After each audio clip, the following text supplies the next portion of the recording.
topics, and we are really glad to have in here Dr. Prati Cowdery from King's College London. This is a really unique situation for all of you somewhere there outside Finland, in Finland, and in this audience group here in World Trade Center in Vantaa.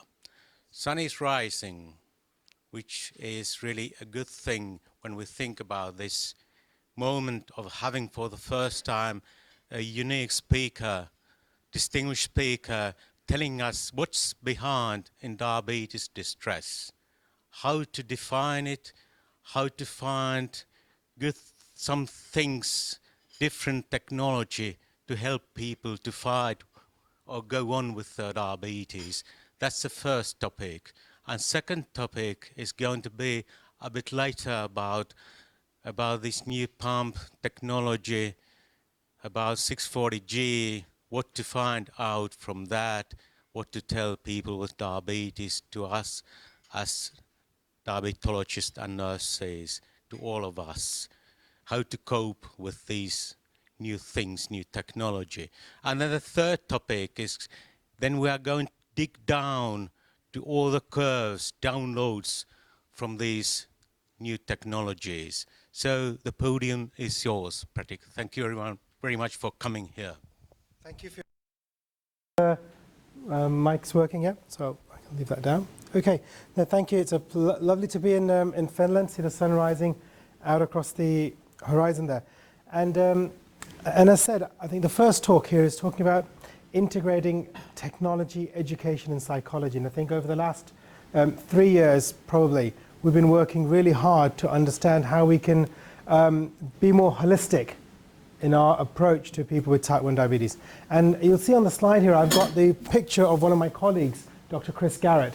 And actually, this bunch of slides that I'm going to be using is really a co-development out of work we've done together. And but when I say work, discussions, concepts, how do we convey some ideas, and how do we use diabetes distress? And I have he's very kindly given me permission to use, as you'll see, a little dialogue story that emphasizes some mistakes, some things that we do in clinical practice, just to make some points.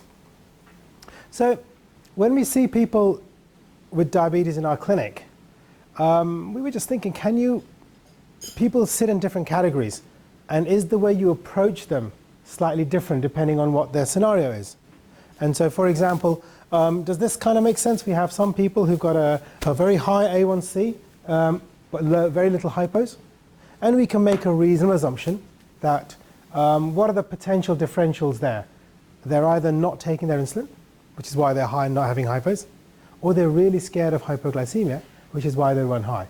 And so there's just seeing that overall outlook tells you where to angle your consultation. You have some other people who've got high A1C, but also a lot of hypos. Maybe they have severes, maybe it's just a lot of biochemical hypos, high variability. And up front, what is the root cause of high variability on the whole? These people will have a disconnect between their insulin dosage and their food. The sort of people who will have food, high glucose, insulin, hypo, food, high sugar, insulin, hypo. Yeah? So just seeing that overall picture gives you a scenario of what's happening. And it might not be about the settings in the pump, it's about how they're using the insulin. You have these people who have a very low A1C, but have lots and lots of hypos. And the scenario in those people is very different. If they are distressed, it often is not because of the hypos they're having, it's because of the 5 readings that are high that cause them distress, that push them to have the hypos, and they are inappropriately not distressed by the hypoglycemia. And then we have a small group of people who are in our green zone, who are perfect, and we say, wow, thank you, that's nice, I can relax, do what you're doing, and come back again a bit later. Yeah? So that so just looking up front gives us a picture of where they are. And then as I was sitting down with Chris and we were discussing things, we thought of a different, maybe another way of looking at these people.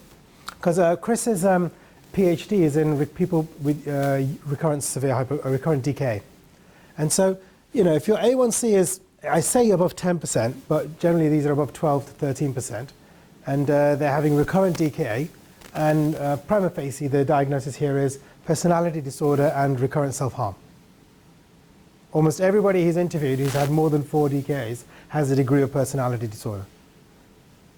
And with that, what he means by that is that they have difficulties in emotion regulation. And in response to things that most people would be able to cope with, their coping strategy is to completely stop taking insulin and have DKAs. And my thought was they hate diabetes so much and probably hate themselves so much in some way that they are willing to cause recurrent self-harm, and a DKA from insulin omission is no different to someone self-harming in other ways and should be treated in that way in terms of referral to psychiatry, psychology services. You've got a bunch of people who you may have between 10 and 15%. And these are the people who the background is probably they're taking it intermittently. So they probably take it 5 days out of 7. They're taking it 1 to 3 or 4 boluses, maybe 1 to 1.5 boluses a week. And they hate their diabetes, and their way of deciding that I don't have diabetes is by not taking their injections. And they take a few injections when they feel really, feel a little bit too ketotic. They got the dry mouth, they take a big dose of quick acting, and then they don't have diabetes for a bit, right? Does that kind of make some sort of sense from your clinical practice?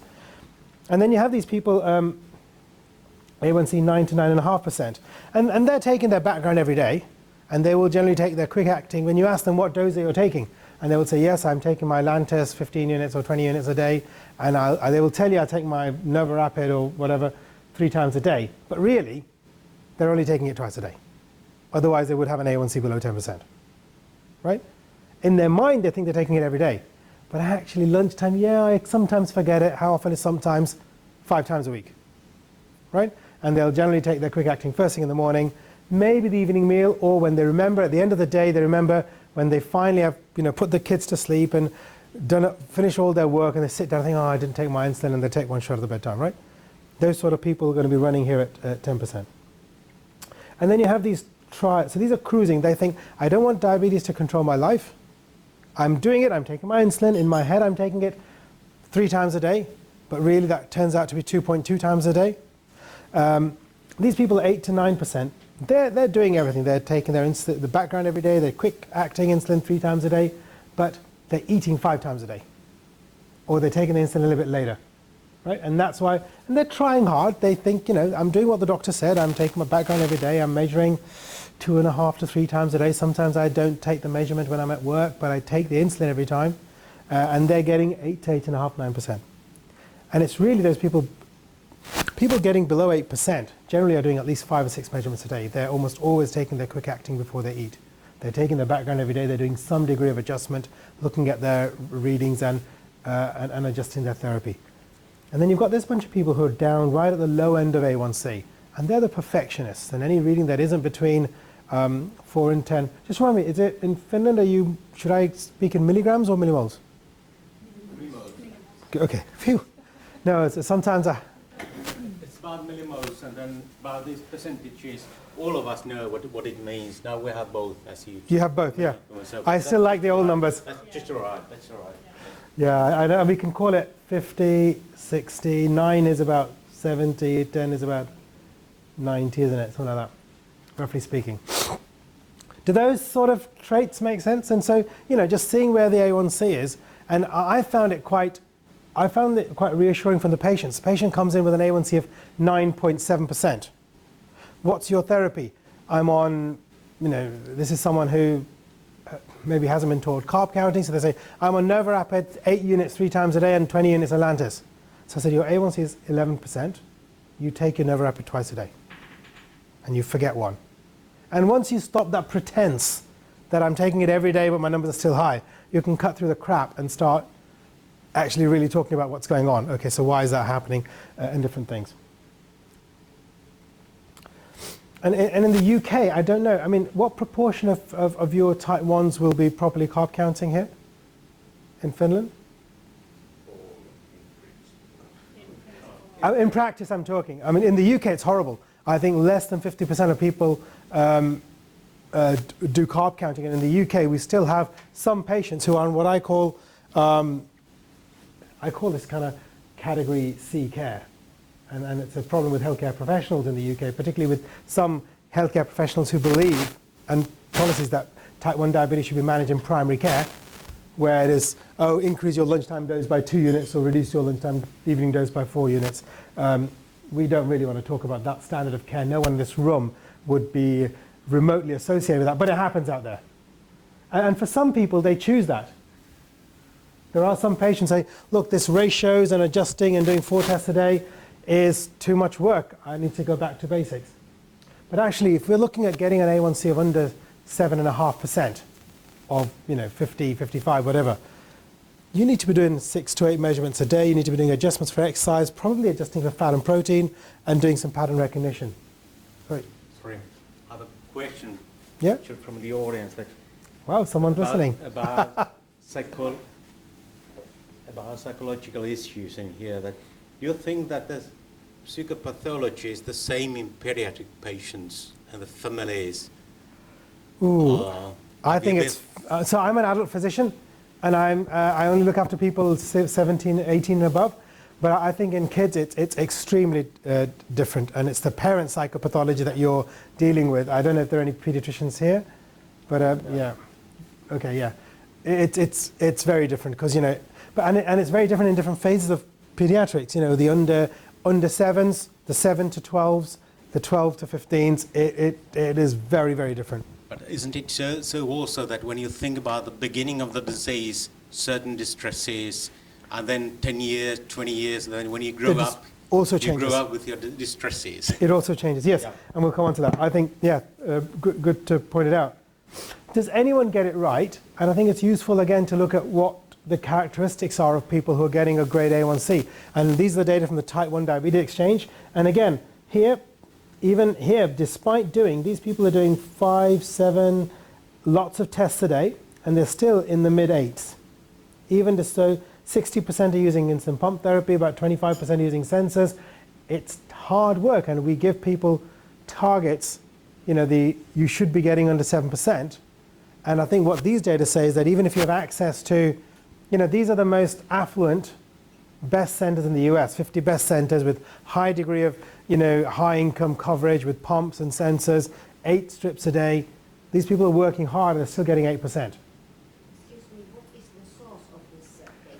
This is Type 1 Diabetes Exchange. What the source, the paper? The reference? Yeah, the reference, yes. I should have put it on, shouldn't I?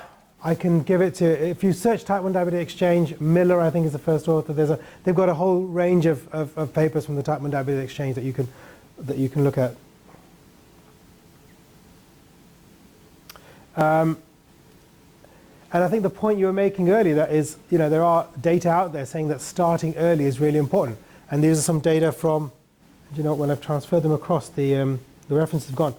These are data from I can't remember the author here, but this is the A1C in the first year tracks to where your A1C is through life. And I had an interesting discussion with a patient, actually, who believed this was physiological, and I believe this was psychological. If at the beginning of your disease you get told that, okay, it's early on, take it easy, fixed dose insulin, we'll teach you carb counting after a year and a half if things are not going right. At the moment things are steady when you've got your own C-peptide. And if people get used to seeing numbers of 8, 9 and 10 being normal, then if 5 years later you say, no, actually 4 and 6 is what we're aiming for, it's hard to make that psychological jump down. If you grow up thinking that numbers between 4 and 10 are what we're looking for, then you maintain that mindset through the rest of your life, on the whole, right? There also, of course, there's a different argument. People with more endogenous C-peptide are better able to control it, and that might be why they're tracking, or they've got more, there are other reasons. But the bottom line is, I think many people with type 1 diabetes struggle to achieve optimal control. We recognize that. And for many people, this is the balance between hypo and hyperglycemia. But it's also the burden between the condition and its treatments that is a barrier to this. And there's a concept about what is the difference between diabetes distress and the effect of diabetes on quality of life. And to explain that, if let's say life was a bit like a pizza, and this is your sport, this is your lifestyle, this is your family, this is your work, this is your entertainment. These are all different parts of your life. And diabetes quality of life is how much does diabetes cut away into these different portions. Okay? And that's how much diabetes has a negative impact on quality of life. Diabetes distress is in a different domain. It's, let's say there is a plate, and then blood glucose testing. How difficult is that? That's the problem from blood glucose testing. Doing insulin injections, that's less of a burden. Having to take your equipment around, that's that burden.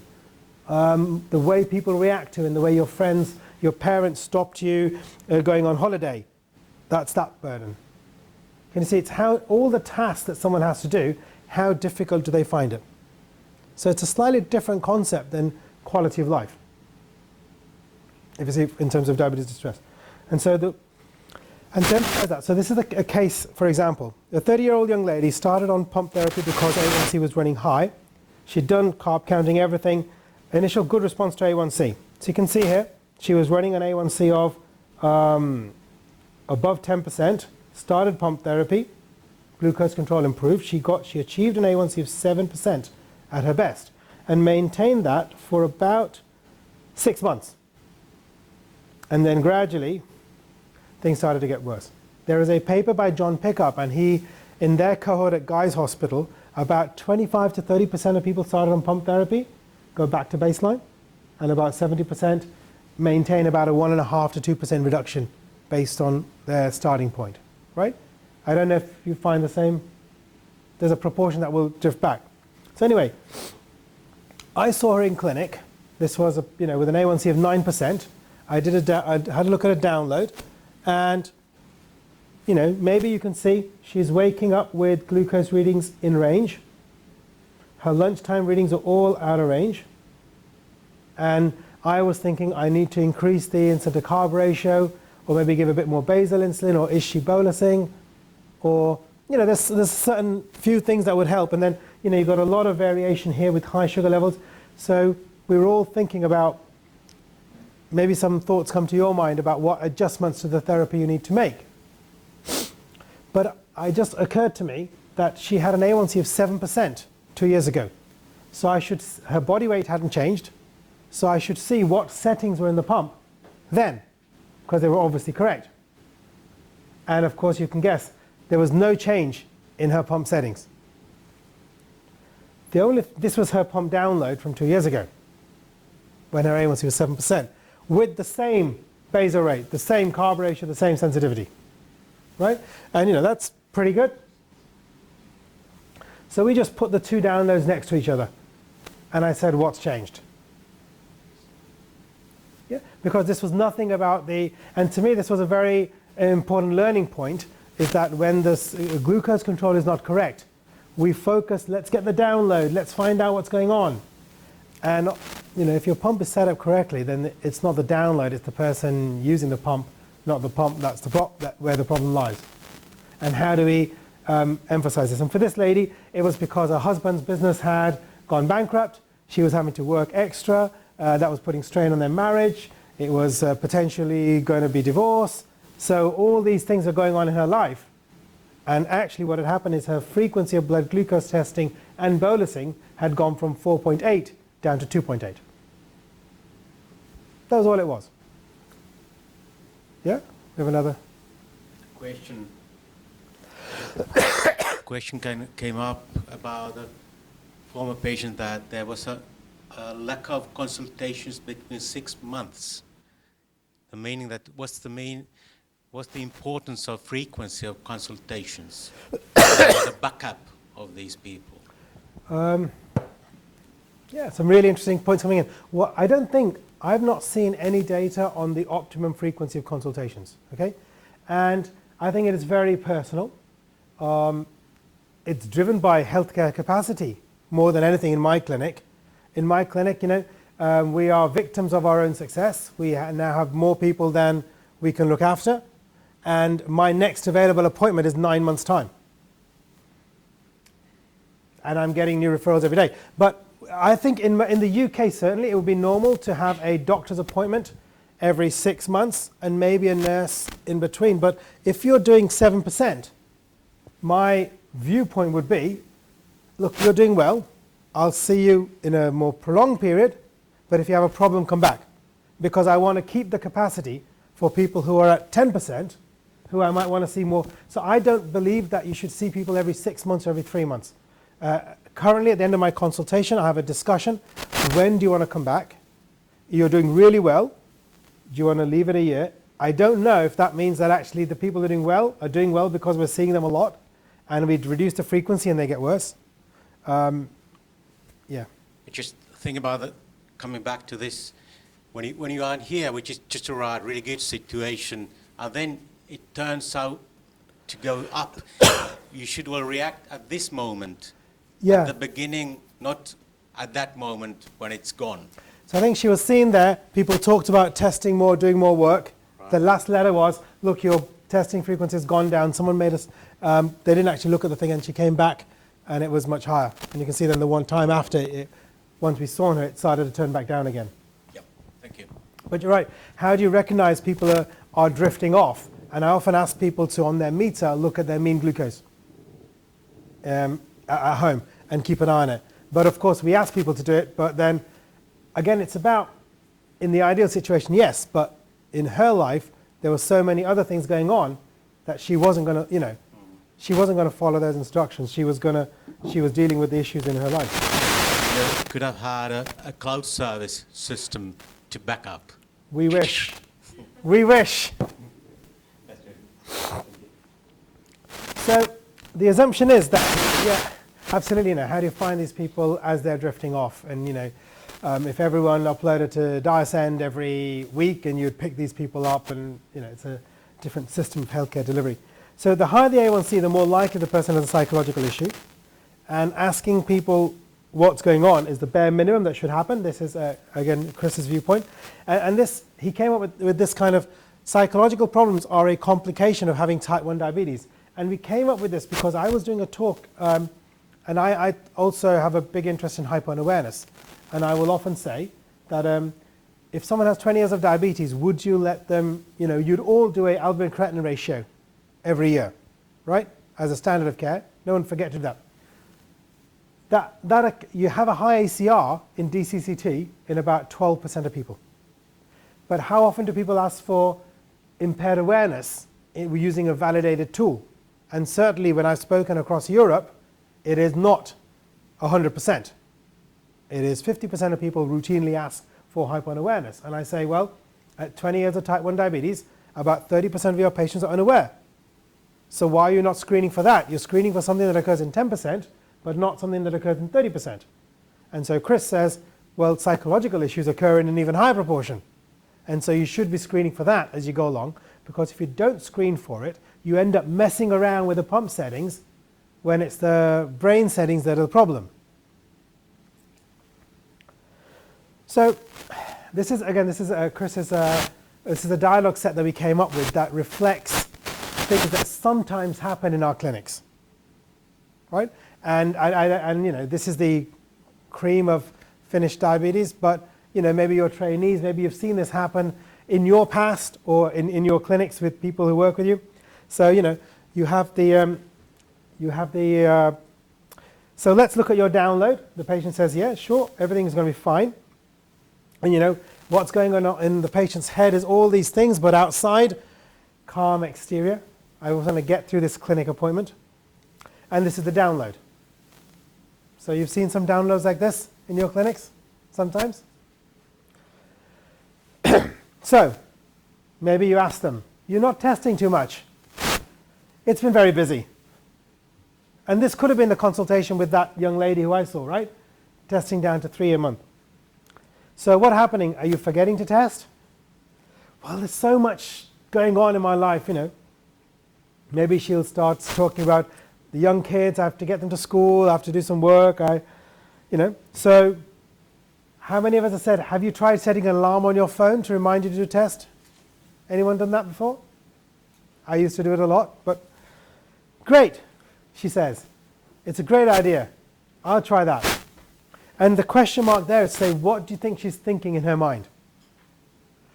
She's thinking, right, if I say yes, I can get out of here as quickly as possible. I notice your A1C has been creeping up over the last couple of years. Really? Now, the person who's not doing their injections, inside knows that they're not doing their injections.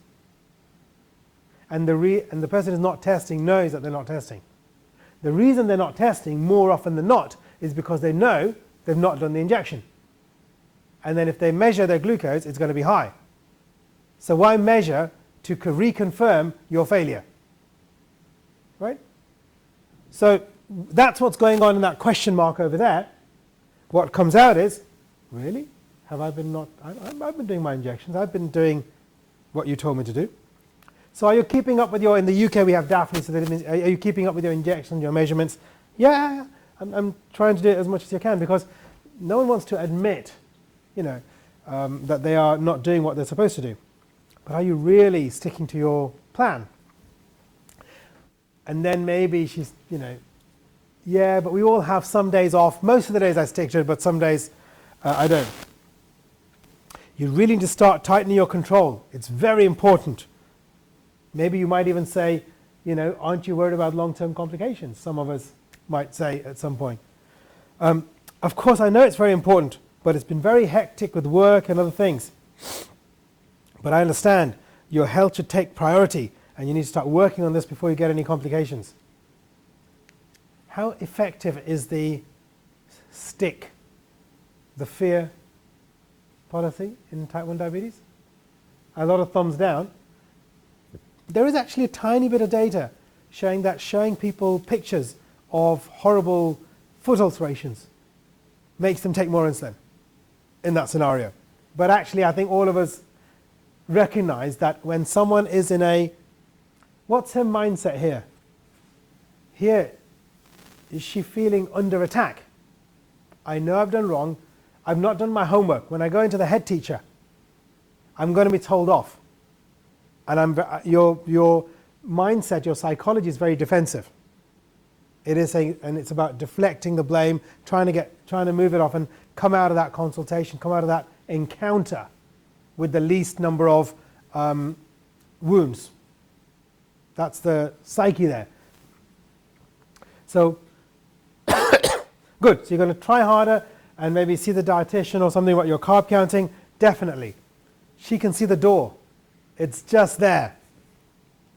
Great, see you in 6 months. Phew, I'm out. I can get away.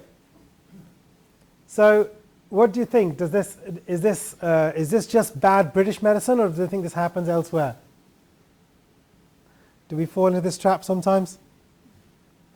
It's a general situation all over the world. I'm grateful to feel it's not just England that does this. Because when I put this up, I usually see quite, like I'm saying here, a few nods, a few recognition of some things that we have done. Maybe do less now as we realize that it's not bad. that doesn't really work. So how can we go on? And what is non-compliance, non-adherence, non-concordance? And we have this term Pandora's box. You understand what that means? Pandora's box? Yeah. And again, I was with a trainee, and there was a young girl, 24, 25-year-old, no single blood glucose measurement in the last 6 months, A1C of 13.5%, had frequent contact, monthly, every 6 weeks, the nurse is ringing her, saying, are you doing something? Yes, I'm doing something. So this was, right, what's going on? So we had a joint consultation, and lots of silences, lots of trying to work out what was going on. And the trainee said, this is really difficult, isn't it? Why don't you just take the insulin? And she wasn't ready to acknowledge or think about why she wasn't doing it, the patient. And to me, the trainee said, I find this very difficult, asking them why they're not doing it, because it's like opening a can of worms, opening Pandora's box, and you don't know what's going to come out. And in a pressurized, I've got to see this patient in 20 minutes, my clinic is running late, the trainee's response had been not to go there, right? And just say, you're not measuring, you're not injecting, do more, inject more, you're not doing right, come back in 6 months, or go and see the psychologist. Because, and the message there is, you're a bad person, go and see the psychiatrist because you're crazy, is the interpretation of that message. And it struck me as being quite hypocritical that the patient has this can of worms about their diabetes. And the way they keep that can of worms under control is by not doing any measurements. And then they don't have to deal with the fact that their sugars are not right, or they've not taken the injections, or they're not doing well. And they only have to look at it every 6 months. They can come to the doctor, or 3 months, or whatever it is, endure some pain, and then come away from it. And because the doctor isn't willing to open the can of worms, you can't criticize the patient for not opening the can of worms if you're not willing to open it with them. If that makes sense, right?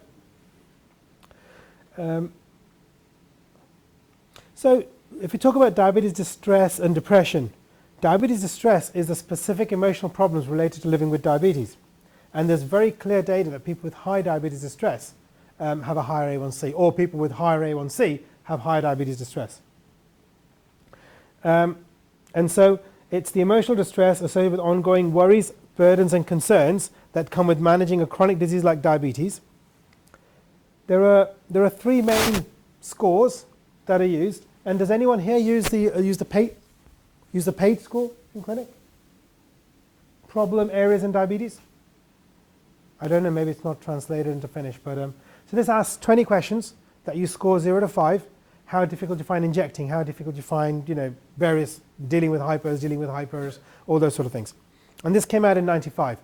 And then the same team, Fisher and Polonsky, refined it, and they did some more surveys, and they did a lot of qualitative work about what do people find difficult. And they moved their thinking a little bit, and they came up with the DDS-17, which is a 17-point score. And each question is asked in 6 ways. And then they refined that, and they find out which are the most important questions. And they came up with something called the DDS-2, which was just 2 questions. Okay? And again, the way you'd use the different questionnaires is very different, depending on the purpose. If your purpose is to screen for people with high distress, then you want to use something that's the smallest, shortest questionnaire. If you want to find out what the problem is, then you need to use one of the more complex questions. And there was actually one publication, it was in type 2s, but the only intervention was, before the patient came in, they asked them, in that particular study it was the PAID score, and then the physician just looked at the points that scored more than a high number, and the consultation is based around those 2 points. So really a way of making the consultation very, very patient focused. And in a sense, distress is important, because if you think about it, someone with a high degree of distress, if you look on Twitter, I saw there's a very vocal patient in the UK who does a lot of Twitter and really supports other patients, and is, from reading his online interacting with that person online, you think this is someone with type 1 diabetes who's got it together. They've got it, they understand their condition, they are very well balanced in what they deal with. And there was a little tweet that said, "I've just got my appointment. It's in a month's time. I'm already scared about what my result is going to be." And it really highlights the fact that if the person who's doing well is so scared of coming to clinic and scared of the result, right? Because this is it's getting your final exams result every 3 months, isn't it? What's my A1C? Am I a good boy or am I a bad boy? And so when they come into clinic, they have there is a generalized anxiety. If the A1C is not great, the individual almost always knows it, right? They always know the A1C is going to be high. So the anxiety is much higher. And their expectation is, when you go into the headmaster's room, I'm going to be told off. And even though I'm sure all the people around this table try as hard as they can to be as patient-friendly in their consultation as possible, there's no denying that you are the doctor. The patient is going in to get his result. You can be the kindest headmaster in the world. The student is always a little bit scared going into your office in some way. And when you have a high degree of limbic activation, a high degree of emotional distress, it becomes very hard to absorb data and put it down as memory. And there's pretty good psychological models that if you're scared and you've been giving a lot of information, if you're panicking, you can't retain all that information. And that might explain why those people, we're trying to give a lot of little things, and in that scenario, they don't take it on. There's also another thing, and this came to us We were thinking about, anyone watch this movie Inside Out? Yeah, some people with kids have watched the movie. And it's based on very sound psychological theory, that at any given time, it's one of the emotions which is driving your behavior and your thought process. And when the person walks into your clinic, how often is it going to be happiness or joy driving their emotion? That's going to be the green people we saw in the first slide, isn't it? The people with the great A1C, they come in for validation. But actually those people are perfectionists and they're always unhappy about their A1C in some way sometimes. Most often it's fear and anger. I hate my diabetes, the diabetes is ruining my life. Particularly in people who've got high A1C. And it's just important to recognize what's behind it. And when people are driven by fear and anger, they become defensive. Can you bolus 15 minutes pre-meal? No, I can't. It's always about why they can't do stuff, and it's about bouncing back what you're telling them to. And very often it's confusion with different emotions fighting over control. So in clinic, just to bring it back, we were thinking about this, and part of it was driven through commissioners who are paying for insulin pumps, saying, if we're paying for the pumps, prove that it's working every year, that we've got a 1% drop in A1C, or we'll stop the pump. We said, no, but hypos are important. Okay, then prove they're getting a benefit in hypos. But quality of life is important. Well, then prove they're getting, and that's not an unreasonable request. If the health system is paying for a pump, that you prove that it's got benefit. The girl who's got an A1C of 9.5% on a pump, no different to MDI, it's not unreasonable for the payers to say, well, why are we paying for this person's pump? And that was one of the thoughts behind the process that got us to this clinic tool that we've been using for the last year now.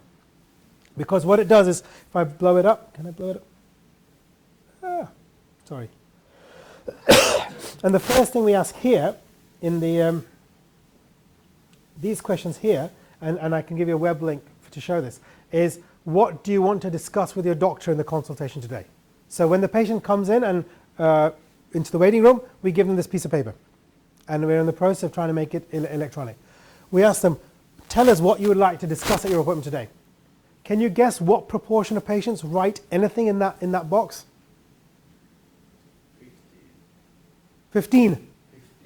Yeah, you're right, 15 to 20%. Most people, I don't know, I got the appointment letter, I turned up, I want to get out of this appointment as quickly as possible.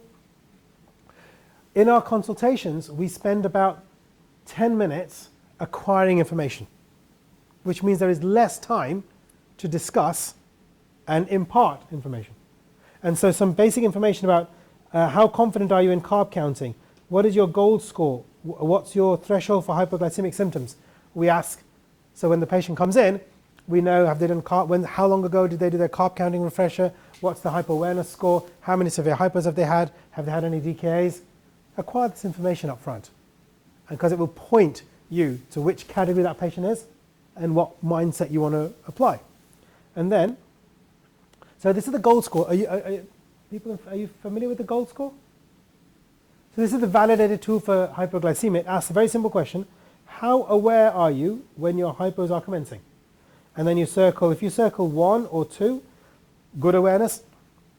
If you circle 5, 6 or 7, it means you've got impaired awareness.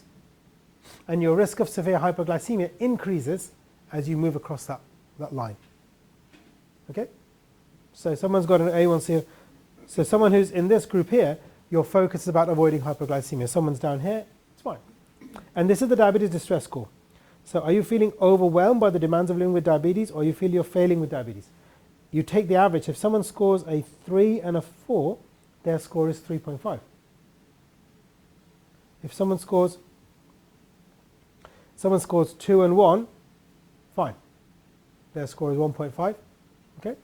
Interestingly, if someone scores a 1 and a 6, there's a discrepancy there, which is worth looking at.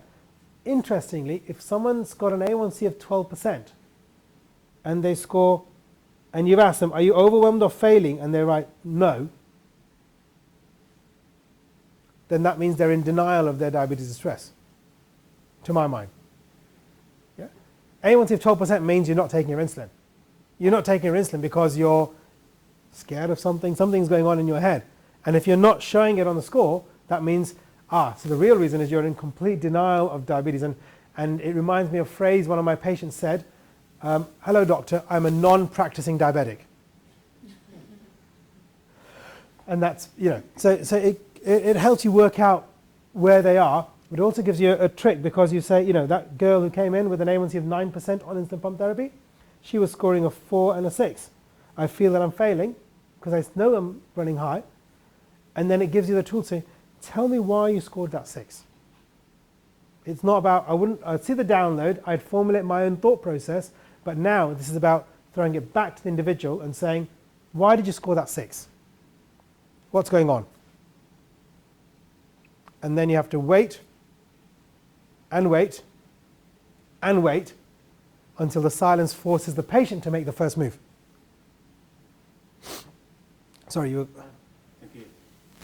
Just one question before that. May we have a short 20 seconds to draw the curtains? Is it shining on the? Better shadow in here. This is straight to the telemedicine. This question from the web audience. Thank you for this question 4 minutes ago about Rasmus Kofoed. Talking about psychological impacts of seeing the doctor face to face, are there any studies documenting effect of telemedicine interactions with the patients versus face to face?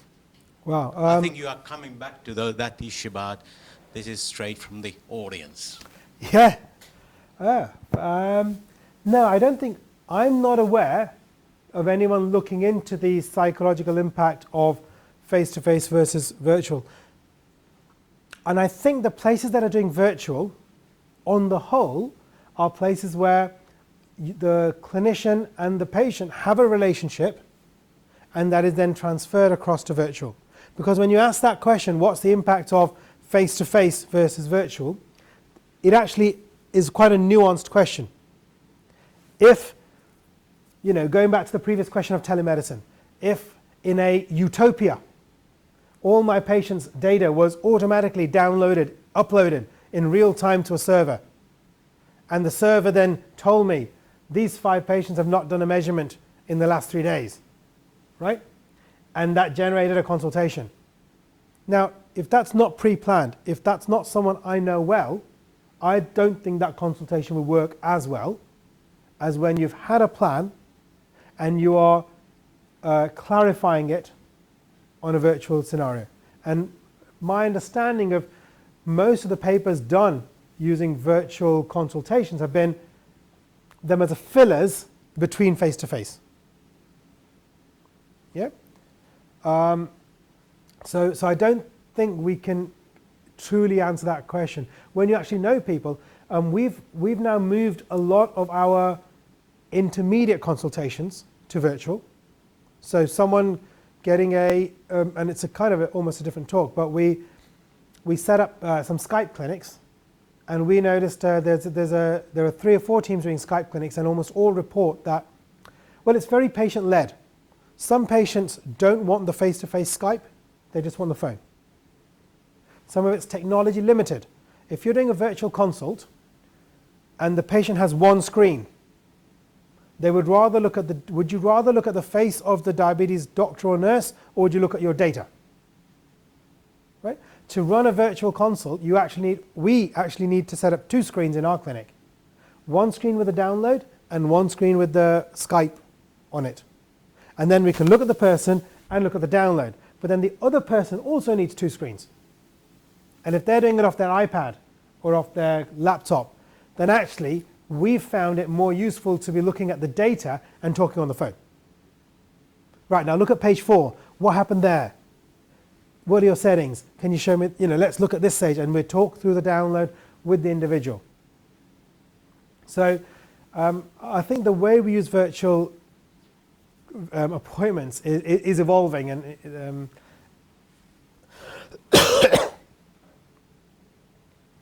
so what we do in clinic now is, we've given people the questionnaire, and then let's say someone comes in and their A1C is 9.4%, and their diabetes distress score was 4.5. So 4.5. And their gold score, which measures their hyper risk, was 2. So we can say you're at low hyper risk, that's in the green zone. Your A1C is in the red zone. It's above 9%, and we use 9% as a cutoff because we have local data saying that the 10-year mortality suddenly takes a big jump above 9%.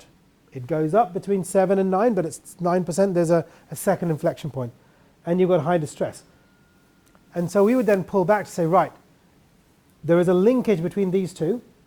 We know if your A1C is 9.4%, there are some things about your diabetes management that you're not doing, that you're struggling to do.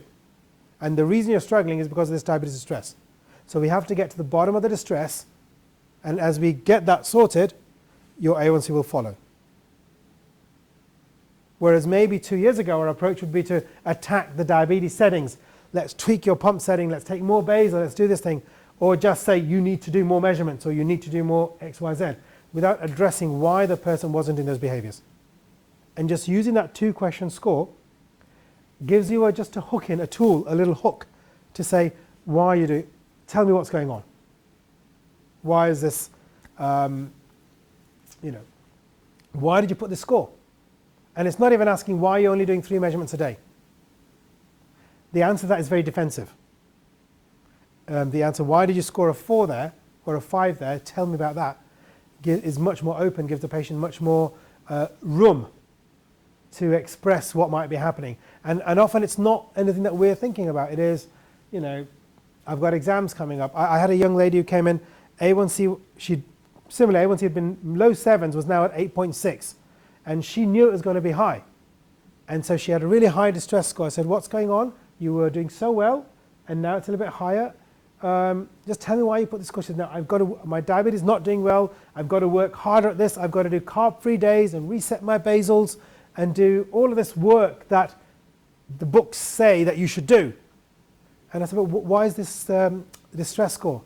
And it was about, I've got a new boss. He won't let me do any tests at work. I'm under a lot of stress. I'm working through the night 3 times a week. We're working on this project. We're on a merger, and we're having a merger. And all this thing is going to take 3 months. My life is going to be hell until that happens.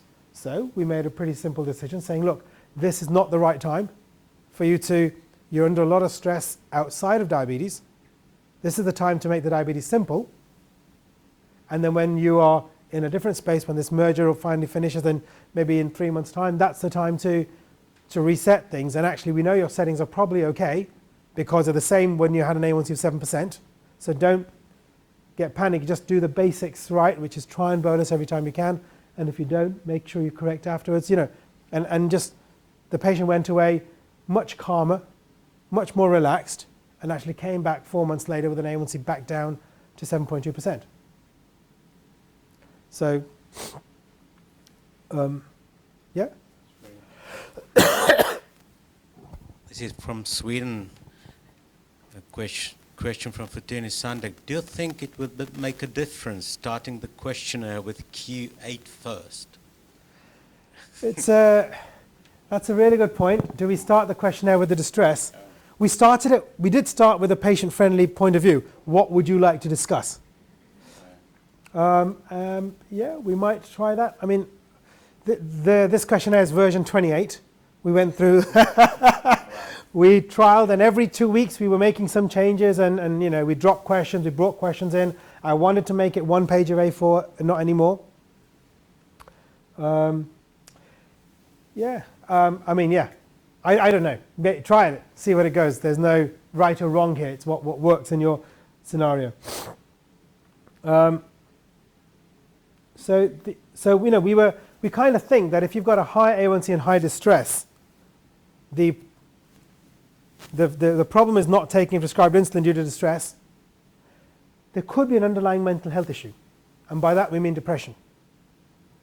And there is some soft evidence to say that if you have a diabetes distress score of 5 or 4.5 or above, there's a 30% chance that you have depression. And our psychiatrist colleagues say that if you have depression and we give people tasks to do, ask people to work harder and give people loads of information on do more carb counting, account for fat and protein, do these adjustments for exercise. It doesn't work because in that depressed mindset. And so if you have depression, you've got to clear the depression before you can start working on other things. Right? So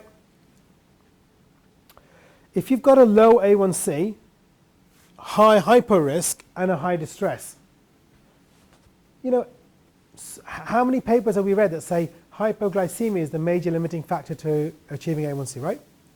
We recently did a literature review. I'm trying to get this published. It's kind of in the process of being reviewed. There is very little evidence to prove that. In a population, if you measure A1C versus fear of hypos, you get a flat line. Right? Because the people with the hypos, lots of hypos, at the bottom end are not scared of them.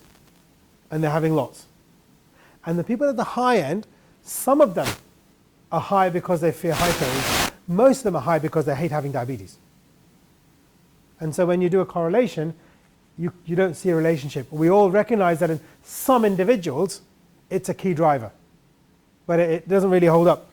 And in these people who've got an A1C of, so I'll show you a trace a bit later of a lady who came to me with an A1C of 4.6%. 4.6%. With about 12 admissions to emergency department because of severe hypoglycemia. And she was very distressed. And the reason of distress was that she had 15% of her finger prick readings, of which she was doing 18 per day, were over 10. So she had 15% of her finger sticks, more than 10, mostly caused due to treatment of hypoglycemia, and that was the cause of her distress. The hypoglycemia did not distress her at all. So asking why you're distressed becomes really important, because every now and again, it's not what you think it is. So over-insulin, striving for really tight control, and this might be fear, anger, fear of complications might be the major driver here, and at all costs, right? And then this is probably the most common scenario, so in sort of people that get referred to see us, is you have a high A1C, a high hypo, and a high distress score. And this to me says chaos. You can see here, no one's sure who's driving. And this is mismatched insulin carbohydrate, food at some time, insulin at some time, treatment, and adjusting the settings and ratios is pointless here. And sometimes, psychologically, these people often have a chaotic mindset and they lead chaotic lives. And giving them freedom of, well, you can eat whatever you want to, and as long as you do the carb counting, and you can, this freedom feeds into chaos. And in some patients, we've made a very conscious decision to go back to 1950 and say, right, actually, you need to have at 9 o'clock 30 grams of carbohydrate, at 11 o'clock 10 grams of carbohydrate, and go really old school, because you want to try and reduce the chaos. Because when people have the freedom, which is our inherent philosophy of, look, don't let the diabetes dictate your life. It's my job to fit the diabetes around your life. But when the life is chaotic and the diabetes gets chaotic, if the person doesn't have the mental ability to follow those instructions, actually being very, very rigid about things anchors these people and provides some anchors in where they are. And we've had a little bit of success with that in those scenarios. So again, recognizing what's happening in the brain behind the person. So in our population, we showed this at the EASD last year, and this has just been submitted. This is the relationship between A1C and 300 individuals in diabetes distress. Now, if you look at the work by Polonsky, of course, Polonsky's work is in San Diego, and pretty much no one had a distress score of, but once you got above 3, there was no real relationship with A1C. But what you can see here, I hope, is as you get to A1C of 7.5 and 8, 75% of patients are showing at least a moderate degree of distress, and you have about 25% showing severe distress, really high scores. And as you get above 8%, these people have an average A1C of about 10%. About half of those people were scoring 5s and 6s on their distress score, maximum scores, right? And so that point, asking those people to do more work flipping the consultation becomes really effective. The other important thing that we learned here was that about a third of people who were green for A1C and hypos, right? They weren't having any hypos, they had great awareness, they had A1C below 7%, these are your best patients. They were showing moderate to high degrees of distress. And normally, before we started measuring it, I would have said, oh, your A1C is 7.2% or 6.8%, your gold score is 1, you've had no severe hypos, you're doing fantastic. There have been a 5-minute consultation, I'd have said, great, come back in a year, get your A1C measured 3 monthly in between, if it drifts off, come and speak to us. That would be my kind of standard approach to someone who's doing well. And you make minuscule, well, I'd be very anxious about making any adjustment to their therapy, because if it ain't broke, don't fix it. And here saying, but you're scoring this 5 on your distress, what's going on? And it's about, I'm very scared about my complication risk, I'm very scared about my diabetes, or this is very difficult. And having that consultation, acknowledging the distress, maybe making a point that, well, it's because you're scared of the future that you're doing all these things, you're doing 6 measurements a day, you're doing everything right. And if that fear is driving you and keeping you healthy, then can we look at this in a positive way? Or reassuring people, look, you've had 40 years of type 1 diabetes, you have no retinopathy, your kidneys are clear. If you look at DCCT, at 20 years, if people were in the intensive group, they almost never got kidney failure. They never had life-threatening vision. They never had amputations. You're in that group now. This is not going to happen to you, pretty much, as well as we can say. Made a big difference to those people. And we had no one has ever told me that I'm in the clear to some extent. That are we comfortable saying if you've had 35 years of diabetes and you don't have any proteinuria, your risk of getting diabetic nephropathy is actually really minuscule? The DCCT data, that's the way I interpret some of those data. And just reinforcing that you're doing well made a huge difference to those consultations. If we look at risk of diabetes and hypoglycemia, you can see that as your risk of hypoglycemia increases, your distress goes up. But if we look at the gold score, those people with 7, which is complete unawareness, their level of distress is the same as people with complete awareness. And that's a whole different talk, which we can go into. But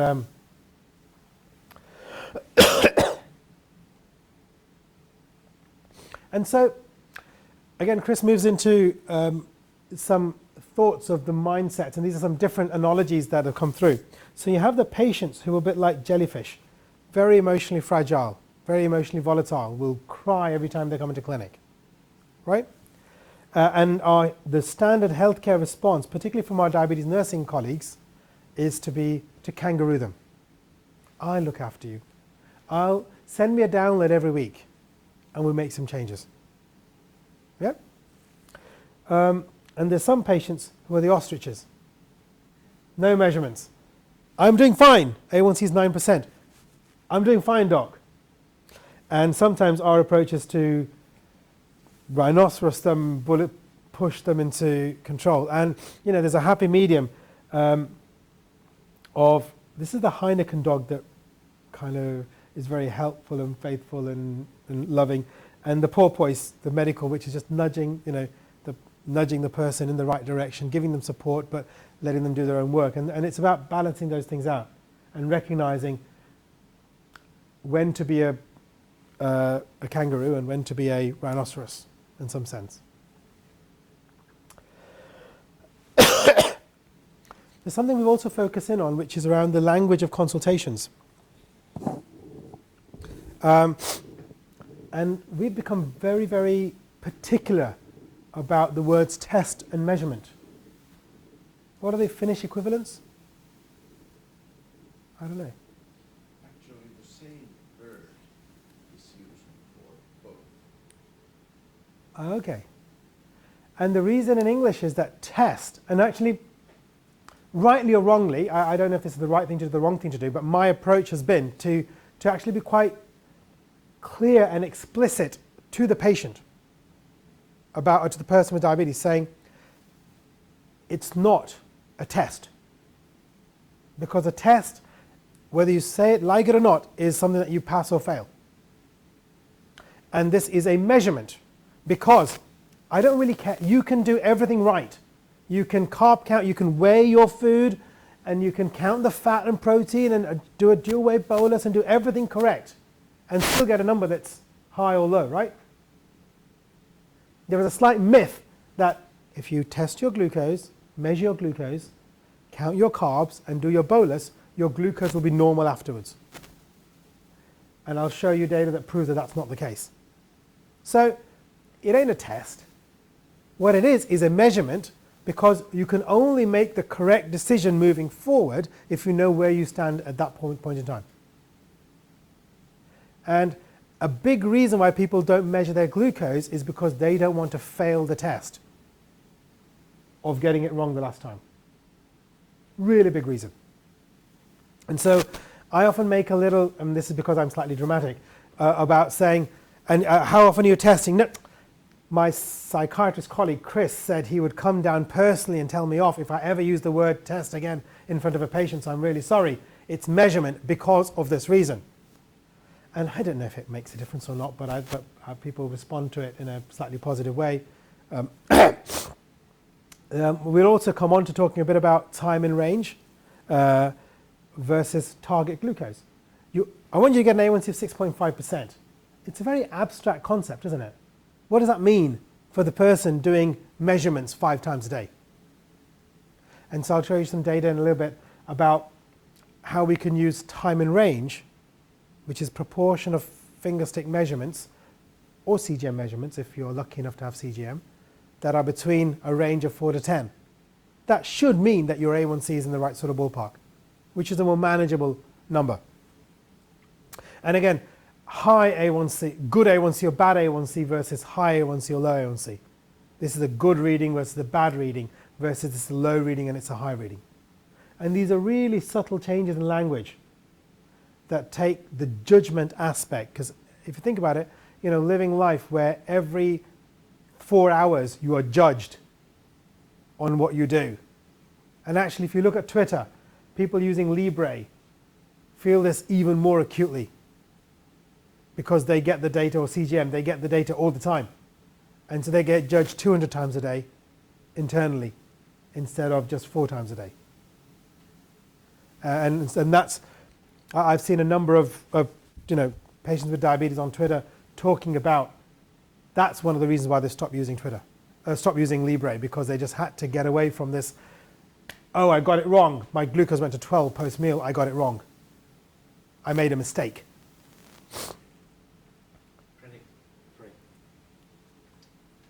Coming back to the slide here. What we use in our polyclinic is the thing which is connected to straight to this, that we talk about glucose amplitude of the variation, which sometimes at least it means something for the patient. They understand it more easily, clearly. More easily. So variability. And I think, even the person with it's in particular, so the people who've got a lot of variability always complain about my sugars are unpredictable. But even people with tight variability complain about variability. And that's because as clinicians, are we good at giving people a feel of what variability is normal in type 1 diabetes? Do you have a thing saying, you look at a blood glucose reading, everyone has a feeling of what is good or bad, what is in range or what is high or low, right? If someone has an A1C of 10%, we know it's high. A1C of 7%, we know it's in range. But what about amplitude of variations? Standard deviation, is that what we use in clinic? No, what wouldn't you use? You should sit here. So yeah. Or you're getting your steps in. Actually, I normally compare it to the normal, to healthy people without diabetes. Oh, you're a cool man. No, but I can well do that because I've had over 50 years diabetes. I know what it means to be diabetic and having these variations. So I compare their glucose variation to healthy people, and then I talk about the risk of hypos if you have a really big difference in variation. So at least if you do not get enough close with the discussion with that man with diabetes. That's one way to try to. Try and put it back. Yeah. And I think the time and range story is looking at that same concept Yeah. in with a different angle. Yeah. Thank you so much.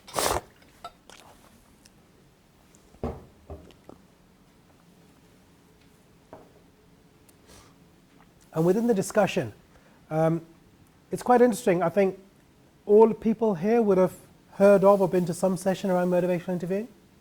Yeah? Would they? Yeah? A couple of hands up. And we have a number of people in our clinic doing motivational interviewing. And I've found that even though I'm aware of the concepts, I need to be reminded of it on a regular basis to stop it disappearing out of my practice technique, consultation technique. And one of the key themes of motivational interviewing is green shoots. It is finding the positive value in whatever the patient is doing and building on that. Whereas our natural tendency, you know that girl I showed you first up, how many readings did she have on her download? 5 or 6? So our natural tendency, you're not doing any measurements at all. It's focusing on the blank areas. And motivational interviewing focuses on what is there. And so the consultation may have been, the download says you've not done any measurements at all. So you think I'm an awful patient. I'm fed up with diabetes. I'm fed up with the pump. And the doctor says, no, that's not what I'm thinking. I understand you're fed up, but why did you do the tests or measurements that you did do? Yeah? Well, to check that I'm in range before I drive, or sometimes before meals to see how much I need to bolus. Okay, so you've done 4 in a month. How often would you like to be testing? You can see from that dialogue that the patient, and inherently I think you've got to believe that nobody wants to have high A1C. Inherently. Inside they all want to do better. Pretty much. Well, obviously your team has been on at me about measuring before every meal. I need to really, really change these slides, isn't it? Before driving when I wake up, so I ought to be doing 5 or 6 measurements a day. So that would be 42 in a week, and you did 8 in the last week. That's a big step. And in motivation interviewing, classically you'd say, okay, so on a scale of 1 to 10, how confident do you feel about being able to achieve that? And if someone says, well, so you'd say, on a scale of 1 to 10, how confident do you feel of achieving that? And the person might put a 6, and then you'd say, well, why did you score a 6 and not a 2? Focusing on so you scored a 6, that's great. Why? Because I think I can do this. And what would need to happen to move it further up? And that's how that simple technique applies for weight loss, for carb restrictions, for calorie restriction in type 2 diabetes, for testing measurements or bolusing in type 1 diabetes. You can apply those very simple questions that reinforce thought processes. And you're right, but I could try one every morning and one at dinner, but I probably won't do that. My memory's like a sieve. Sieve, I forget things. And this is a joke from a psychiatrist to a physician saying, don't then say, right, your memory's poor, maybe we should do an MRI. But, again, focusing on the green shoots. So you want to try and do more work. And what are the triggers that help you to do that? Well, my husband reminds me, he used to remind me every day, but I told him he's nagging, so now he's scared of doing that. And this is another thing that often, not always, but the partner or the carer of the person with diabetes will be very unsure. They will want to help, but are very unsure about what to do without infringing on that person's own sense of being. And sometimes bringing them in and negotiating, a bit like you might do in pediatrics, much more in pediatrics, but actually it happens in the adult world as well, where you can say, well, how can you use that hobby's concern in a constructive way that doesn't, that's not nagging. So why does he remind you? Because If I don't get this under control, I'm going to be in trouble. And again, what does that mean? Because trouble might mean, for this person, I might have a severe hypo. That might be what she's scared of. Or it might be amputation or whatever. So, complications, he's worried. Are you worried? Yes, but I put my, the standard way of coping with ever-present fear is to deny it. That it's never going to happen. That's what all smokers do. And would you like to carry on like that? And so again, one of the things so MI has green shoots and what we call cognitive dissonance. So you try and get the person to say something positive, and then you try and create a disparity between their words and their actions. And get them to, so you're scared of hypos. Okay, and that's why you don't inject. When you don't inject, what happens? You get a high reading. And when you get a very high reading, what do? Take a correction dose. And what does a correction dose then lead to? Hypoglycemia. So can you see how not doing the injection has increased your risk of hypoglycemia? And you try and create a cognitive dissonance. So in clinic, when we were using diabetes distress, one of the things that really came to mind was there is a blog by in the UK there is a very, I really like the blogs because they get to the point of a lot of things with diabetes, and it's a blog called Ninja Betic. She's on Twitter as Ninja Betic, and she has a blog. Various blogs. There's a beautiful blog called 50 Shades of DKA.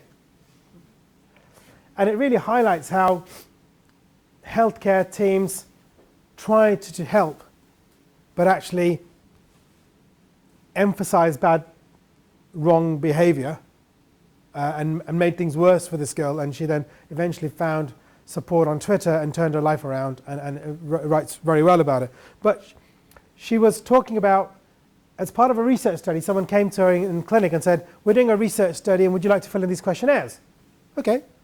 And one of the questionnaires was paid problem areas in diabetes. And she said, answering those questions about how difficult do you find doing this, that, and that about diabetes, suddenly made her realize how difficult diabetes was. When, her way of coping has been to put it in the background, cruise along, take the injection when she remembers to, not really do any measurements, and then you don't really know whether you're doing well or not. And then suddenly when you're confronted with your reality of what's happening and all these questions, she felt very overwhelmed by it and suddenly, crying and very distressed. And so if you're asking questions about psychological issues in diabetes, you need to have a system to catch what's happening. If you open the box, you need to have a strategy. So there's a couple of things. The first thing is, even if that is just, acknowledging that this is difficult, acknowledging the diabetes distress, there is some soft work saying that reduces the distress happening. So for example, those people who are doing really well, acknowledging their distress seem to reduce it and make them feel better, right? Acknowledging the distress will drop it down and allow you to make steps to improve things. But depressed, you're not doing measurements and you're not doing tests, then you get high readings, it makes you more depressed, and you're in a vicious cycle. So if you've got a high distress, exclude depression. And in the UK, there is a simple tool called PHQ-9. Do you have that? Yeah? So there's some very simple 9-point questionnaires. You just Google it and you can get it up, right? So I would say, okay, I might ask the question, do you feel depressed? If I'm not quite sure, if the patient says, yeah, I think I'm depressed. And actually that's exactly, the young girl who was under stress at work. When we went through it, I went through this algorithm. She didn't quite score in depression. She didn't quite meet she was kind of slightly depressed, and it was things outside diabetes. But with the depression, I referred her to a local GP who's very good at doing depression. And she went for some counseling sessions, and that's what really turned her control around. So if you've got depression, do local services and treat the depression. If it's not depression, then ask, why did you put this high score? And it often boils down to two different aspects. It's things outside diabetes, which is quite common actually. I've lost my job, my kids are, whatever. My marriage is breaking up, or I've just broken up with my boyfriend. All those things will contribute to distress. Diabetes stress will catch some of these things. But often it's things about diabetes. And kind of the three most common things are burnout, fear of hypo, and fear of complications. And just finding out, and as you have more duration of diabetes in the adult world, we find, I'm just fed up of having diabetes. I've done this for 25 years now. And it'd be nice to have a day without diabetes. And my day without diabetes, when I take my long acting, and I don't take any quick. And that's my day without diabetes, right? And okay, so how to deal with that? Well, if you have access to psychological services, you can try that. Sometimes, fine, let's do a 2-week diabetes holiday and do this properly. And let's just let's not be perfect, just do a couple of 3 injections a day with the odd measurement and just take some time off. If people are on a pump holiday, and just give yourself a break, and then we'll come back to this with a bit of renewed energy. But you can at least start addressing the issues that are really there. One of the things we did was we realized that I'm fed up, I'm burnt out, I've got no motivation to do this anymore. And so we would traditionally send them, go and see the diabetes nurse who will see you frequently and help you with this, right? And the diabetes nurse's response will be to do the kangaroo thing, right? And actually what we did was, because there are no psychologists in the UK, we trained the nurses in motivation interviewing. And we said, right, so the issue is motivation. So seeing a nurse about dose adjustment is pointless. See the nurse about motivation. And she will do, and they both know what they're seeing, those same appointments that the nurse had. So one of the Wednesday afternoon clinic for a nurse got converted from a standard diabetes nurse follow-up into an MI clinic. And we're just auditing the outcomes. We think we've got about a 1.2, 1.6% reduction in A1C over 6 months by doing that, because you're addressing the appropriate issue. This is the DDS-17. So again, in clinic, for example, I had a young lady, A1C was 12%, very little measurements, very little testing, on pump, and we were having a discussion around, well, is it safe to continue on pump therapy? I think you should come off pump therapy. But she was not really giving me anything. Why is this high? Why have you scored a 6? I don't know. So I have this questionnaire, pulled it up on the screen, and asked her to go through this. Is diabetes taking up too much of my time and energy? And what she scored actually was feeling angry, scared, and depressed when I think about diabetes. And then finding that friends and family are not supportive with healthcare, finding that it controls my life, and there's something about friends and family don't appreciate how difficult it is living with diabetes. And in this particular young lady, she was about 20 years old, it boiled down to a lot of these things were around family and the way her mother and a relationship with her and her mother was the key thing. And mum doesn't understand that I need to do this, I need to do that. She's always just shouting, why is you've got a sugar of 12. You're not looking after your diabetes, you'll go blind, you do better. And the young person's response to that was to stop doing the measurements so that the mother wouldn't shout at her. And the mother was on the impression that if the glucose wasn't 6, the daughter had done something wrong. So, and the daughter's response to that was not to do any measurements. So once you've got to the bottom of the problem, then it became, right, so the solution to this problem, once we've clarified it, is bring your mother into clinic. That's the next step, because we need to educate the mother. So sometimes teasing out what's actually driving those high, and I would never have got there in 15 consultations, I don't think, unless I had actually been through and used some tools to kind of get to those reasons. And of course, the DDS divides it up into emotional burden, physician-related burden, regimen burden, and interpersonal burden. And in that young girl, it was interpersonal burden. So just a story here, another story here. Yep. So this is a 38-year-old lady. A1C was about 10%. She'd always run, 9.7.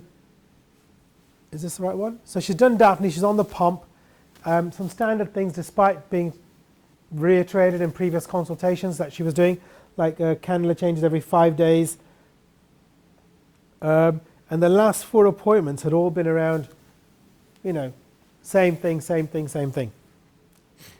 And so we did a distress. It was high A1C and high hypo risk, so she was chaotic. And this was about, worry about kids at school, diabetes not a priority, and Chris talks about diabetes always 7th on the list. Because you don't like doing diabetes, we all do this. The things we don't like to do, we leave those last in our list, and we do the things that we like doing first, right? So this was, we referred to local psychological GP services for depression, and she got better. This is the one I want to show about. This was someone who was put on pump, and A1C was still 11%. She'd seen local psychology, done motivation interviewing in the past, and her reality was always, my A1C is always 11%. That's my diabetes. That was her identity, that I'm someone who has poor diabetes control. She was bolusing about twice a day, and she was just giving kind of random doses. She'd been taught carb counting, but she could never quite apply her mindset to that. And so we actually depumped her, and we simplified the regime. There's all this talk about, she walks, and so here's a pump, you can do temporary basals, and you have your meals are very different, so use this dual wave bolus. And we're given all this technology thinking that will address the issue, and it didn't. And actually we just pulled it right back. We tried to give her fixed meals, made the set changes with an added complexity in her life that she couldn't quite, that routine didn't work. Once daily insulin, background, use some quick acting, and her A1C dropped by about 1.5%, which that was her lowest A1C for the last 5 years. It's not great and the A1C is high because she's not doing as much quick, but making things simpler, diabetes distress reduced a bit, had a positive effect on her. So then the take-home messages from this session are that the greater the A1C, the more likely it is that the person has a psychological issue. It's important to remember that people with great control often do so at a degree of psychological burden, maybe 1/3 of them, and acknowledging that work is key. And psychological problems are a complication of having type 1 diabetes, and we should be screening for it. Acknowledge the distress, ask why they've scored that number, and there's something about being a diabetes listener. And again, one of the ways is just saying, why did you score that number? And having 20 minutes getting that out of the patient is worth 5 appointments, tweaking the dosage.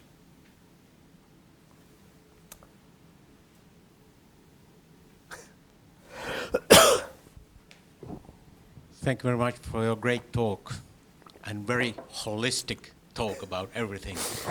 So I got one rather interesting question from the audience, from Pekka Hanen. Do you think that putting the questionnaire, your questionnaire, online would do some good or bad things? It's the theory behind is that if these people are then, people with diabetes are looking at making their own decision about the questionnaire points, and then there's some kind of recommendation to do some changes in their life or from the healthcare personnel to their treatment, and then they do it again. They repeat it, and then continue to the better, perhaps success in their life and DDS. That's one question. So I think it's all very interesting, isn't it? It's a kind of a little bit of a new area, right? What we've realized from doing it, certainly from both sides of the table, from the doctors or the healthcare professionals side, doctors and nurses, and the patient side, we've found that, having this, it's not a, it's a 3-angle approach, right? A1C, hypos, and distress. And marrying them, looking for the relationship between them, and then recognizing that in people with high distress, high A1C, addressing the distress seems to bring the A1C down, has been positive. I think I'm very wary about using a questionnaire. I think that blog by Ninja Bedic really sticks in my mind.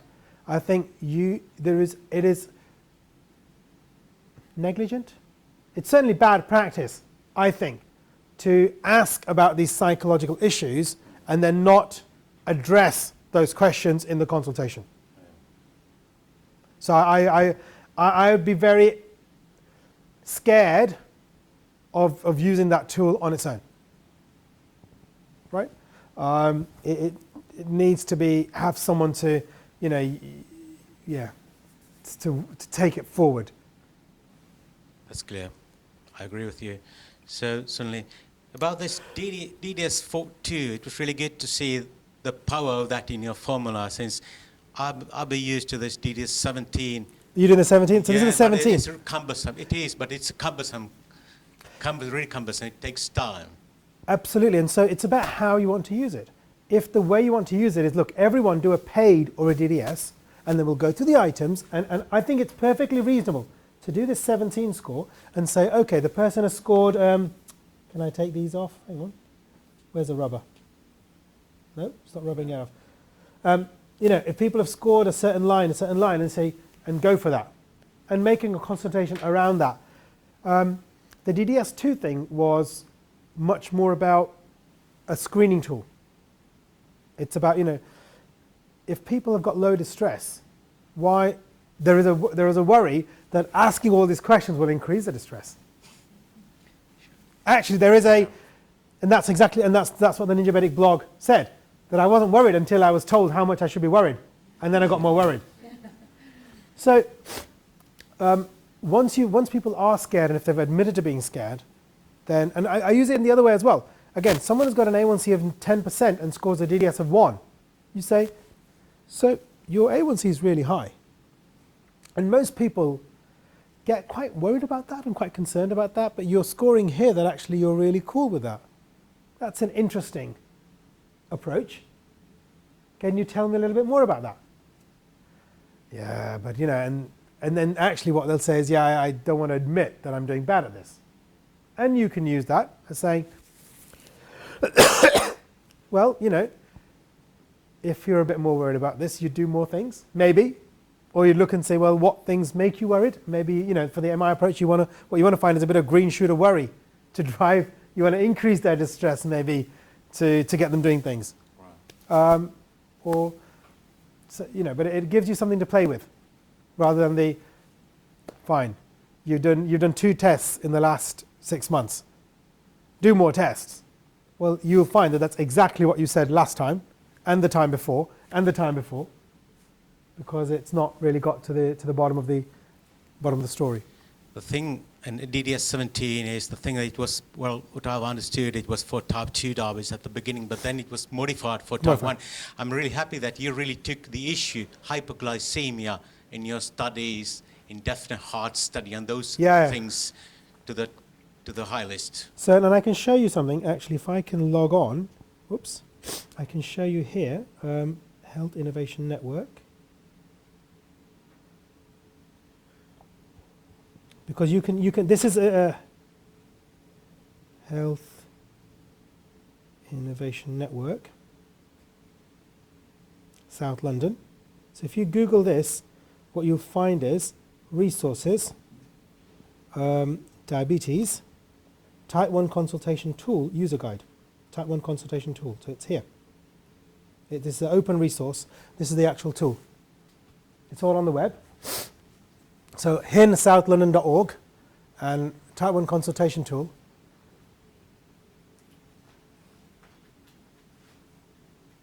So, and what we have actually, I haven't, if you, this is the first page, and then the second page is what we do is, this is the data that will go into our national, that I'm hoping eventually will go into our national diabetes audit. Because, we said, when you're looking at what data you want to collect, I'd love to collect 180 points of data. The reality is, we then approach that with what things can you not live without? That if you don't collect these, it's almost not worth collecting the data. And we said, well, number of severe hypos we have to collect. A measure of awareness we have to collect. A1C we have to collect. And a measure of living with diabetes. And we said DDS2 is the easiest to collect score. That's why we chose it. Those are the 4 minimum connections. What complications of diabetes do you have? Our national diabetes audit says you have to kind of collect, because of course if you're a tertiary referral center like we are, we get a high proportion of people from other centers with multiple complications. So my population by definition is enriched with these things. So I have to look at my average A1C in the context of those numbers. Have they done carb counting education? What therapy are they on? Are they using CGM? And these are the basic 9 care processes that, again, the National Diabetes Audit, the government says we have to check at least once a year on every patient. So that's our checklist to say, have they been done? And then the way this is now being converted into an electronic format, so the patient will fill in this bit in the waiting room, and it will self-populate this. We can then just tick the no complications box, tick, and then it will build our, we're very old, we don't have any, in my unit, I don't have a proper database that collects these things. So this tool is now allowing me to collect these data on those people. And then we have this. So I plot it where they are. And actually what I do in clinic is I say, right, so now at the end of the consultation, I turn the sheet of paper to them and I say, so at the end of this, what have we agreed?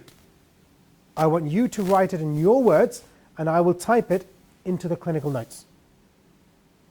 Because one of the principles of motivational interviewing is something called change talk. And change talk means if I say, do this, I've got to find a way to make the patient say, this is what I'm going to do. Right? So you saying, when you exercise, do a temporary basal, is less effective than saying, when you're exercising, you need much less insulin. How would you do that? I could do a temporary basal. That's a great idea. How much would you want to do? 50, 60? Okay, so what are you going to do? Write it down and take the sheet away with you.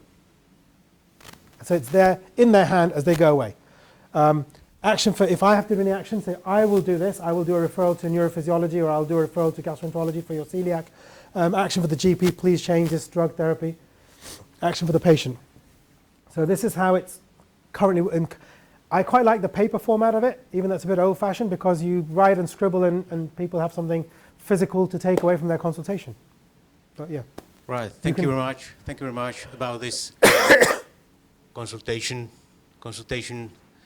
paper and everything else. Now we want to close the first session Yep. and then come back after quarter an hour Yep. to the next 640G. Thank you very much for all of you Thank there you. and here. Thank you. Preti. Thank you, Preti.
So, friends and colleagues, welcome back to the session of sensoring technology, new pump 640G, and our distinguished guest, Pratik Kaudar, is going to continue straight from the psychology to Into technology. into technology. Yes, please, podium is yours again. Thank you. Yeah, I think that over the years, as the pumps have got more complex, we've sometimes got a bit hooked up or lost in the complexity of the pump. And the way I approach my pump setup and my downloads today is very different from the way I approached it 12 months ago. And this has come about from doing a large number of presentations like this, where on the whole, in the room, I've been with people who have done this far more than I have. And every time you talk about things, someone says something that makes sense, that I learn and say, that makes sense. But the fortunate part of this has been that I've, in the last 12 months, have probably had the great fortune of traveling to a lot of places and doing this sort of presentations, and have had the ability to have the opportunity to combine things that I've learned from all the people and try and look for common themes in that and work out what it is that I should really do. So this next bit is actually, I take no real credit for it, but this is just the outcome of, and again, one of my close friends once told me that the easiest way to become an expert in some topic is to tell other people that you're an expert in it, because then you get to do more of that thing, and by virtue of having said you're an expert, you gradually gain a small degree of expertise.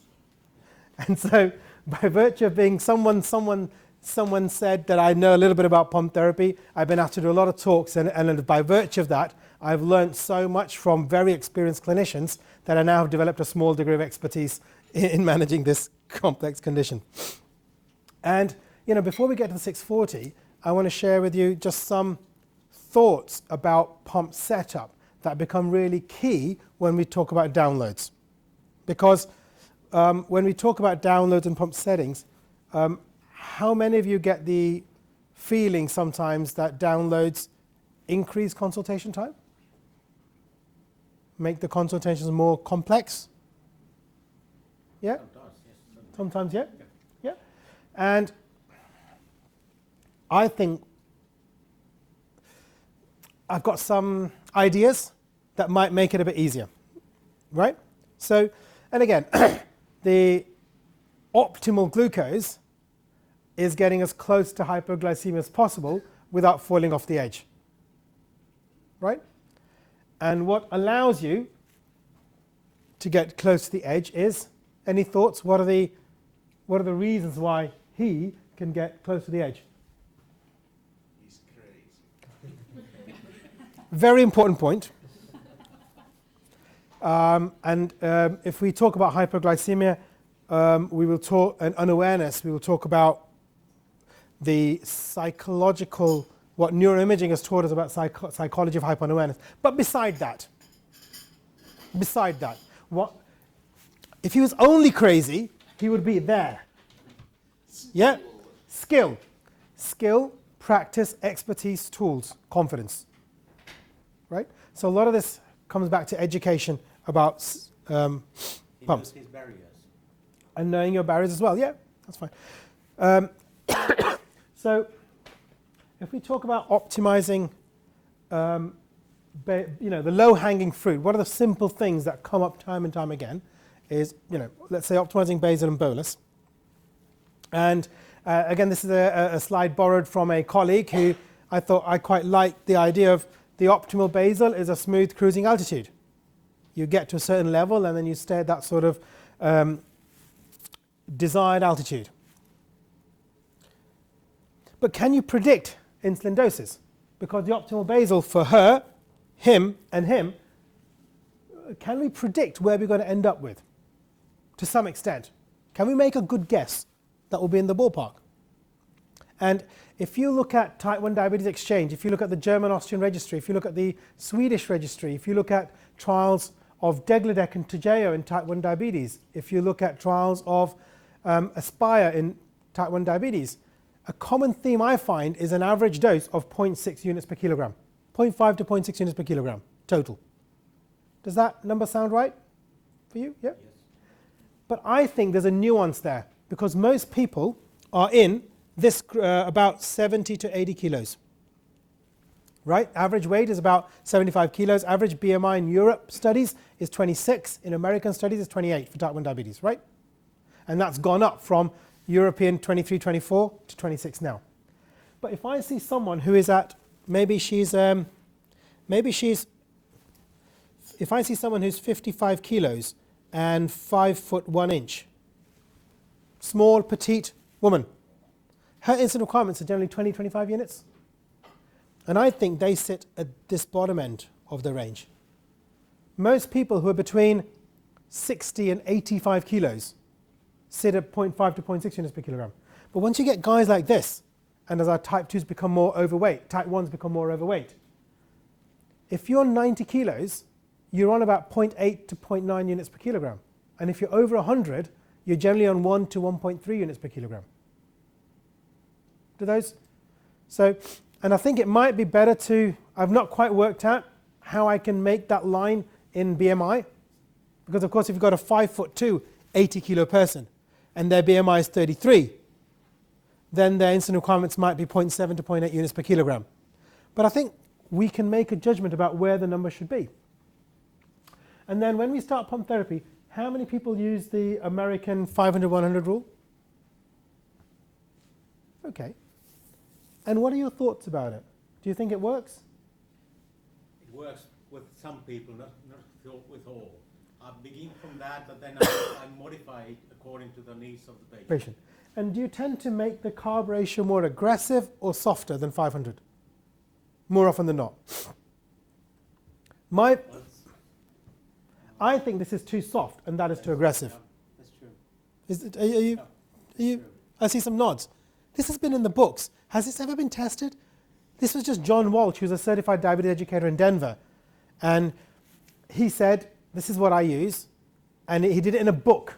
The original reference is not a paper. It's a book saying that I've looked at some people and I've regressed their data and I find this is the situation that works. And this has become God's word in setting up pump therapy. And I don't like it. My word against his word is that the number should be 350 and 120. And your word might be that it should be 400 and 140, but you know. And I think it's not to decry things. I think in my clinic, 350 and 130 works because that's the way I set my pumps up. In his clinic, 500 and 100 works because that's the way he sets his pumps up. Okay?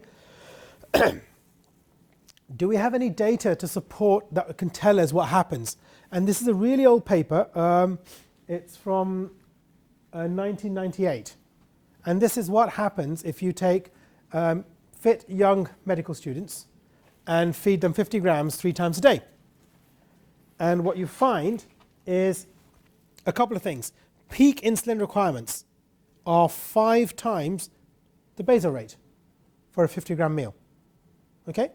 So, do we say that if someone's on 1 unit an hour, we expect the bolus to be 5 units at least? Maybe not, because actually we need to cover the back end of the profile here. But it also says is that all the insulin is done within 60 minutes. At breakfast, lunch, and dinner, by 60 minutes, the insulin has come back down to normal. Which is really important because if we look at the pharmacokinetics and dynamics of Novo sluggish and humo slug, as they should be called, because they should never be called rapid in any sense of the term. The peak insulin concentration is at 60 minutes, and the peak insulin action is at 95 minutes. And so, how many people routinely recommend bolusing a minimum of 20 minutes pre-meal? Okay, at least half of my patients bolus post-meal.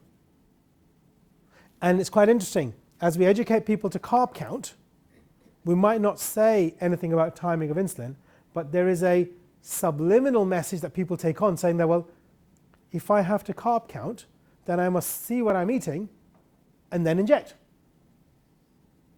And so that the message around carb counting makes people bolus post-meal, unless we are specific that the pharmacokinetics of currently available analogues mean that the optimal bolus time is actually somewhere between 30 and 35 minutes pre-meal. Okay? But if we look at this, basal secretion represented 50% of the total 24-hour insulin doses.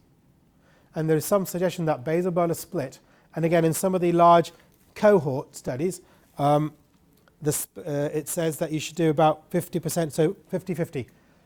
Now in pediatrics, a lot of people say 30 bolus, 30 basal, 70 bolus. So a lot of peds will come at 30% basal. And the only explanation I've heard for that is that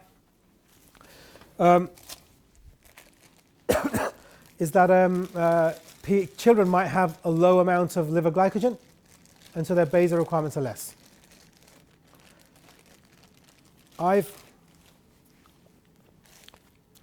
And I think one of the concepts, I think if people are doing 2 to 3 boluses a day, basically they're not taking bolus. And so our strategy tends to be to push the basal up.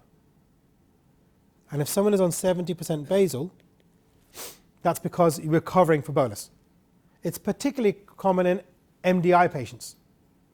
And tell me about this situation. Someone comes in with an A1C of 10%, and they're on 24 units of Lantus and the equivalent of, let's say, 6 to 8 units 3 times a day, right? And they're at a high A1C. You ask them, what's your fasting glucose? The fasting glucose is high because they didn't take the evening insulin properly. So they go out of clinic on 30 units of basal. Well, not 30, but 26, and then 28, and then 30. And then this 65 kilo woman ends up on 30 units of basal, or 34 units of basal, because the fastings have been high and it's been titrated up. Now the fastings are high because the evening meal didn't get covered. And then what will happen if she takes a quick acting?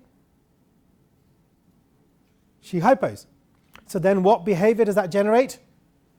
I need to eat first, because if I take my quick, I'll hypo.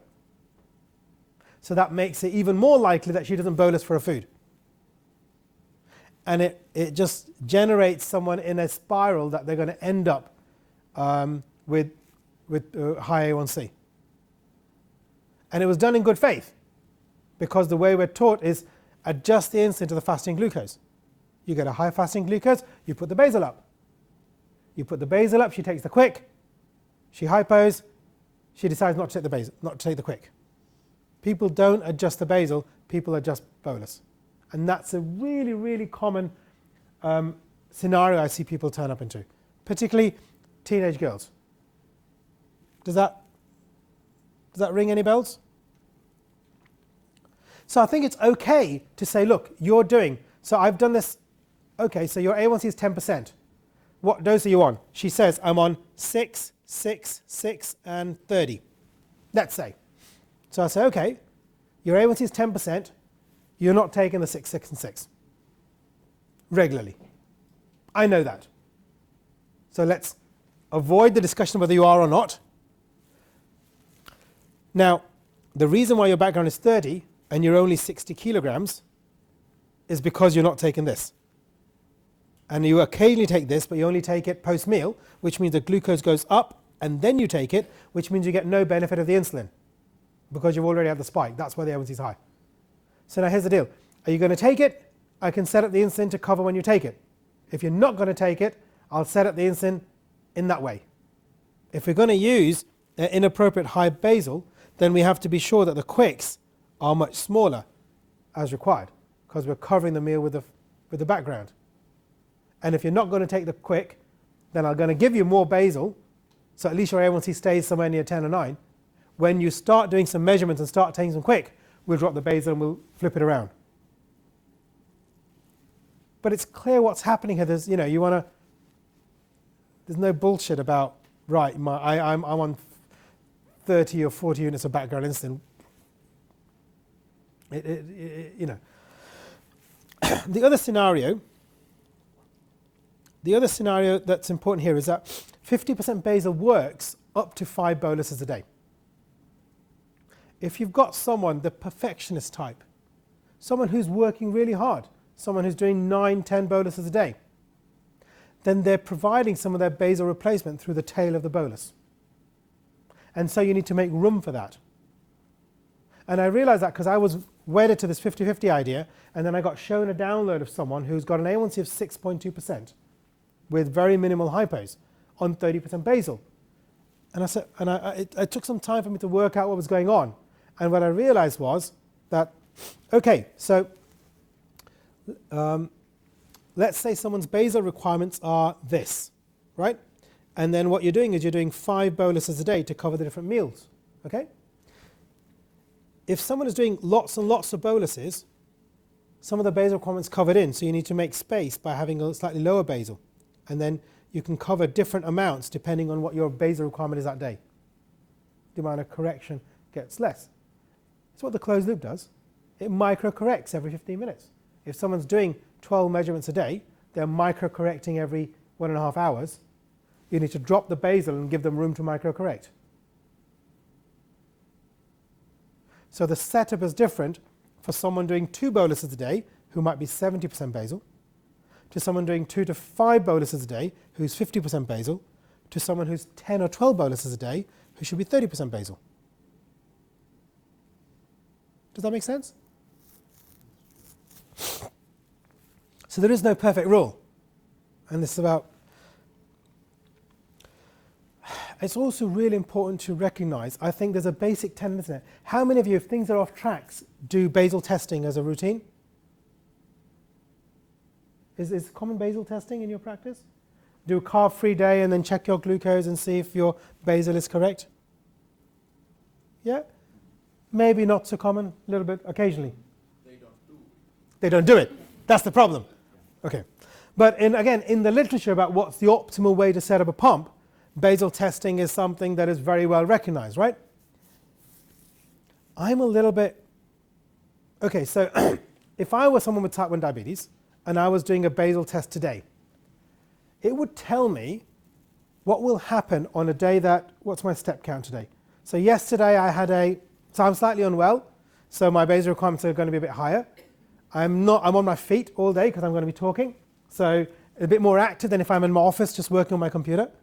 It depends on, I had a very late meal last night when I got in at midnight, that I was pretty hungry, so I overate and I had some dessert, so I had a high-fat meal last night. All these things affect my basal requirements today. And if I do it tomorrow, well, it's a Saturday, I've got something planned, I'm going out into London with my kids, I'll be on my feet all day, it will be completely different. So the basal requirement varies a fair bit day to day. The other thing about basal setup is, are you familiar with these kind of German ways of doing basal rates? It's pretty evidence-based, circadian profile of basal rates. Yeah? You can tell if someone, do you have much Roche pumps here in Finland? We've had Before? Yeah.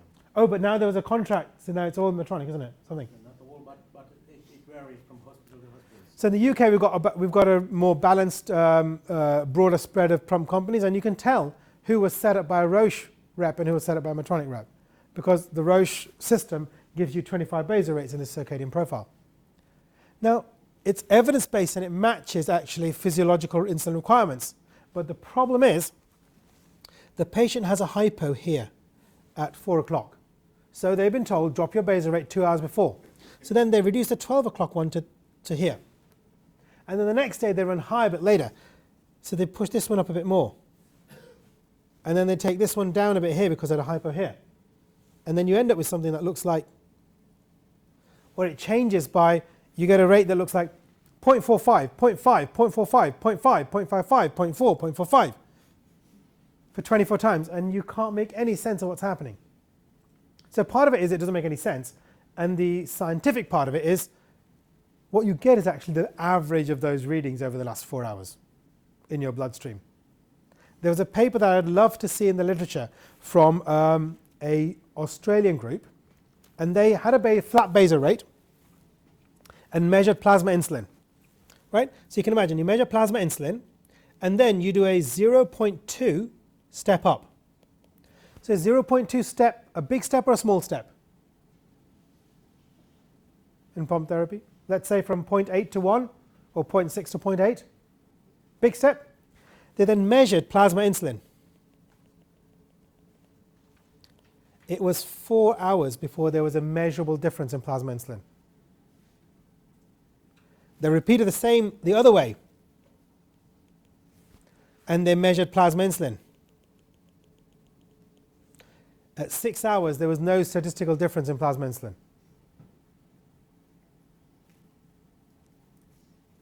So you make a 0.5 change, a 0.05 change, a little bit up, a little bit down. I mean, can you imagine if someone was on a Levemir and you change the dose from 10 to 9.7? What effect is that going to have on the glucose? So we get sucked into making minute changes, and you look through a big download, you spend 25 minutes looking at the download, and you make a 0.05 change in the basal rate. I always, if I made a change in the basal rate, I add up the change. I say, look, you were 0.8, let's say overnight you were 0.6, and I've dropped it to 0.4 for 4 hours. In effect, I've taken 0.4 units off your basal.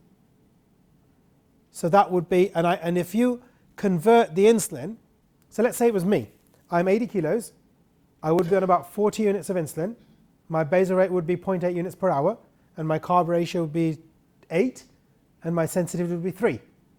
Yeah? So if 1 unit drops my glucose by 3, 0.4 units is worth a glucose change of 1. It's maths. And you can reverse engineer changes in glucose into carbs into insulin by triangulating those 3 numbers. Are you with me? Yep. Does that make sense? I'll come to that a bit more. I Yeah? have a question from here. Yeah. On my mobile phone. Using the pump Using the pump effectively requires quite a lot of changes to the daily routines of the patient. Have you any good practices to help the patient organize their lives based on the patient type, ostrich or jellyfish? Someone's been really listening. No, I don't know. I'm wedded to a mindset that says that as far as possible, it's my job to adjust the insulin around the patient and their lifestyle. So that it's 1960s or 50s when the diabetes made you have a strict lifestyle, and it's still in the population. People would say, I have diabetes, I should eat 3 meals at the same time of day. And people still carry that around with them, that if I have diabetes, I'm supposed to eat 3 meals at the same time of day. And I think the place where you would adjust it is that chaos story, when you've tried the philosophy of use it and have the flexibility and live your life as you can. And if it turns out that is more harmful to the patient, then you might pull them back. But on the whole, the underlying philosophy is to try and match the therapy to the patient and split the basal bolus out. So we all do that so that people have flexibility of food timing and quantity. So in terms of shape of basal profile, my practice is to make life easy and do this as blocks. And the blocks I do is I will say, okay, so what time do you go to bed? So to make life easy, let's say I go to bed at midnight. I wake up at about 6 a.m. I have lunch at about 12 o'clock. I have dinner at about 1800, and I go to bed at midnight. There will be natural time points. A student, it might be wake up at 11 o'clock in the morning, have lunch at 3 o'clock, have dinner at 10 o'clock. So, but those will be standard times when we are expecting the patient to do some measurement, that we'll get some readings, right? The way I set things up is I will take the total daily dose and divide by 2 to get the basal setting. total. So let's say it's me. I'm 80 kilos, so 80 divided by 2 gives me 40 units total daily dose, right? If someone's A1C is under 9%, is it a reasonable assumption to say that the total dose is correct, we need to redistribute the insulin? If someone's A1C is over 9%, then they're missing insulin. And whatever their total daily dose is, their real dose is a bit more than that. It's not a perfect assumption, but it's a reasonable assumption, right? So 40, so I'm on 20 basal, which divided by 24,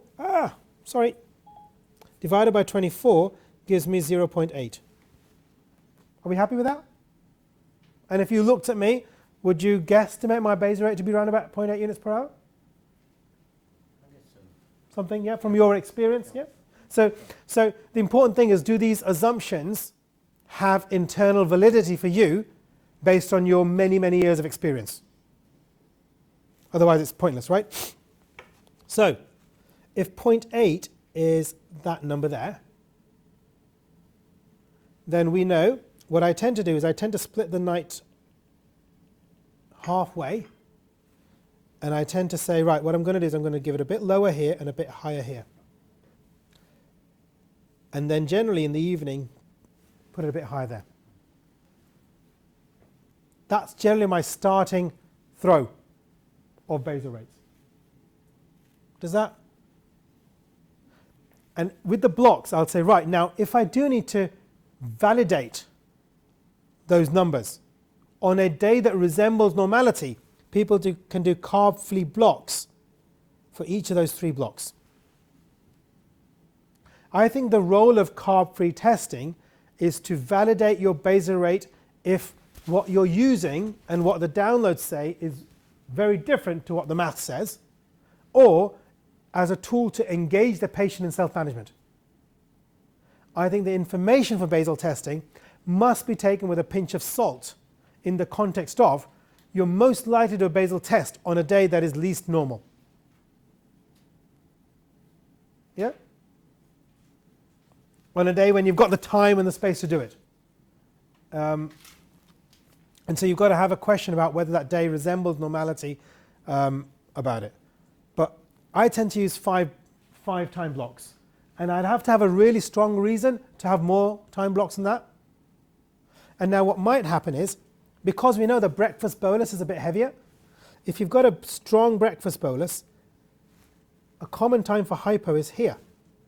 So it's not unreasonable to make some space here and have a slightly lower rate if that's the problem. So if your problem is loss of control post-breakfast and you need to increase the bolus but that's causing hypos here, then making some space. So you know, a basal rate for me might be 0.7, 0.9, 0.7, 0.8, 0.85.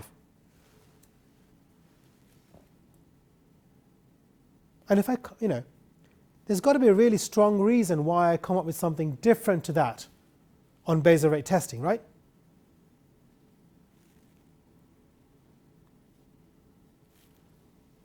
Was it because I did the basal rate testing when I had a cold and a chest infection?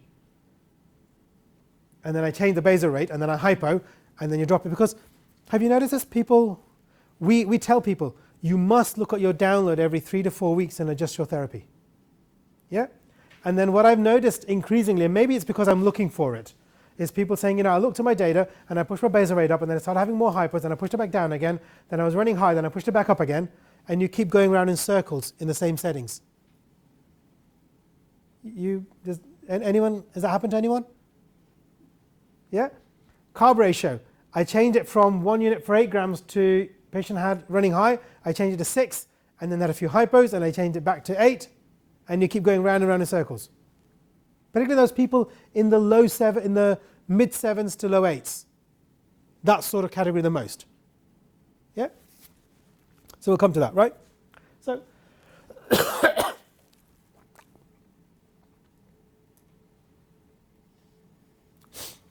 and I'll bring back to the fact. So our traditional teaching has always been titrate the dose.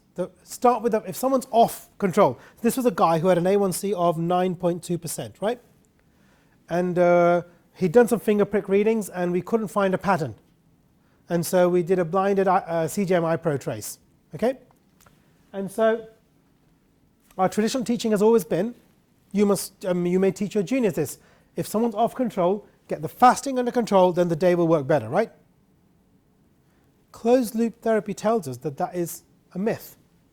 Because in closed loops, if you look at the benefits in closed loop studies, they get the fasting glucose at 6 every morning. There is no difference between open loop and closed loop in daytime control. All the benefit comes from overnight control. So starting the day better does not affect the day. There is hard evidence to prove this. Right? And getting the day right is a pain, because here you go. You ever done a trace like this? So let me make it. So again, the mode of insulin delivery is irrelevant, right? Because in effect, what I talk about is I talk about dials.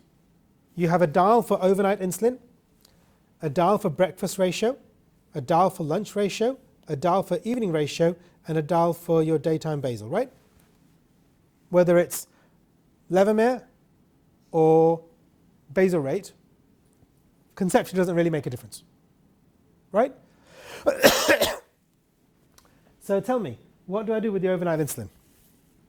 Please, esteemed clinicians. Nothing until one knows the late evening blood. Okay, you've got the whole trace there. They are this variation. Okay. So if I just look at the night, high in 2 nights, in range 2 nights, and low 3 nights, right? That's the basic split of any person with type 1 diabetes. Not any person, but anybody with an A1C more than 7.2%, right? And many people with an A1C of 7.2%.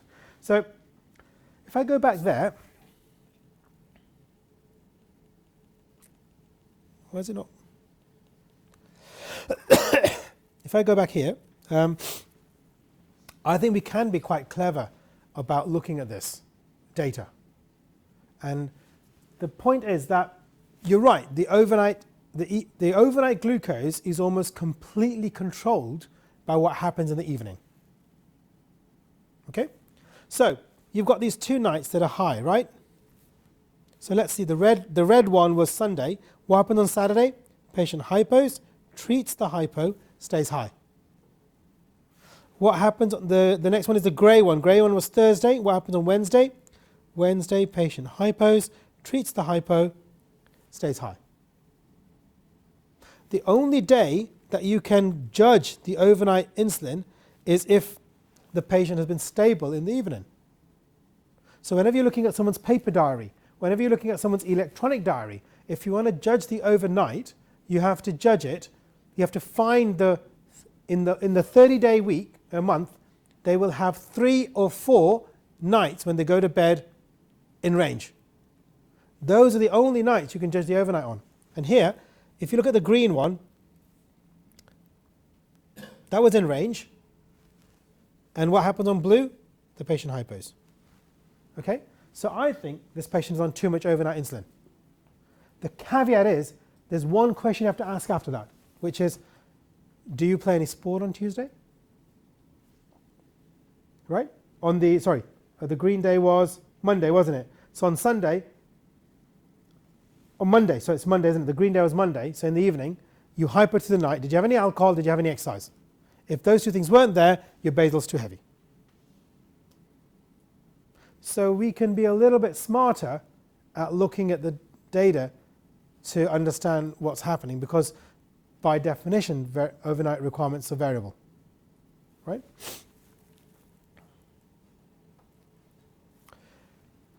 Whenever I'm talking about overnight, I do make the comment about, how many times in your clinic has someone said if you woke up high, maybe it was a nighttime hypo? Does that happen? Yeah? Okay. So the Samoji effect is quite popular in Finland. But sometimes you'll see that. Of course, normally it's not the question. It's more of a question of a dawn phenomenon or differences of the late evening doings or eating lots of fats and carbs, etc. So I think, Or not. I mean, there are what, about 25 publications in the literature failing to show any evidence for the Samoji effect. It is embedded in British practice. What you're suggesting is the patient has hypoglycemia and then rises up high, right? The evidence says that if you clamp, I haven't put all the slides in because I assume that this might be common knowledge, but if you are hypoglycemic in your sleep, you do not make adrenaline. Or you make much less adrenaline than you do if you're awake. In 2 different data sets with a total of about 400 patients, I looked for any night when there was a CGM hypoglycemia and the patient rose with a glucose more than 10 and failed to find any at all. Slight lie, I found 2 episodes when there was a low glucose reading between midnight and 8 a.m. and the patient woke with a glucose over 10. Both of those episodes occurred between midnight and 1 o'clock in the morning, were accompanied by a capillary glucose test that was below 3. I put it to you that the patient fell to hypo following a bedtime correction, treated the hypo, and that's why they woke up high.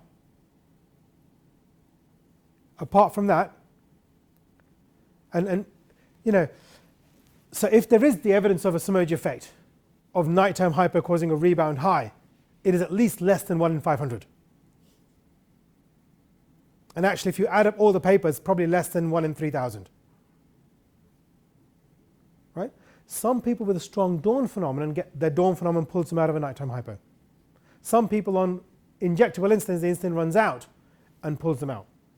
But the original Samoji effect described in 1936 has never been described again in any publication since then. But it is still entrenched in clinical practice.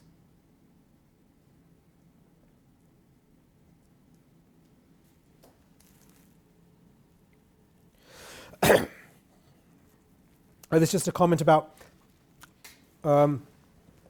oops, I didn't sort of, if you look at this is quite useful to map into your clinic. If people don't, who routinely downloads every patient who comes into clinic? Okay, so most people here, right? MDI as well. Great, fantastic, yeah. And see if this matches. These are data from the Type 1 Diabetes Exchange. That's the paper. Someone asked about the reference for Type 1 Diabetes Exchange. Diabetes Care, July 2013. Right? I can find the paper for you if you remind me in the lunch break. But if you're measuring 2 times a day, you get an A1C of 8.5%. If you're looking for an A1C of 7.5%, on average, people are doing 7 to 8 measurements a day. The Germans get the same control for slightly fewer measurements. Maybe because the diet is less fatty. I don't really know. Maybe because they're using that funny 24-hour profile. I don't know.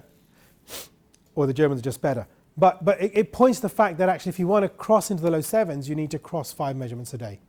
Pretty much, most people.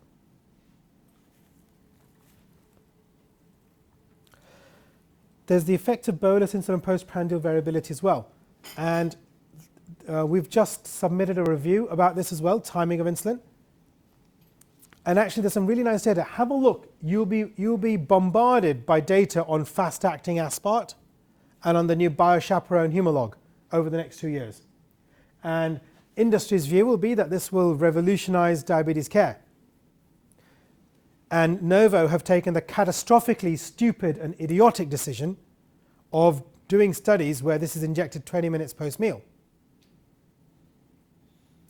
I mean, these are the great and the good of the diabetes world have advised Novo. They have access to all the top clinicians, and they designed a study that tested aspart versus Fiasp taken immediately pre-meal versus Fiasp taken 20 minutes post-meal. And it's been licensed for use 20 minutes post-meal. Isn't that criminally negligent?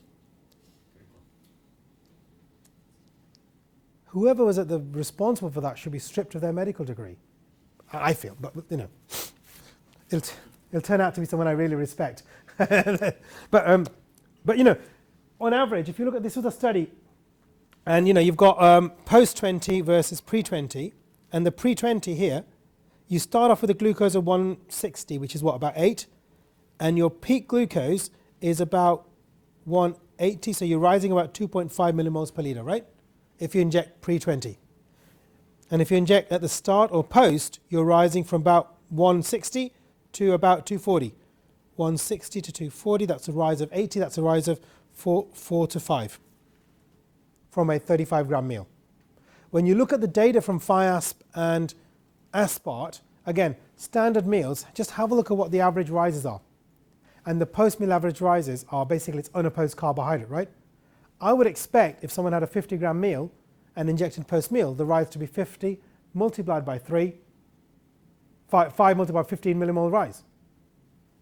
10 to 15 millimole rise, right? Post-meal. And it's a message that isn't routinely mentioned in clinic. It's an easy win. And I would generally say, and I started out by telling patients, I need you to test to bolus 20 minutes pre-meal. And every single patient said, I can't do that. I don't know what I'm going to eat. What if I hypo? So I realized I was using the wrong language. And so now what I say is, if you bolus immediately pre-meal, your average rise in glucose is going to be about +5 to +6. The evidence says. If you bolus 20 minutes pre, the rise is +3. And you have lower risk of hypoglycemia the other side. Okay? There is some data saying that if you bolus post-meal, you have 20% more risk of hypoglycemia post-meal. Okay? So, most human beings take carbohydrate through their mouth between 4 to 6 times a day. Right? Or I'd look at the patient's download and say, how many boluses you do? You're doing about 4 boluses a day, so that's 30 boluses a week. What percentage of those boluses can you do 20 minutes pre-meal? Because every time you do that, you buy A1C for free. Right? Now, I recognize you can't do it all the time. Can you do it 5% of the time? And almost always you get a response, I can probably do that for breakfast and maybe for evening meal, and they'll come back at maybe 50% of the time. And I say, you know, just think about it. Every time you do it, you're buying A1C for free. And that's been a far more positive way of putting it than, can you do it 20 minutes pre-meal? They say no. And then if they say, well, what if I don't know what I'm going to eat, and if I don't finish my meal, what do I do? And the question has been, I started off by saying, well, if you have more food, you can always top up the bolus. If you have less food, you can do this. And again, it's much more effective if you say, okay, so what's your worst case scenario? You've done a 5-unit bolus, and the food arrives and it's covered in fungus, and you can't eat it. Worst case scenario? Or you vomit because it's so disgusting. So what's the worst that's going to happen here? You have 50 grams to fill from somewhere, right? You go out and buy a chocolate bar, buy a muffin, have a couple of biscuits. How often is that going to, you know? That's the worst that can happen, is you're going to have to go and buy a muffin or buy another meal, you know? We've been using in our education regarding this. We have had this study showed for our patients, and we say them that usually you should take a quarter of an hour, 20 minutes before, and take that amount of insulin to your lunch at work, what you know that you normally eat at least minimum that, and then the rest when you top say it up. yeah. Yeah. And again, there's different strategies here. One strategy is do your correction bolus. So if you talk to people who use the open APS systems, you know, open closed loop, I had lunch with Dana Lewis at the ADA last year. And what they do, the closed loop people, and they're people who achieve A1Cs of 4.8, 4.6 with no hypos, right? And what they say is they pre-bolus to a target of 4. About an hour before they, 11 o'clock, if they think lunch is going to be sometime between 12 and 1, they'll pre-bolus to a target of 4, about an hour before. So you're in the office, 11:30, pre-bolus, do a correction bolus, and then whenever you're eating, your glucose is dropping and it kills the post-meal rise. You just need a bit of instant waiting for it. So whether you separate your correction and your meal bolus, whether you pre-bolus, I'll take 3 units for my meal, about 20 minutes before, and then top up later. Let the patient come up with their solution. How do you get at least a couple of units waiting for the food before you eat? Right? This was just to say, because if you use my criticism and my scenario of the 500 rule is that you have an inadequate bolus. Or maybe you bolus on a rising glucose for some reason. Or you bolus into an area of lipohypertrophy. So you end up with a high reading later on, right? So then you do a correction bolus. And you're bolusing on a falling glucose. And it's a frustration bolus, and unless you're using a bolus wizard, it tends to be an overcorrection, which drives a hypo. And then you panic and you overtreat, and then kind of this is a way in which this kind of roller coaster of variability starts, doesn't it? Do you recognize this pattern? And then what happens is you have a high A1C, so then your basal gets put up, which just makes the problem even worse. And too often people get referred in saying, this person, I've put them on pump therapies, A1C is not great, they're doing 6 measurements a day, and you look at the settings and you think, this patient's on 70% basal. Why are they on basal? Well, if I don't eat before I bolus, I hypo. And you can see the way the pump is set up is driving the behavior that maintains high glucose readings. And that's why I've become much more aggressive in trusting physiology, in saying these are the settings that should work based on physiology and based on large data sets, based on what works in most people. Within that, I acknowledge some people will be different, right? And will have odd numbers that work for them. But it's a rule that Prof. Emil drilled into us. If it ain't broke, don't fix it. But if it's broke, follow physiology. And so you've got someone who's on, if I came to your clinic with an A1C of 9% and I was on a basal rate of 1.2 units per hour, and you'd say, right, the basal looks a bit heavy, I'm going to take it down to 1.1, which would be a natural thing. I'm now far more inclined to do a Control-Alt-Delete. Yeah? If someone's a little bit off and I'm tweaking it, if they're under 8 and I'm just trying to tweak it, they're probably on a good baseline and I just need to make some small adjustments. If someone's above 8.5% and we want to adjust things, I'm more likely to do a Control-Alt-Delete. Start from scratch, start off where things are going. So there's some data. There's this paper by I'm not quite sure. These guys are from Vancouver, and they took people on MDI. They did a 25% reduction in total insulin, split it by half, and divided by 24. And they actually compared 4 different algorithms to control the basal, and that one worked best in those groups. So there's one small paper that I can say supports my hypothesis. This is a nice review by Eileen King, and she reviewed all the different papers, and you can see here basal that have talked about what basal bolus ratio should be, and see all these papers here which were kind of 2008 are looking at about 50 to 80. The pediatric papers are looking at 30%. There's some Japanese papers, Nakamura, that show very low rate, and her explanation is, which I think is about right, is the Japanese maybe a much higher carbohydrate diet, and so they have a much more bolus percentage, and they have a low fat. And it's the fat content in European diets that drives a bit of basal requirement. And we'll come to that when we talk about fat protein counting as well. But I think it points to basal maybe somewhere between 40 and 50%. So it kind of validates what we said earlier. These are data from closed loop studies. And again, what this is showing is 100% is what the open loop basal requirements were. Okay? What this shows is in the same individual, if they're on a closed loop, the basal requirement can be as low as 50%. These are right? Or as high as 250%.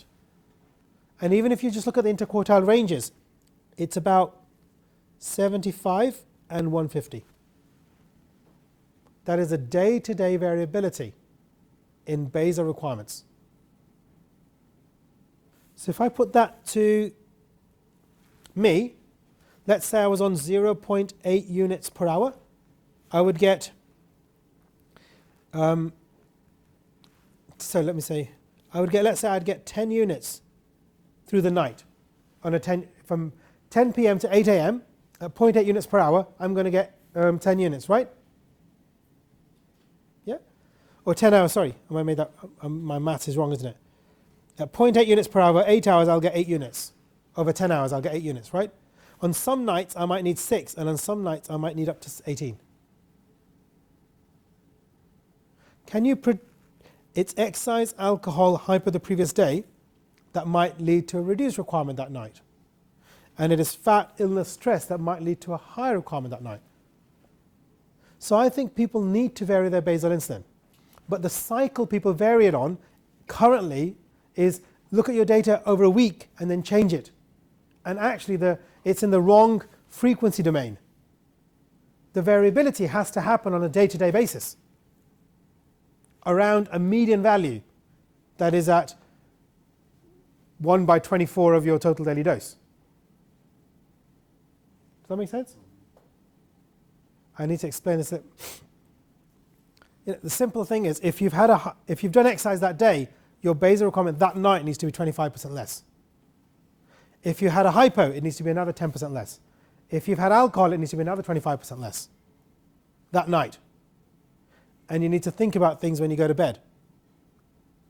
If you don't, because your overnight requirements, the amount of insulin you need, with closed loop we pick it up. People are suspended for 4 hours through the night to keep them steady. So they're having half the insulin that they're prescribed. On other nights they wake up high and they need 3-unit corrections. It's because day on day you have a difference in requirements. And people think they're getting it wrong. The important thing about this is, look, because your requirements are different, what we've done is I've picked an average number, which by definition means it's going to be too much on 20% of nights and too little on 80% of the nights, right? By definition, I picked the average number. So if you get a variation, it's not because you're doing something wrong. It's because we can't predict precisely how much you're going to need tonight. We can make some rough guess. And part of this is about taking away the guilt of I got it wrong. Why is my sugar 13 in the morning? Because you had lasagna with high cheese in the evening. Sorry. It comes back to this, that it has been a study, I think it was from USA, from UK, about protein. That protein intake, just low-fat turkey protein, 55 grams, may increase by 5.5 millimole your morning fasting glucose. Yeah. So it's still, of course, it's really always combined to fat intake, but not always so today. I'll come to fat and protein counting in a little bit, but I think that's a key part that isn't a routine part of therapy at the moment. And most of the variability in morning glucose, as I've said, is governed by what you had in the evening meal. Because there are 3 scenarios. You under bolus, you have a high bedtime reading.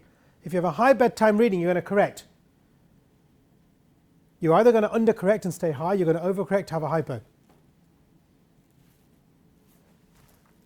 And that brings me to, so my rules are 350 for the carb ratio and 120 for the sensitivity. If someone's got poor awareness, I might make it 130. I believe in aggressive bolus and soft correction. In that King paper, they came up with a recommendation based on some literature searching that breakfast ratio should be 300 and lunch and dinner ratio should be 400.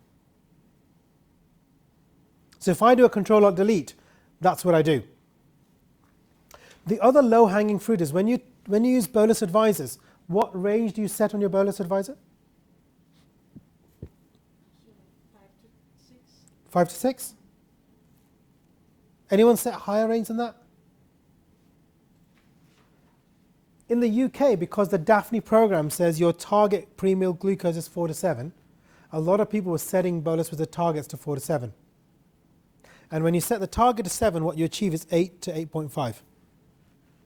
And so I've moved towards doing what you're doing, is saying the easy win is set the bolus wizard target really aggressive to 5.5 or 6, top end, because that's 0.3, and patients get scared. 5.5, that's a bit low.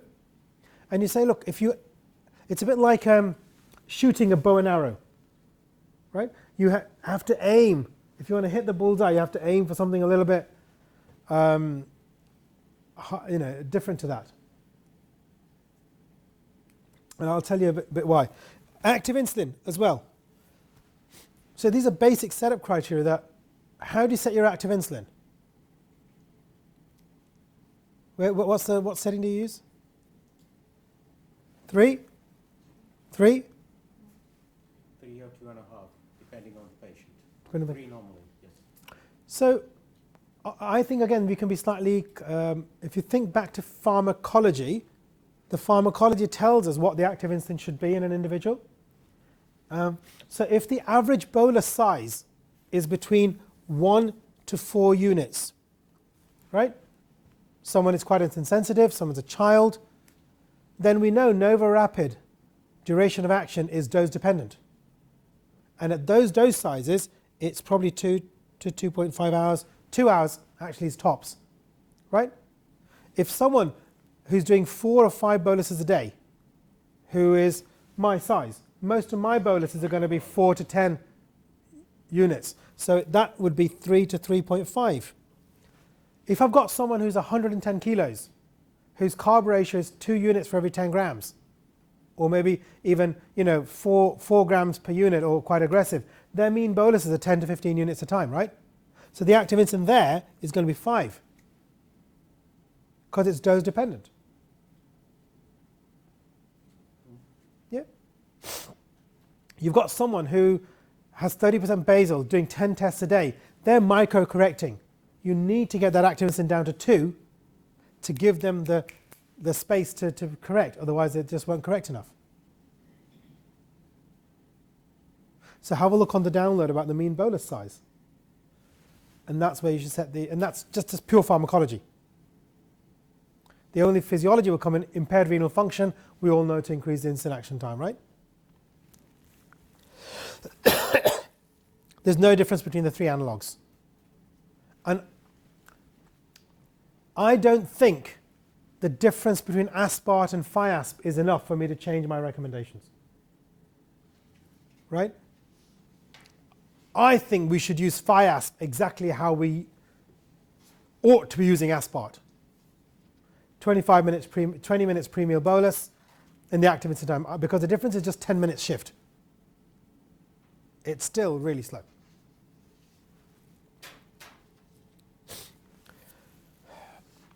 I often also make a point about, particularly for people who aren't doing the measurement, saying that the maths for any bolus is actually really simple, right?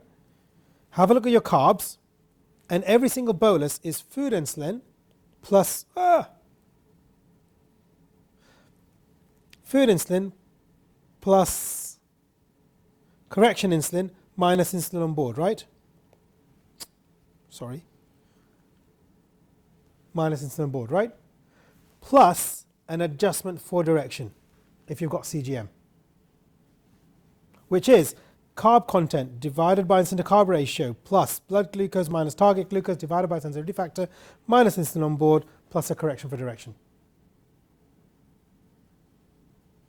If you drill it down, every bolus calculation is this very simple maths. Which means that the only input you need is the carb content and the current blood glucose. You can derive insulin to carb ratio and insulin sensitivity factor from the maths. The even more nuanced version of that is those numbers change depending on previous readings and previous hyperexposure. But that's a level of complexity that is even more, but as a baseline, right?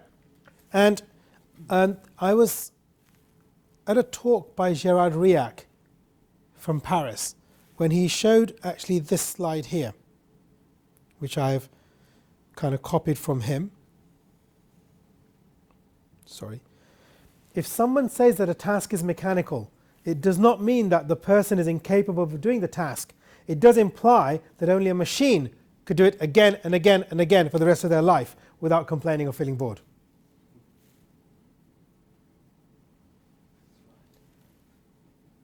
I think it is standard of care for any person with rapid acting insulin to use a bolus advisor meter or a bolus calculator.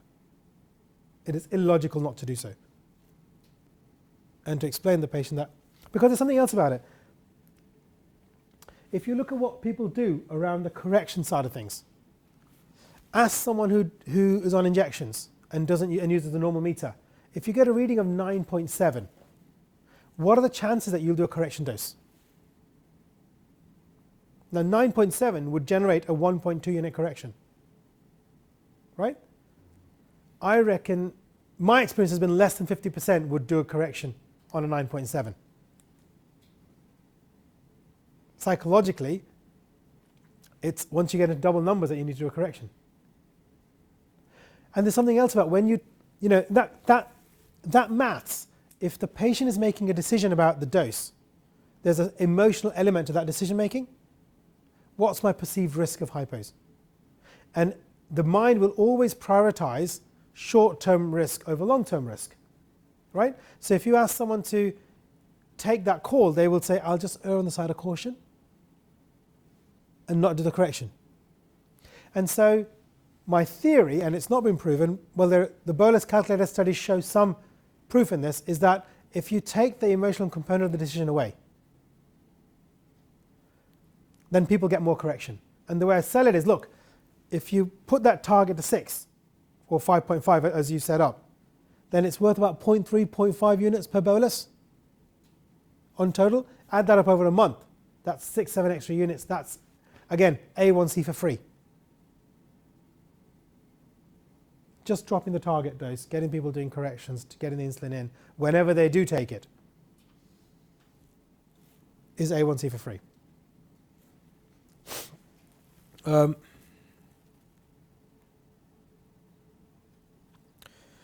There's one. The next thing I wanted to talk about in boluses was here. So when we looked at people in our clinic, and we divided them into A1C of under 7.5%, and the average here was 7. Between 7.5 to 9, the average here was 8, and above 9, the average here was 10. Okay, all of them were doing a minimum of 3 measurements a day. No CGM. And what we found was, if you've got an A1C of 7%, you were getting this. These bins were A1 of glucose of between 4 and 10. The green bars are how many readings you get between 4 and 10. And to get an A1C of 7%, in my clinic, people are getting 60% readings between 4 and 10. If they're at 8%, they're getting 50%. If they're at 10%, they're getting 40%. The blue bars are how many readings are over 10, and the red bars are how many are hypo. Okay? What do you think about that? Is that a very high proportion of readings above 10? 28%? When the student did the readings, and you might argue that that means that my patients have too high variability. The A1C is misreading variability. You might. I think that's good. You think that's good from your experience? Yeah. How does your experience as experienced clinicians validate these numbers? When I asked patients in clinic who were an A1C of 8%, and I said, you're doing 3, 4 measurements a day, what percentage of these do you think needs to be between 4 and 10 for you to get to your target of 7%? Most patients reply 80 to 85%. Right? So I use this in 2 ways. In those patients, I say, look, I'm looking for 60 to 65% in range. Right? Because whatever happens, you're going to have 30% high. If you get a 30% high, it doesn't mean you've done something wrong. Shit happens. You've got to find them and pull it down, and that's fine. For the person not doing the measurement, don't believe the myth that if you put your carbs into your pump and hit deliver, your glucose will be in range next time. Because even the guys who are really good and get 7% are out of range 30% of the time. So when that bolus has been and gone, you need to see where you are, because you've got a 40% chance that you're going to be out of range. And you need to pull it back in again. Right? It's a bit like the argument people say, I can feel what my glucose is. So the response to that is, you are 40 years old. Do you wear a watch? Why do you need a watch? To know the time. Well, you've been, in 40 years you haven't learned what time it is. You can tell, is it morning or night? You can tell if you're really low or really high, but can you tell if it's 4:30 or 5:30? You need a watch to tell that. You can't learn, This was and similarly. So the way we convert this is, this analogy came to me. Do you know of David Kerr? He's a clinician in the UK. Yeah, you know David. Yeah. So I was at the diabetes technology meeting. Well, I wasn't at the meeting. I was in America for the meeting, and I was in a bar with him at 3 o'clock in the morning, playing this game in the bar, which is my only exposure to golf at all. And you have to. There's this ball, and you have to push it and get the ball in the hole. And the idea came to me that, okay, I've set the bolus wizard up for a target glucose of 6, right? So what I'm saying is that if I hit the shot, it's going to hit that 6. I'm going to get a hole in 1, right? We all know that even the best golfers, if they get a hole in 1, it's more luck than skill. The skill is landing the sugar on the green. And for purposes of illustration, I say my green is between 4 and 10. Americans may argue and say 4 and 7 should be the correct green. You choose your range, right? But let's use 4 to 10 for now. And what my data says is that if you teach people carb counting, you put an appropriate setting in, and those people, the settings must be reasonably correct because they're getting an A1C of 7%, they can land 60% of shots on the green. Right? They're the Tiger Woods of the world, right? What happens 10% of the time is that you hit a shot and it goes in the sand. And then you have to scoop it out, and things are a bit wobbly. Okay? And you've chosen the correct club. You've taken the correct swing, but you've hit the sand. And 30% of the time, you hit it, but it goes short. And then you have to take a second shot to get it on.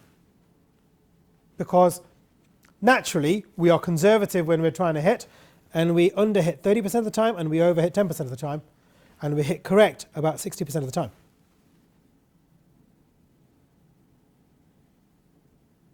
Does that? That's great. Okay. Really good picture. Illustration. Yeah. It's just for this picture that I wanted the pen. This whole thing about using the iPad is just for this one slide.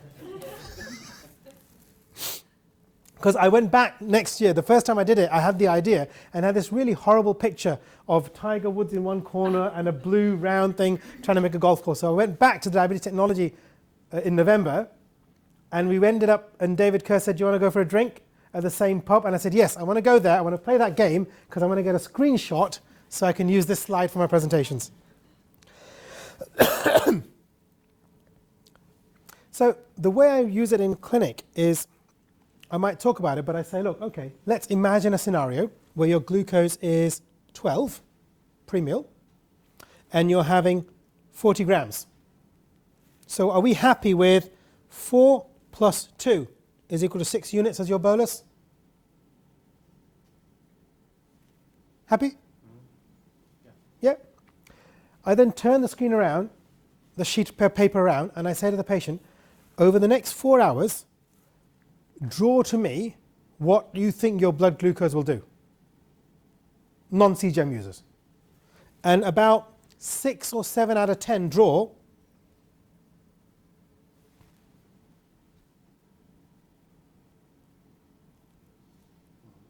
Nice, good.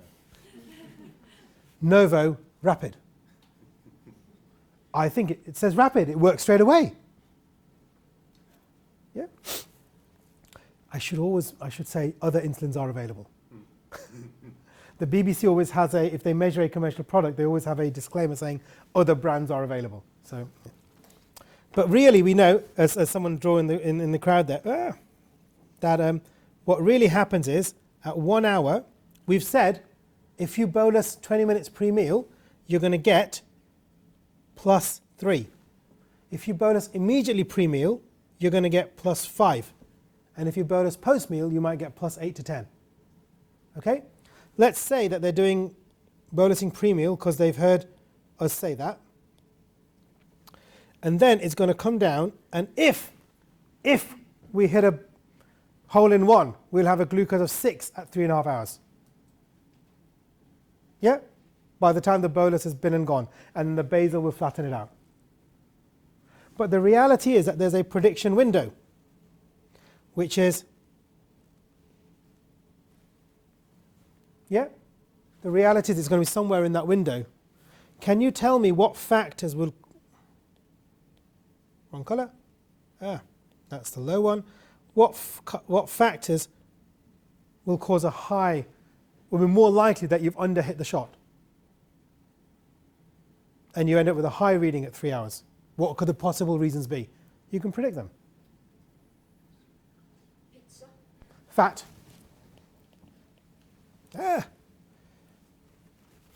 What happened? Where'd it go? Maybe I've got to use it the other way around so I don't hit the home button. All right, let's try this again.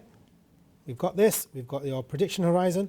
So it's going to be high because of pizza, which is basically, let's call that fat. What else? Stress. How long you have had high glucose insulin sensitivity? Okay, so if you've run in high, so previous glucose, yeah. Instead of normal physical activity today, I've been just sitting down like we are now in here. Sedentary, yeah. Random effect. Because of the alignment of Mars and Venus. No, but for instance, fat injection sites. Sites. Absorption. Cannula. Day 4 of a cannula. I mean, random changes in the absorption. Or Random changes. otherwise. Yeah. And can I call it?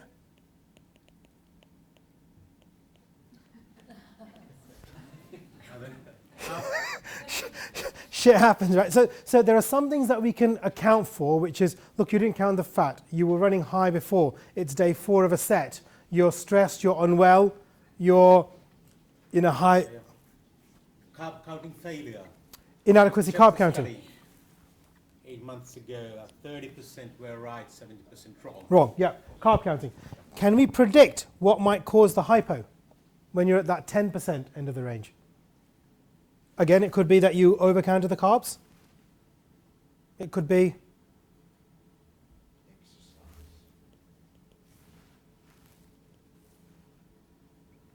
an actually previous hypo. An injection, please. And maybe injection, yeah. So there are some things that you can predict. And actually that's why insulin sensitivity, your insulin to carb ratio, actually varies hour on hour. And very interesting, one of my friends, Nick Oliver in Imperial, he has built a intelligent bolus advisor that adjusts your sensitivity settings on a rolling thing. And I think that's where AI will take us. And the last thing is the effective direction. If your pre-meal was rising, you're going to have a higher curve. If your pre-meal was falling, you're going to have a lower curve. Right? And this is something. Now, do you need a sensor to tell you if your glucose was rising or falling pre-meal? Can you guess with a 60% accuracy? Slightly better than chance? No? If you had a bolus in the last 3 hours and you've got active insulin on board, you're coming down. If you've had a hypo treatment, so the only scenario when it's rising pre-meal is going to be if you had carbs without insulin.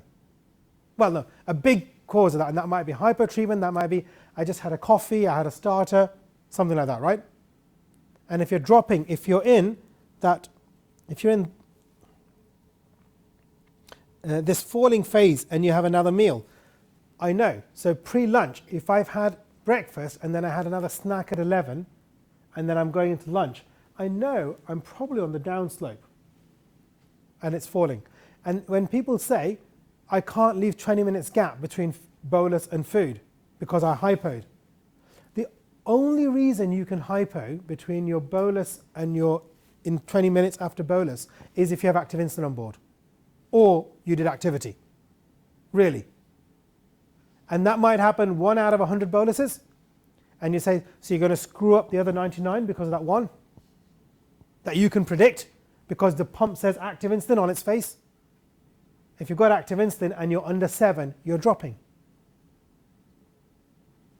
That's a reasonable assumption as a rule of thumb. If you've got a sensor, great, but if not.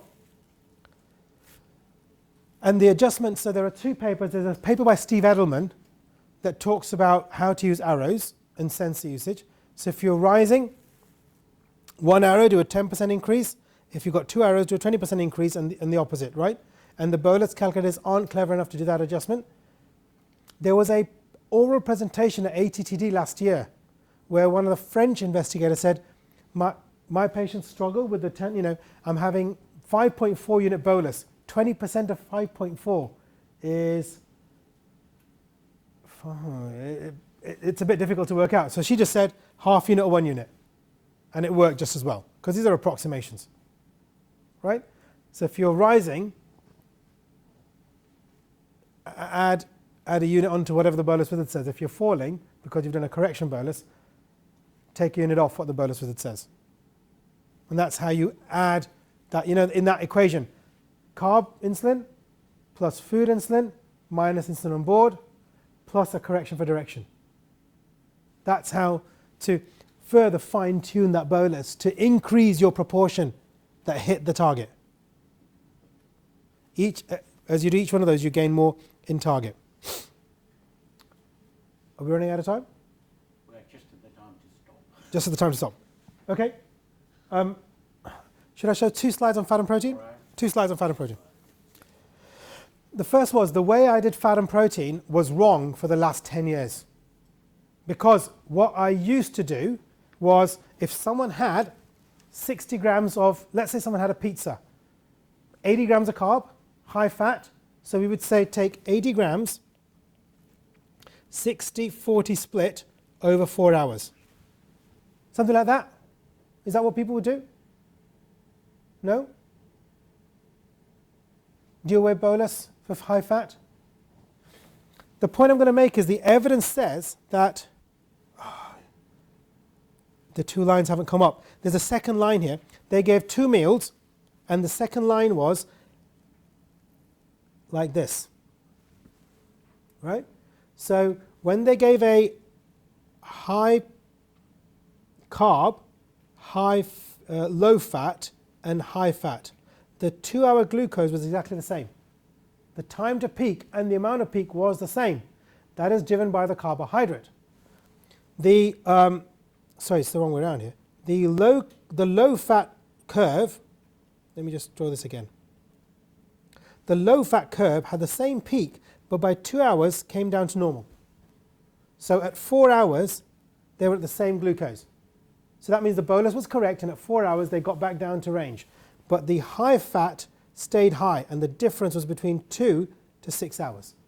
And in that time frame, the closed loop gave 42% more insulin. Right? And if we look at this, again, this is high protein, high fat. Both protein and fat are high. This is only one. This is high fat, and this is high protein. And this is just carbs. And just carbs comes back down to normal, or even a little bit lower, at 3 hours, 4 hours, right? The peak time is the same, irrespective of the fat and protein content. All the difference is between 2 and 6 hours. So I think the advice, and this is Carmel Smart, is a dietitian in Australia who's done the most work on this. I think if you've got a high-fat meal, you need to do your, so the way I look at it is that your straight part of your bolus covers the carbohydrate. And if you give 60% of the bolus, then you're short-changing your carbohydrate. And the long version of the bolus covers the fat content. And now the way you do this, there's the Polish way using fat protein units, which is, to my mind, quite a complicated way. There's an approximation way, which is add 25 to 30% of whatever you took for your carbs over the next 4 hours. So I would say if you get a high reading, this is that 30% that are high in that previous trace. It's because you had fat. And then you get the patient to say, well, what can I do about it, doctor? Well, you can use a dual wave bolus. And if you do it, add 30% insulin over a 4-hour period. Thank you very much for your great talk, Pratik. Again, now about the real need of insulin added to people with diabetes. So the real need of physiological insulin replacement therapy, near that. Yeah. About proteins, carb counting, and about basal to bolus ratio, which has been not so really explained before. Thank you very much. So we are going to have a pause of an hour, and after that begin again. Come back to some curling. And then to the curling, to downloads, and all the things in people with diabetes. And again, Pratik still continue. Thank you very much. You.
Minimed Academia.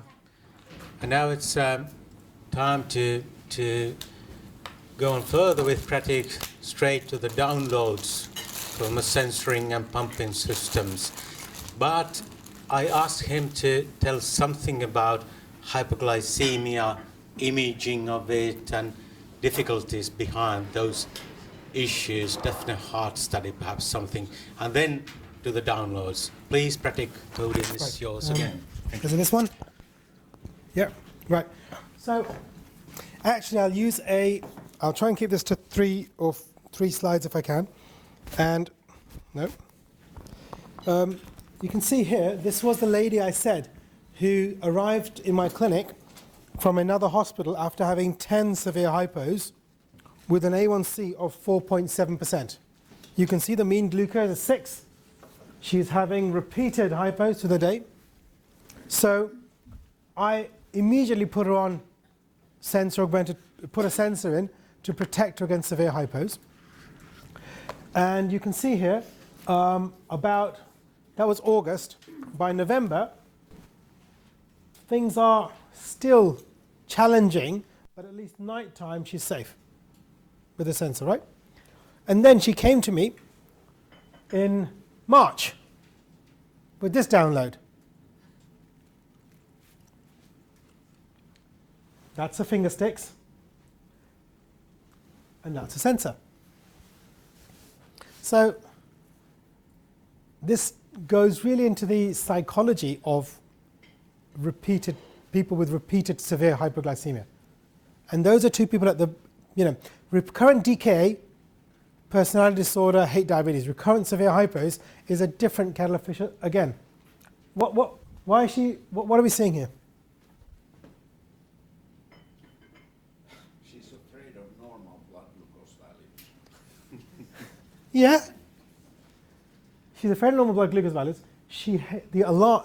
What she was getting was what we lovingly call in our clinic spousal arousal syndrome. Because the sensor was beeping all night and her partner was getting annoyed. So she turned the sensor off every night at bedtime. Right? And this feeds into the psychology of hypoawareness. And I will show one other slide here. So we do my pastime, my favorite, what I like to do is we take people and make them hypoglycemic in the scanner. And what we find is if you make hypoglycemia, you get activation in areas involved with anxiety, stress, and food seeking. That's logical. And you get deactivation in reward and pleasure. That's the normal brain response to hypoglycemia, very logical. In hypounawareness, you don't get this, this, or this, and you don't get this or this either. Right? And actually, if we look at it, interestingly, these changes persist even 50 minutes after restoration of glucose. So the aware patient, even 50 minutes after, in this has got, hyper-aware patient perceives hypoglycemia as stressful, unpleasant, unrewarding, and most importantly, once the glucose is normal, the emotional part of the brain is registering that as an unpleasant action. And that drives internal motivation to avoid further hypoglycemia. The unaware patient does not get that negative response. He or she doesn't, it's not stressful. Actually, the reward parts of the brain, the orbitofrontal cortex, does not deactivate. In some patients, we find about 30% of them that we see a strong activation. So they enjoy the hypo. And most importantly, once the hypo is recovered, there's no lingering response in the insulin or the DLPFC. So there is no emotional memory. So you will adjust the insulin to avoid the hypo, but you're treating something that's not a problem for the person. And so it doesn't work. And when we do qualitative interviews, people fall into 3 thinking traps. One is called soldiering on, which means that the sort of example is, I think I'm going low, but I'm in the middle of something. I'll keep doing this, my action now, until I finish it. I will delay treating the hypo, because I don't want diabetes to interfere with my life. So by the time you do that, and because you're not getting any symptoms of hypo, I know my sugar is 4 with a double down arrow, but that's not hypoglycemia, right? And I'm getting no symptoms. There is no trigger to do something. Or, on the other hand, they are the proper picture there is a smoke alarm, an overactive smoke alarm. But I like this picture, which is if I see a sugar above 7, I'm going to shoot it down with the biggest dose of insulin I can take. Yep? You have some patients like this? Yes. Yes. And the other is head in the sand. I know you tell me I have hypoglycemia, but my internal validation is that I don't, because I don't have any symptoms. If I am hypoglycemic, someone tells me to treat it, I recover, I have no memory of that episode, I have no emotional memory of that episode, it kind of doesn't exist, it's like it happened to somebody else. Right? And part of that us head in the sand story is, if I measure my glucose now, it's going to be low and I'm going to have to treat it and I'm going to have to stop doing what I am. And if I just imagine it's okay, it will be okay. And so we built the Daphne Heart program around those features, and that's been quite effective, which is using psychological therapies, cognitive behavioral therapy and MI, to challenge these thought processes. And actually the results are far better. So a 6-day course of Daphne Heart dropped severe hypo rates from 6 events the previous year down to 0, which is kind of more effective than LGS and cheaper as well. But anyway, so that was that. So that was just a few words about hypoglycemia. And have I got the slide here? Wait a minute, let me just see.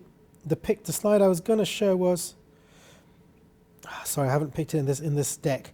The one that I used to show this was, imagine jumping out of an aeroplane with a nylon strap on your back, right? A parachute jump.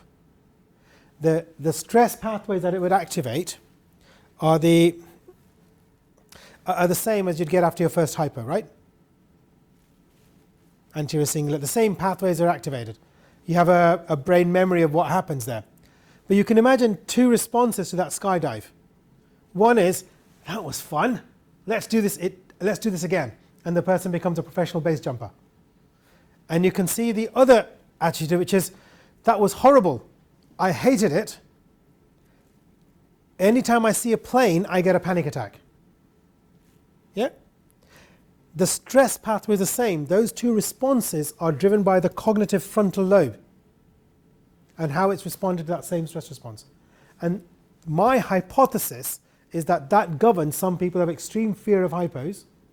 And I have one lady who runs an A1C of 14% on LGS, and she's so scared of hypos, when a friend of hers has diabetes, when that person gives 3 units, she feels panic attack. And on pump download, her maximum bolus is 0.2 units. Anything more, she gets a panic attack. So that's one extreme. The other extreme is the patient I've shown you, who has 10 severe hypos, but still, the pump says 4 units. I'll take 6 just to be sure. Right? And that's driven by the emotional response. And again, in those extremes, technology doesn't help. Well, it's not the cure. It's the pathway. So this just ended up. This is a paper we published in Diabetes Care last year, on the first author. This is like an evidence-based pathway of all the therapies that are known to help hypo awareness. Okay, but we will move on to downloads.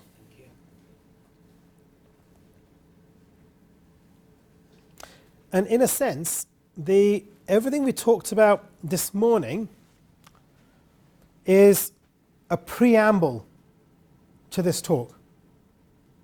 And effectively, I think where my current thinking is, and in 12 months' time that might change because it's very different to what I was thinking 12 months ago, is that we spend too much time changing settings on pumps on the back of downloads, adjusting structural issues to cover behavioral differences.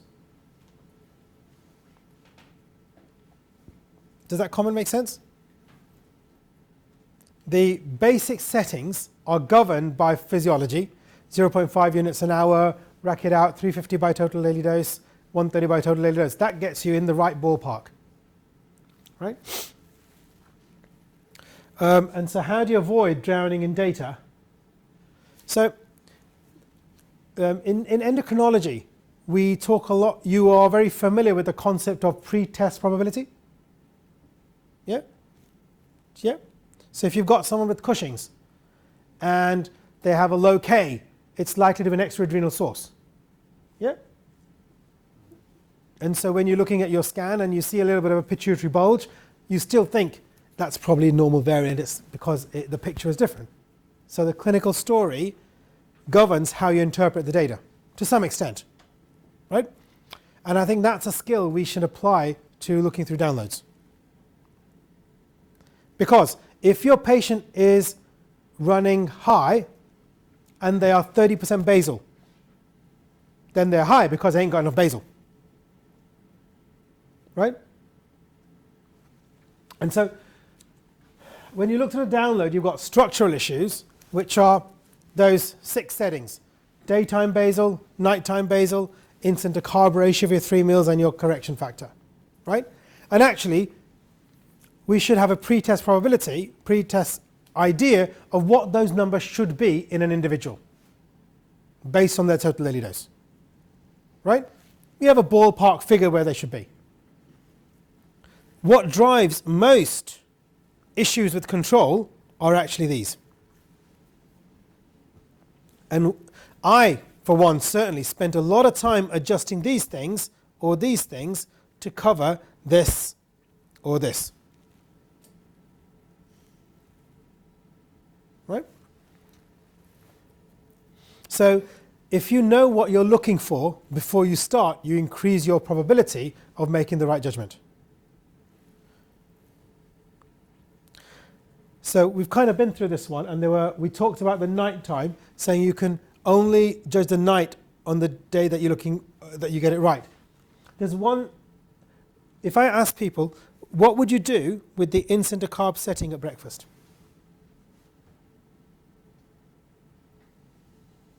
So with this one, we've already said the overnight basal is going to come down. So the way you've got, for any download, you have 6 decisions, right? Overnight basal, daytime basal, 3 carb ratios, and a correction factor. And so you need to say up, down, or same all the way through. That's kind of what you're doing, right? So for your carb ratios, any thoughts about breakfast ratio?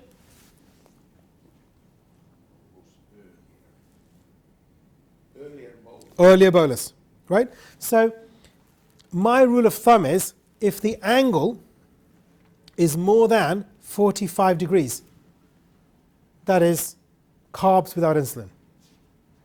Now that could be post-meal bolus or immediately pre-meal, but that is a timing issue. This pattern is actually classic, where people rise high and then have late hypos.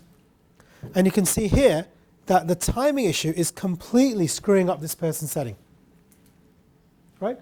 You get in the high, then the low, then because you're low, you're treating the hypo, then you're bolusing on a rising glucose, then you're getting a really high reading, then you're getting a high low, you treat the low the other side, right? So it might be that this person needs a stronger insulin to carb ratio. But the first thing is all the boluses need to be moved pre-meal before you can make an effective judgment on that.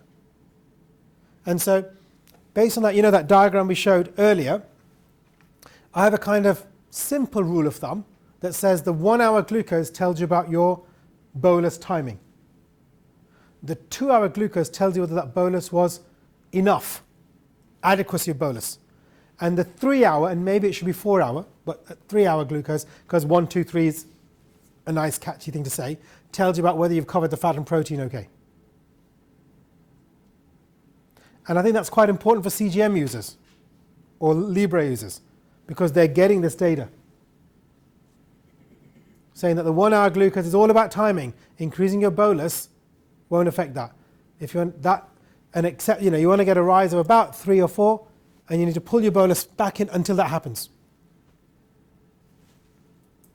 Okay? So here's a download. If we do the same exercise, overnight basal, up, down, steady. What's the voting?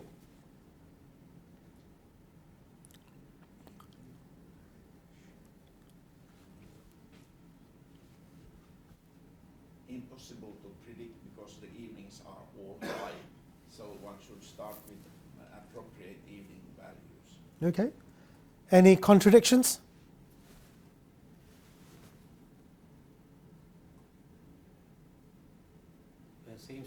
There seems to be a steady decline of the glucose. So a steady decline of the glucose overnight. So the basal might be too heavy? Basal too heavy. We don't know whether it's steady or whether it's rapid. Correct. It seems to be, but there is no monitoring data, no Correct. censoring data. So one of the points I like to make with this trace is that these downloads, this picture, and Diacent is the same thing and this is the same thing. It's very helpful linking individual readings, which you lose in an AGP, but it tricks you because actually the real glucose could have done this. Right? Actually, the patient could be having a bedtime snack. Yeah? We don't know. But what is the probability? What is the pre-test probability of the behavior that these glucoses are generating? Look, think about this. I've got someone who has a really fixed lifestyle, right?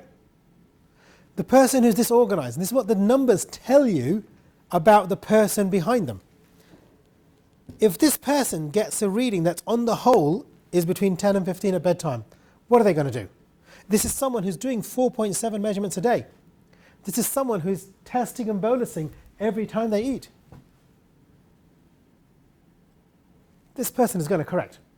Your pre-test, it's going to be astonishing if this person doesn't correct at bedtime. Right? So this is telling me about the adequacy of the insulin sensitivity factor at bedtime, which is about right, because most of these are coming into range. There are some that stay high, and the likely probability is that those are nights when the patient had a high-fat meal. Right? Because that's not the norm. There are 4 nights when the patient went to bed with a glucose in range, and the person woke up with a glucose in range. So I think this person's overnight basal is correct. The patient has a reasonable basal to bolus ratio. So if this person had a basal rate of 60% or 70%, then your pretest probability would change.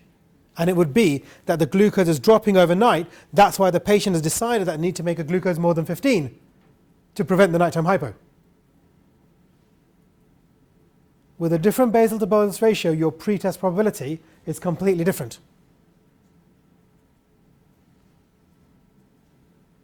Does that make sense? Yeah, wouldn't you go from when you have this as a first graph, but then you go to the daily? Correct. So the thought process is generate your hypothesis and your pretest probability of this. And I don't know, it drove off, when we started getting the traces onto our electronic patient records, a 3-week download would cause 90 pages. So our data guy says, hang on a sec, you're just filling up. So we looked at this and we now have 1 page, and is it the next page? I've got it there. And then the individual day page, and the settings page. Adherence, settings, overall picture, and the one that gives you 2 weeks. I'll show you one. I only take 4 pages on my download that go to electronic patient records. Right? If I want to find more, I find that we PDF those and stick them on the EPR. If you want to look at the whole thing with every single days, we have the option to do that by going into the CareLink database. But actually, we do most of our work. And I think the way not to drown in data and the way not to have the downloads take up 80% of your clinic time is by being, I often do a game when I'm doing workshop type things, saying 90 seconds to look at the download, and then that's it. You get your 3 or 4 key things, and the rest of the time is spent discussing with the patient about what it might be, right? And sometimes you go into the download individual days to confirm your hypothesis, right? But already here, okay, so what do? Do you correct at bedtime or not? I can spend 5 minutes looking at the data to look at it, or I can just ask the person in front of me, because that's what it seems, right? And so the point of the download, in my mind, is to get you to the most effective questions first. And the way you do that most effectively is by knowing what the download is going to tell you. Right? Based on what we've discussed in the morning. So here, I think your basal-bolus split is right. You're on 30 units of insulin, you weigh 65 kilos, overall the insulin is about right. We've got some mismatch somewhere that's likely to be timing. Right? Overnight basal, my guess is it should be okay. I've got some numbers that say it's okay. I've got this suggesting that maybe she's getting a correction. So I ask, you high at bedtime most nights, do you do a correction on it? Yes. Okay. Now we'll address why you're high at bedtime. Okay? And so you jump. You don't need to address a lot of the rest of the stuff. Now, there is some other nuances that I will come to here.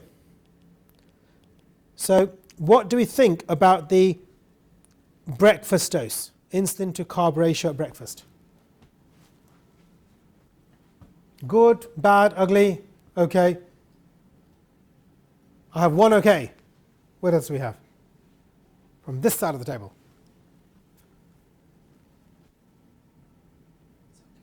It's okay? So, within this data, just like when you listen to someone's chest, you can hear the breath sounds, different frequency, the heart sounds, different frequency, right? If you look at these numbers here that are in range, these tell you about the insulin to carb ratio. If you look at these numbers that are high, they tell you about the insulin sensitivity factor, right? Yeah? So if you just track back, find the low ones, where are they coming from? Some of them are coming from high. So I might need to reduce the sensitivity. The ones that are starting okay are ending up okay. So the correction, so the insulin to carb ratio is okay. Right? What's happening at lunch? So I've got a whole bunch of readings that are really good, right? And then most of these are ending up really good. Now, of course, the glucose is probably doing this, right? But it doesn't matter. You're ending up on the right ballpark. But then, what are these? This is about 30% of readings that are going high, right? Is this structural or is this behavioral?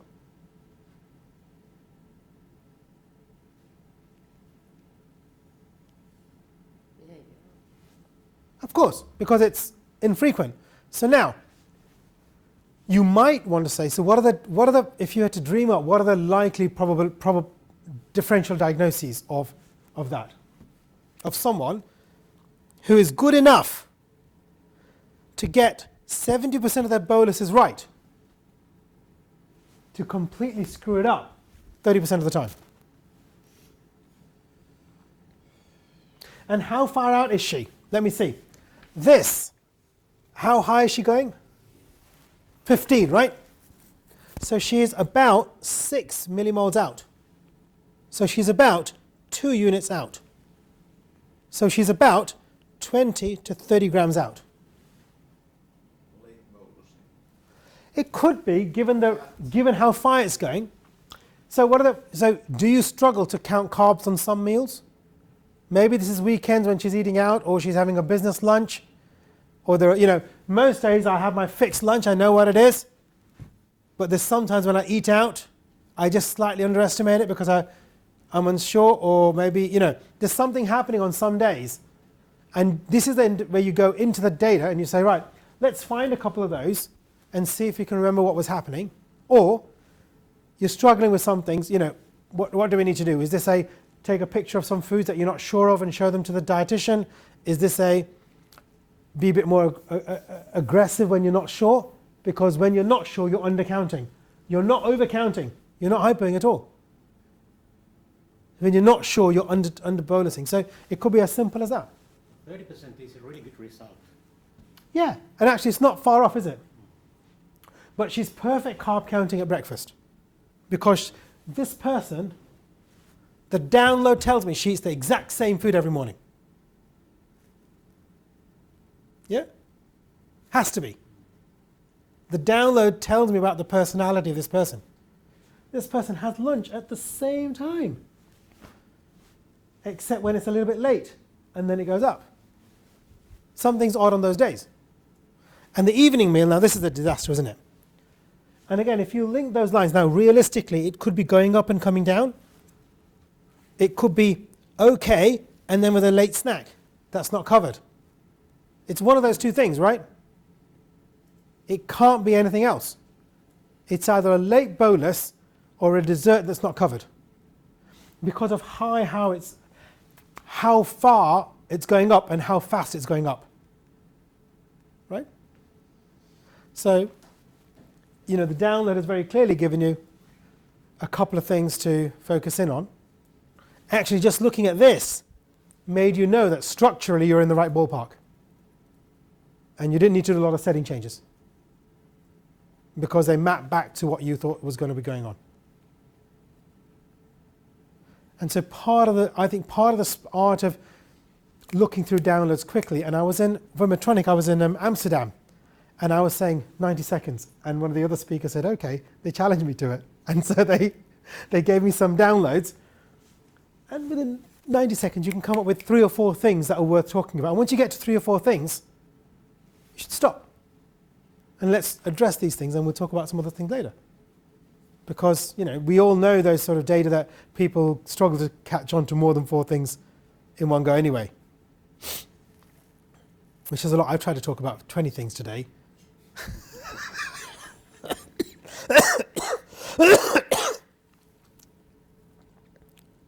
So there's one more. Hang on. This is a derelict of an old one without the pen. Sorry. So we know if we see this pattern of being too high through the night, there are 2 explanations for this. High fat, 3, illness, or sight failure. Right? You were high, you corrected it, and you're still high. It's one of those 3 things.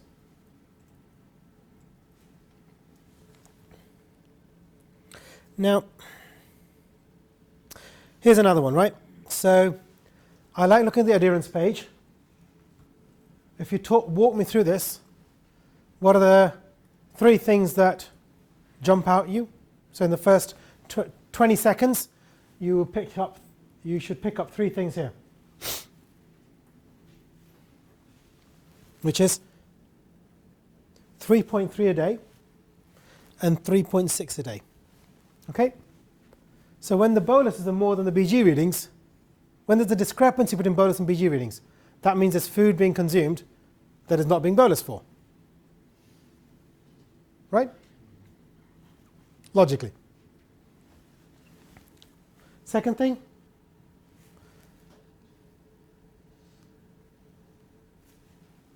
Why is the patient overriding? There's generally one reason why the patient overrides the settings. That the settings are wrong. And if they follow the settings, they're hypo. Or it's just too weak, right? On the whole, I know some people say, well, that means the patient is a bad person because they're overriding. Most often when I see lots of overrides, it's, occasionally it'll be extreme fear of hypos, right? But most often it's because the settings are wrong, and that's what's caused the fear of hypos. And what's the third thing? You can tell why this patient is underdosing by what's happening on this side of the trace.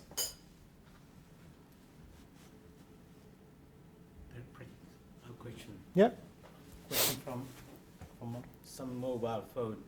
In terms of the previous case, as well as this, are clinicians asking enough questions to the patients to reach I think they're asking too much. Too much. Thank you. I think you're all really motivated, and I think you ask too many questions because the data is too confusing. And I think it's about being smart with the questions. Because, you know, go on Twitter. Oh yeah, been to the hospital. What did you eat at 3 p.m. 4 months ago? Yeah? Every single second of my life has been dissected and cut apart by the doctor. Did I have sex at 3 a.m. on the 22nd of June? You know, I think we on a whole ask too many questions. I think, and this is maybe, if I go out on a limb, I think the glucose tells us what the patient's done. A lot of people think for a download, you need to have a really detailed diary. Right? That's traditional teaching. That's what, you know, in Medtronic's book, it's all, you need to have a detailed diary. If the glucose goes up, I don't need a diary to tell me that the patient had carbs. In fact, you know, hang on. Just to act on that point, if we go back to this one here, right? See here, the glucose was 5 on the sensor, and then went from 5 up to 18, right? 5 up to 20. So it rose by 15. This patient had 50 grams of carbohydrate because of the sensor didn't pick up the hypo. The patient felt hypo, had 50 grams of carbohydrate. Is there anything else that could happen that could explain that trace?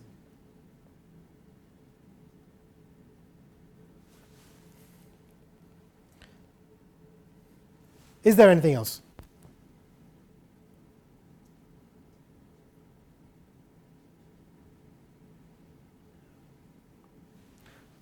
So what's the point of asking, what did you do at 4:30 on Saturday the 8th of January?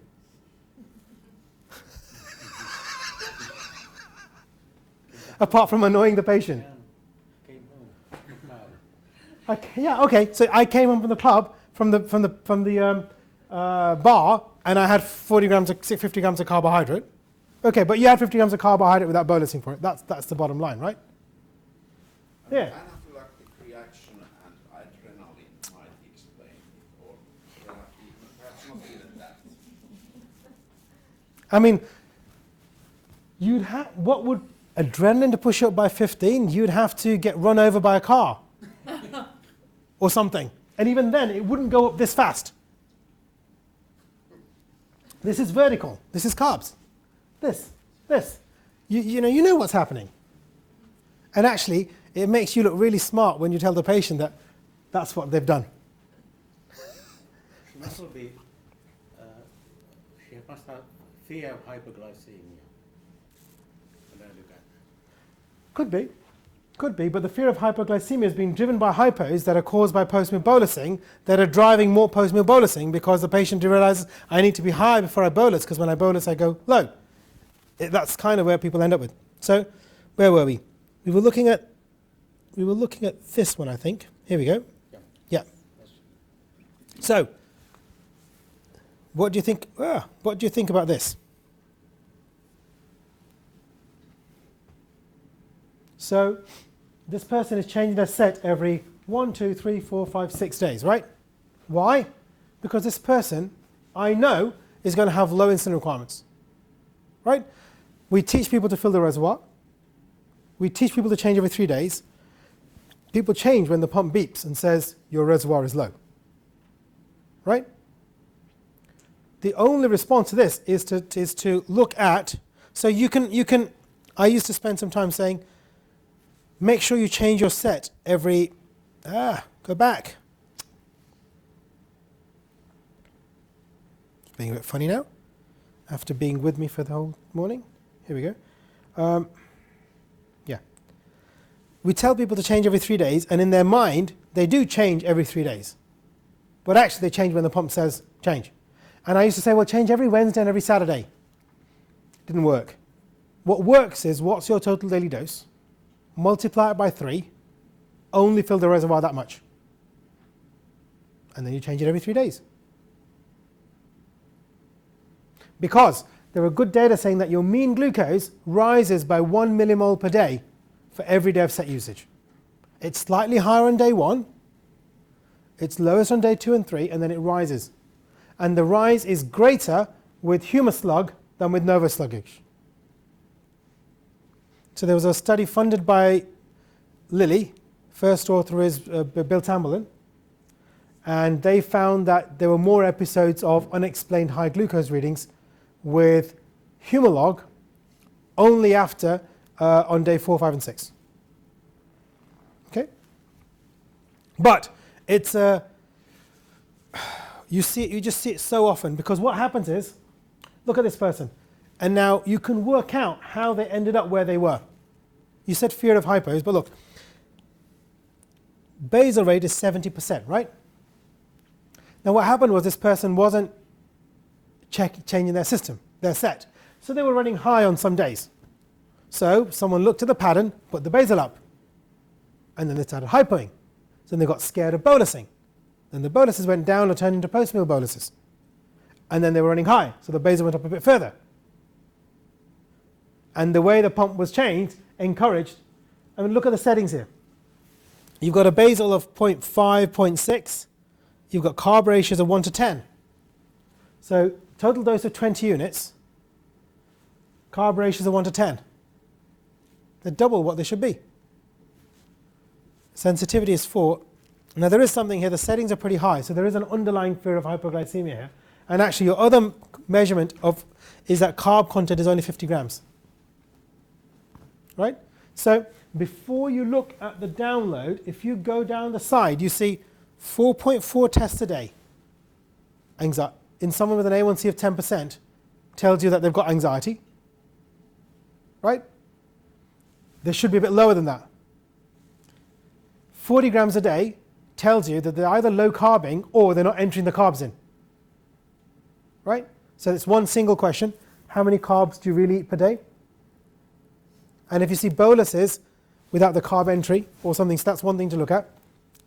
And then you've got a 70% basal. Well, I have to eat to stop myself hypoing, is what the patient will tell you with that setting.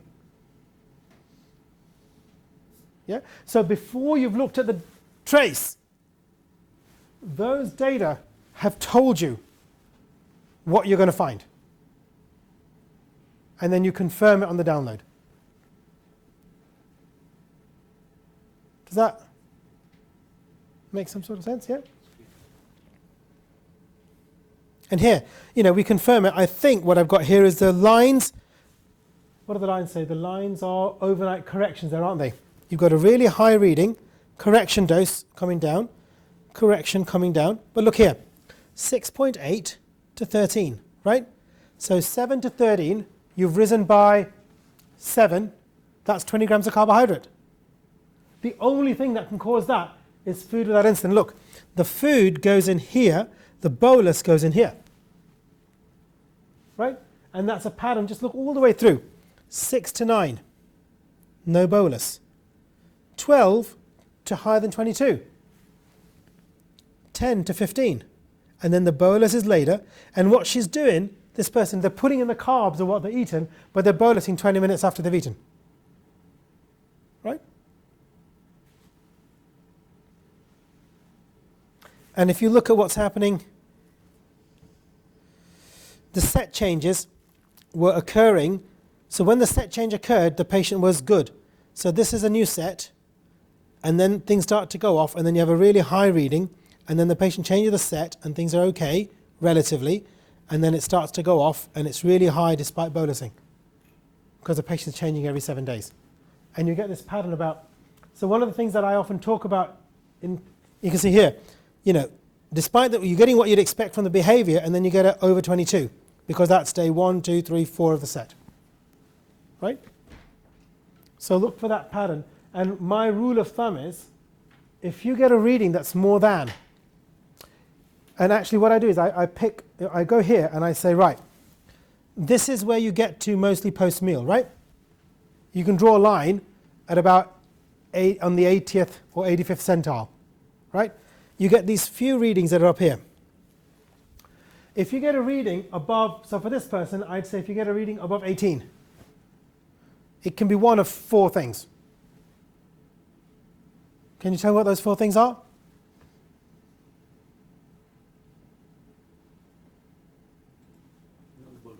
Food without insulin, which in turn can be hypotreatment, forgot to bolus, or late bolus. What's the other thing it can be? Possibly.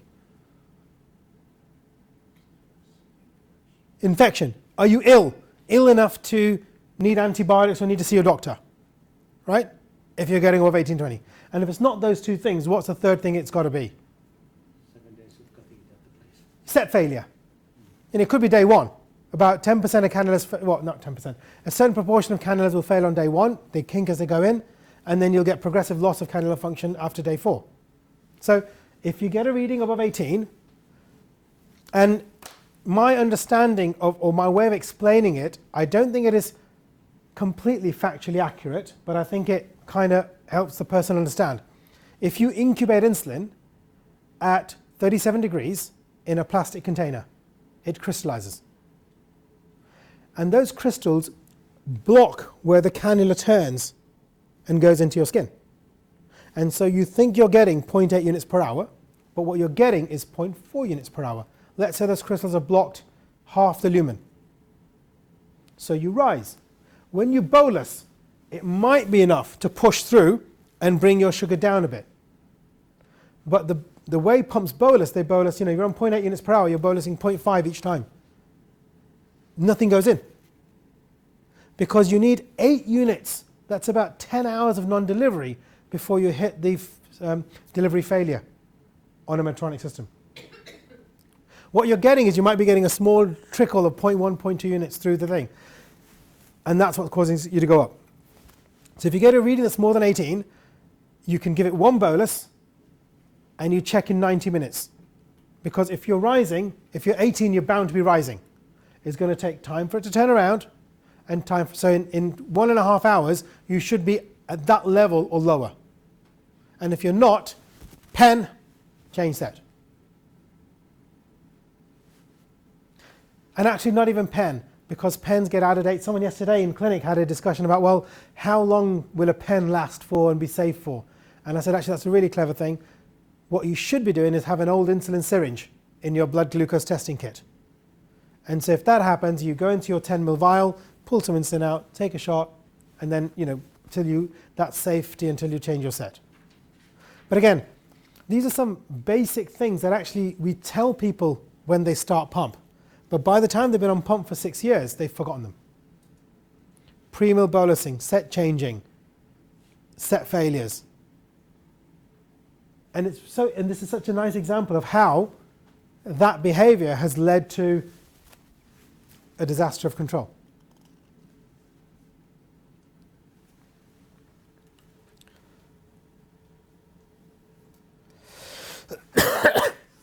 So this is a 29-year-old lady, very well engaged with the diabetes, slightly perfectionist, wants to be perfect control, had 2 severe hypos in her quest for perfect control, and so met the UK quite restrictive guidelines for CGM and went on to sensors. Actually, when we did the first user evaluation of 640, she took part in that, and actually Medtronic invited her to Paris to talk about her experiences, and Severine interviewed her on the stage, actually there in Paris. This is her, this was quite recently actually, November 2016, a couple of months ago she came to clinic, and A1C 6.5%, very little or no hypoglycemia, DDS score of 2. This was a green, see, goodbye, see you in a year. Yeah? It's pretty damn good. I mean, it's set to 4 to 7. If you look at time above 10, it's one day with a bit of fat, one day with a missed carb, a bit of hypo treatment, and pretty much nothing else. Right? And can you see the logic behind what the glucose is telling me what happened?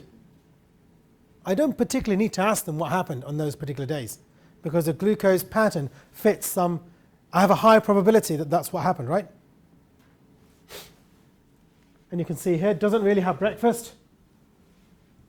a few hypos post lunch actually, and evening meal, very limited rise. He's bolusing. There's something here. This one's quite useful. This one's showing that the glucose is rising before she boluses. So you might talk about timing. That's a quick win on sensor augmented pumps to look at timing.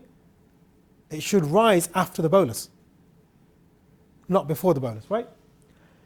Except if it's low. That was a hypo treated from the previous meal, right? And we do a quick scan, 6.5%. Actually trusts the sensor quite a lot, doesn't she? 1.8 tests per day. And you've got, what's the carbs? You've got, so I might just have a quick look down, 166 grams of carb, 40 basal, 60 bolus, which is about right for someone who's quite engaged with their diabetes, a bit low on the basal side because you're doing a lot of boluses to fill the gap.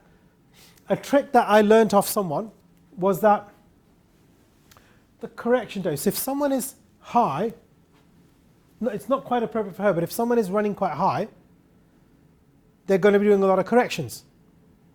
And if you want to work out how much extra insulin you need to give them, if you split the correction dose in half, that's probably what you're missing off your basal.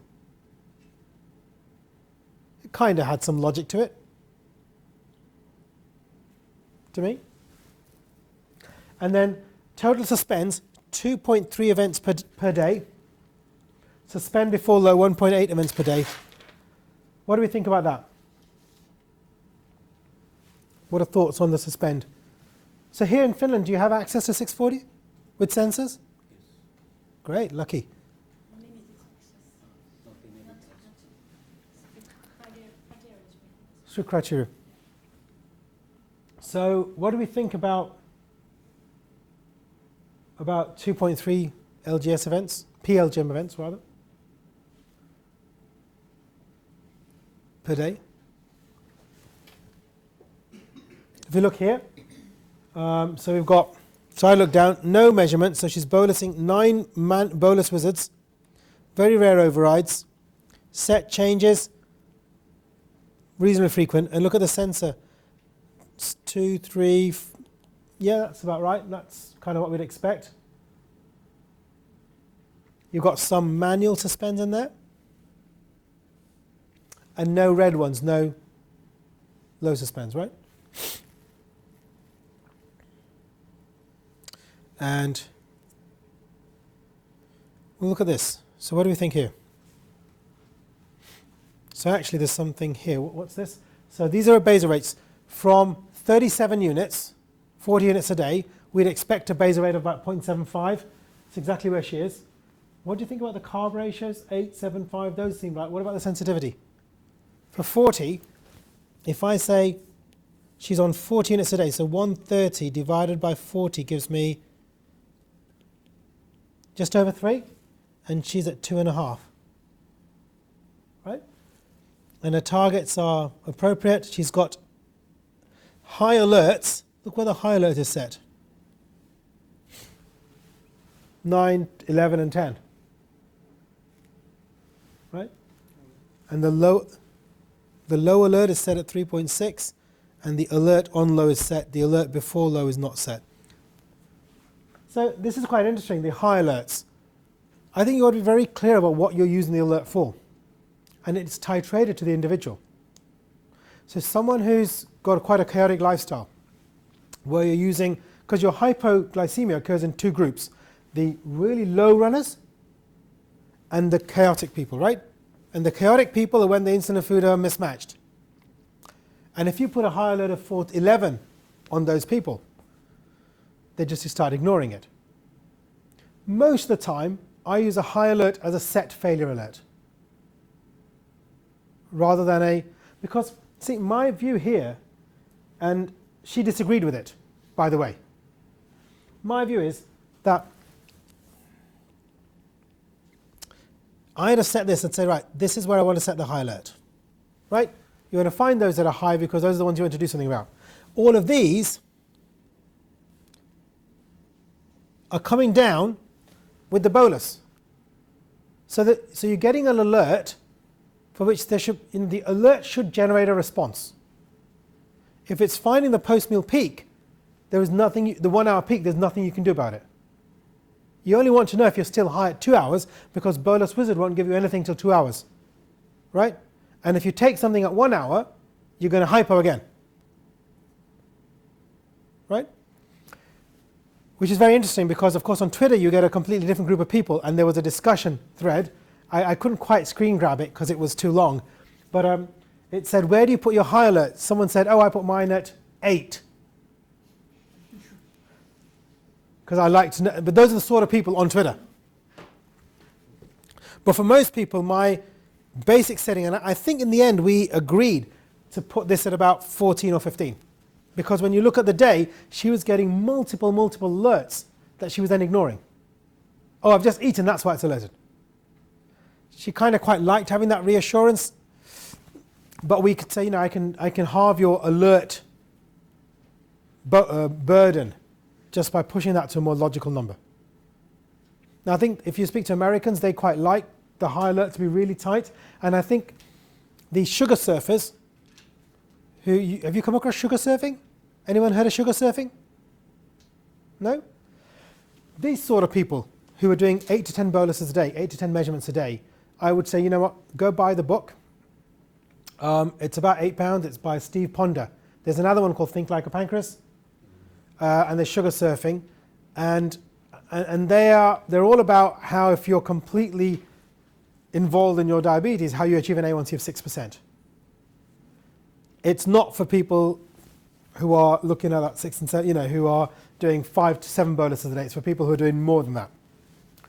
And she was someone who wanted to do more than that.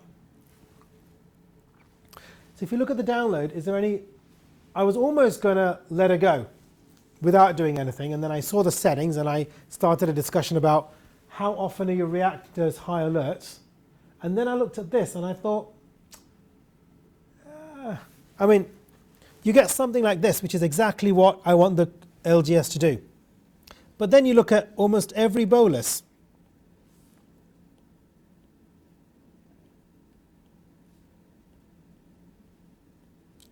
Generating a suspend.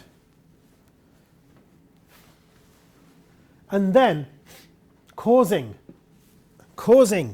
carbohydrate intake of the suspend, right?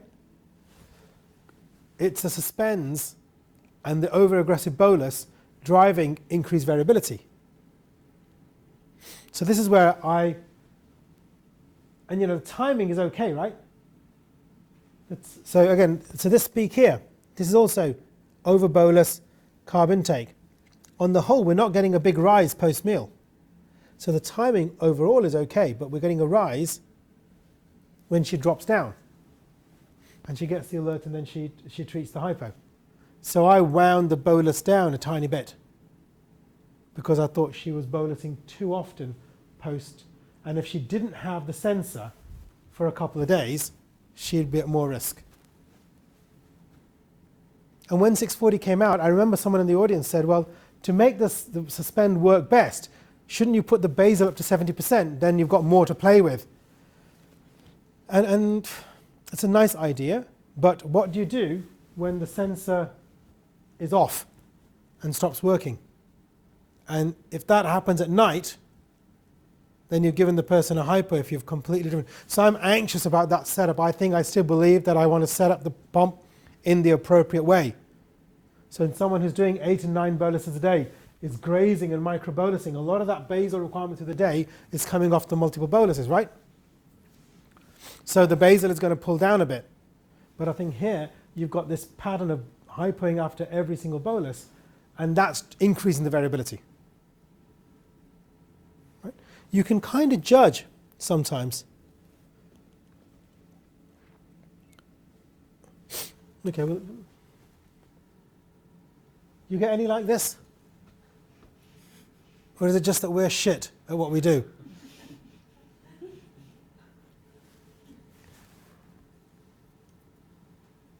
Recurrent severe hypo, mother of 3, partner doesn't allow her to be unprotected. It's a 35-year-old woman who is not allowed to look after her children alone by the family because she's had 4 or 5 severe hypos whilst being in charge of 3 under 5s. She lost her awareness during her last pregnancy 2 years ago. High daily basal. Yeah, again. And then you can look at this. So the first thing is you're going to look at a lot of these lines are all vertical, right? These are hypertreatments. Okay? We know that. That's the only real thing that's causing them.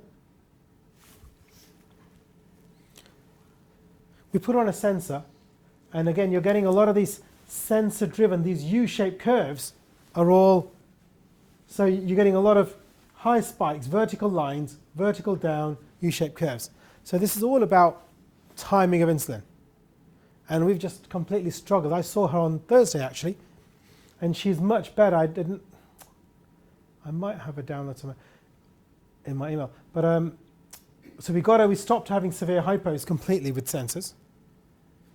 But we still struggle with the fact that despite all the information and all the thing, she wouldn't pre-bolus, she wouldn't remember. She was this chaotic person. You can see, compared to that other download I showed, you know this is a chaotic person. There is no rhyme or reason. And okay, she's got 3 young kids. That's part of the reason for her chaos. That she's dropping one here, one there, one's feeding. There is no rhythm. And sometimes you might have to pull things back and say, okay, the way we're going to get control of this is 9 o'clock, you need to have this. And just straighten some things out, because it's going to be impossible to, you need to find this time for you, because you're losing time here, and you've got to find that out, put it together by having meal at a fixed time and then not covering it, because that's the only way we're going to get this stable.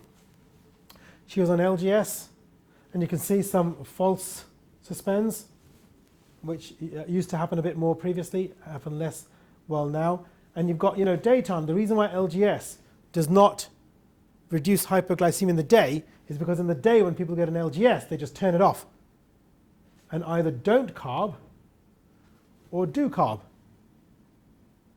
Right? Now, another thing people will tell you is that sometimes I treat the hypo and it goes up to 15. And the other time I treat the hypo and I have to treat it again and again. And I took the same hypo treatment. Why did that happen? And there are 2 or 3 main reasons why that happens. And when we teach people about insulin use in a hypoglycemia treatment, there are things that I've not seen in any curriculum around hypoglycemia at all, but it's entirely logical.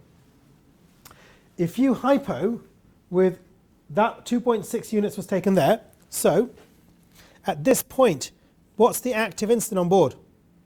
That's 1 hour post 5.6 units. 3 units minimum active insulin. You're going to need at least 30 grams to clear that, right? I know you've eaten. That was actually a correction dose, wasn't it? That was a correction dose without any carbs. But even if you had eaten, that's one of those 10% when you've overcooked it and taken a bit too much, because that bolus was done on a falling glucose. So that's where you need a lot more hypo treatment there.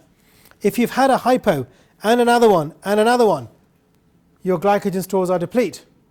So your response to hypoglycemia depends on how many hypos you've had in the previous 24 hours, how much activity you've done in the 24 hours, and how much carbohydrate you've had in the 24 hours. If you've done a run, or if you're low carbing and you hypo, you're going to need far more carbohydrate to come out than if you've had a high carb meal, you've not had any hypo in the last 24 hours, and you've had a hypo. And it also depends if it's a bolus hypo.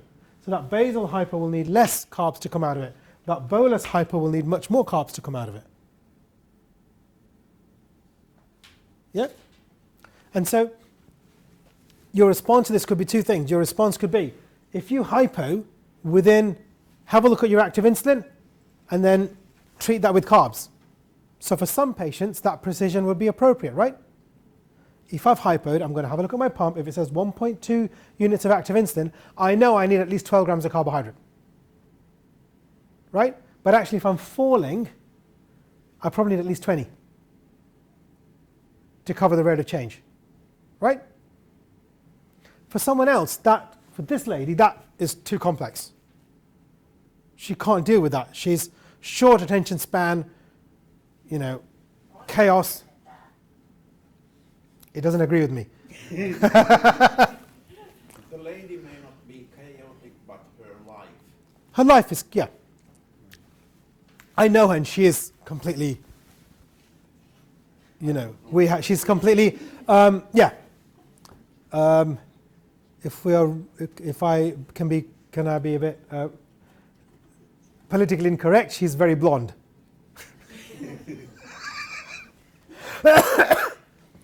Said in the American blonde, not the Swedish blonde, not the Scandinavian blonde way. Thank you. A Trump supporter, yeah, she's a Trump supporter. So, so for somebody else, you can simplify that into, if you hypo within a couple of hours of your bolus, you're going to need double the hypo treatment. You know, for her, that advice would be simpler than to look at the active insulin. On another person who's quite methodical, and maybe this is, you know, we talk about personalities and you talk about the high information, the high level information people and the detail people. And you pitch your advice, the same advice, but in a different package. And this is where she is now. Maybe we've lost a little bit of control. And one of the things I look at in the download is, okay, this is unpopulated territory, isn't it? So we need to put some insulin here. This is correction. All the lines are coming vertically down. So I need to turn I'm going to have a look at what my sensitivity settings are, and I can take some off. There's a little bit of rise here that's coming off normal glucose levels, and this is a bit about bolus timing. And the pattern is a rise followed by a late rapid fall. This is post-meal bolusing. Okay. Do I need to look anymore?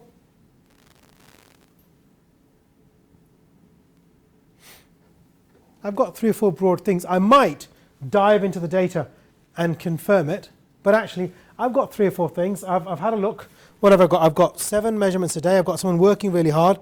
I've got 40-60, which for 7 BG readings and 7 boluses, that's probably about right.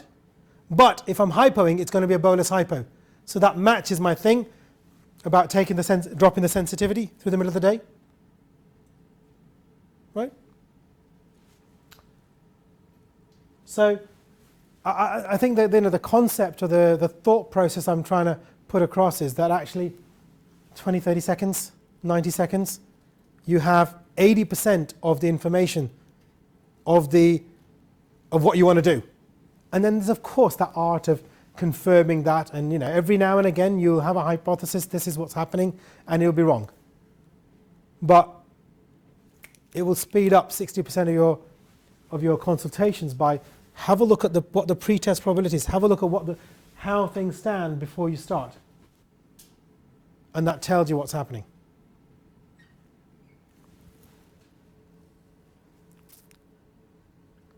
And this is kind of, I think, PLGM working as it should do. It's taking the sting out. Look at that, beautiful. You've got food, almost no rise. It comes down, PLGM sorts it out. Then the patient panics a little bit and has, from a 4 to a 10, a rise of 6. 15 grams of carb pre-meal.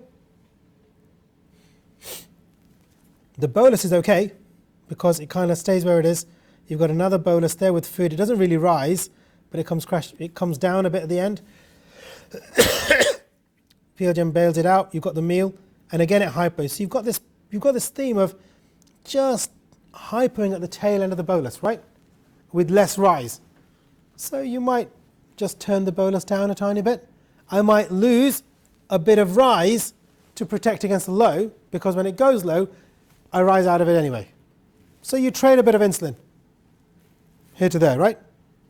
Basal rate looks good. Well, it's kind of, there was a tiny bolus and that drifted down. That looks okay. Depending on, if I was 40% basal, I'd say that drop is because the patient had a busy day the day before, and actually that was because the patient had 4 hypos the day before. Right? If the patient was 65% basal, I'd say maybe the basal is too heavy. Right? Just because of the probability of what's happening. But again, here I've got bolus, hypo, bolus, hypo, bolus, hypo. I've got 60% bolus. So I'm going to turn the bolus down a bit. But I knew what I was going to do, off the first page. And I went looking for certain things. And you know, common things being common. You look for correction hypos. Are there any correction hypos? Look at this. This is beautiful. This person knows how to carb count. The data tells me, I don't need to ask them.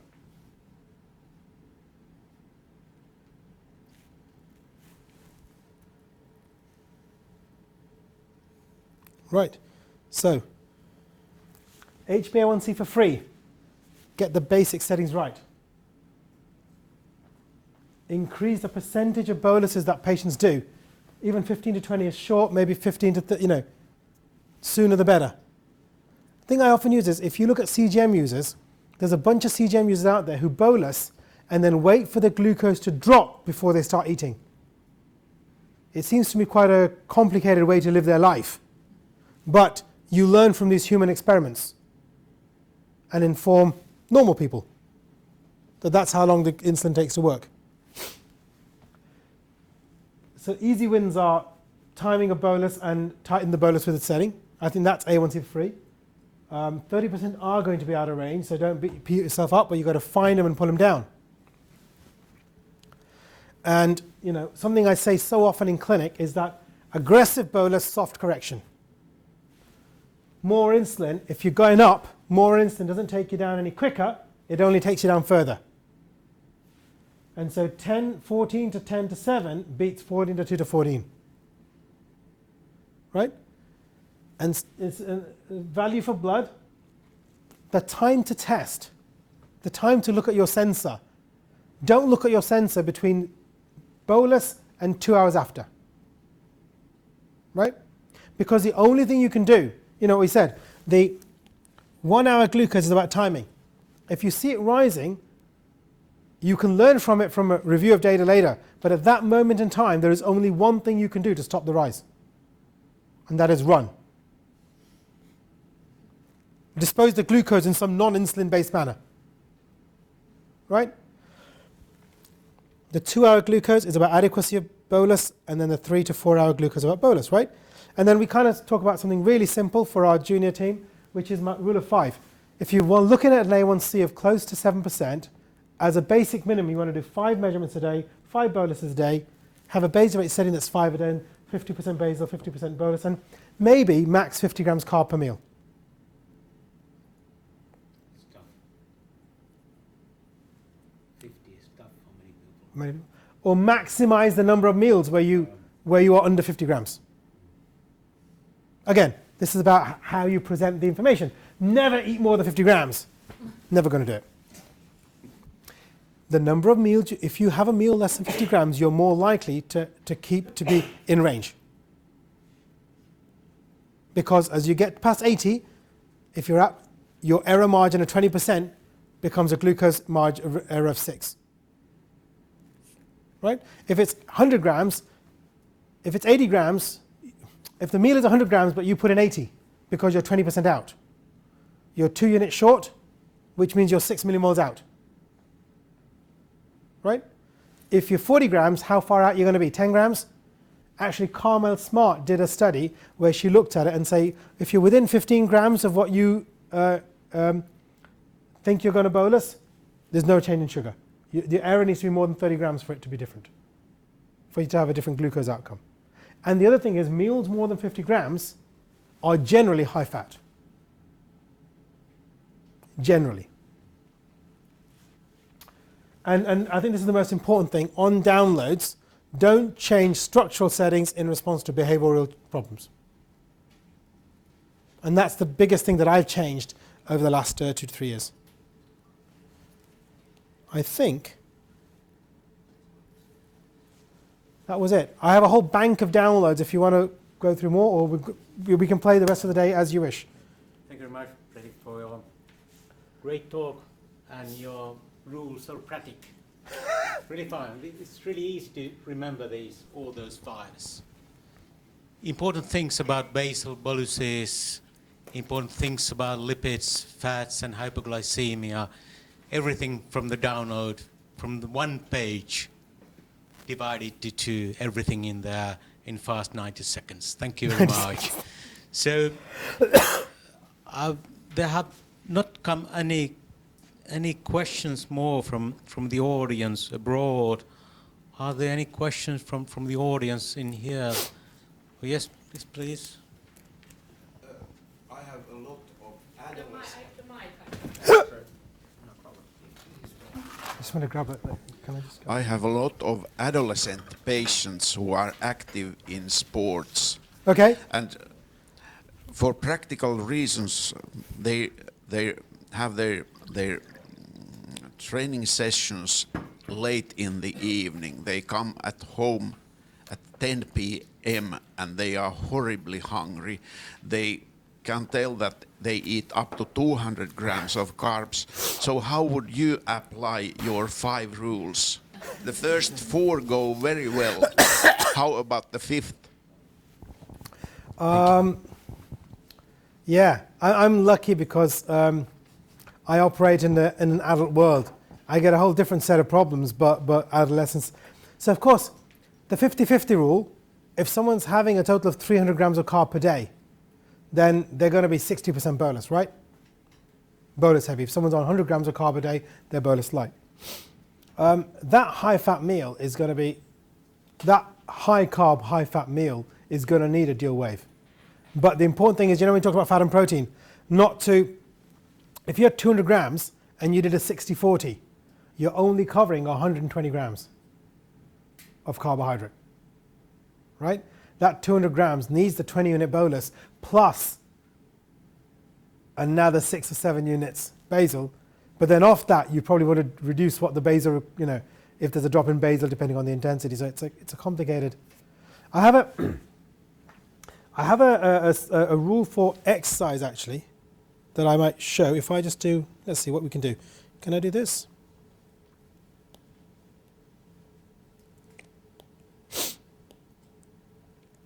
And there's a simple rule for exercise actually, which is hang on, maybe, have I got an exercise presentation here?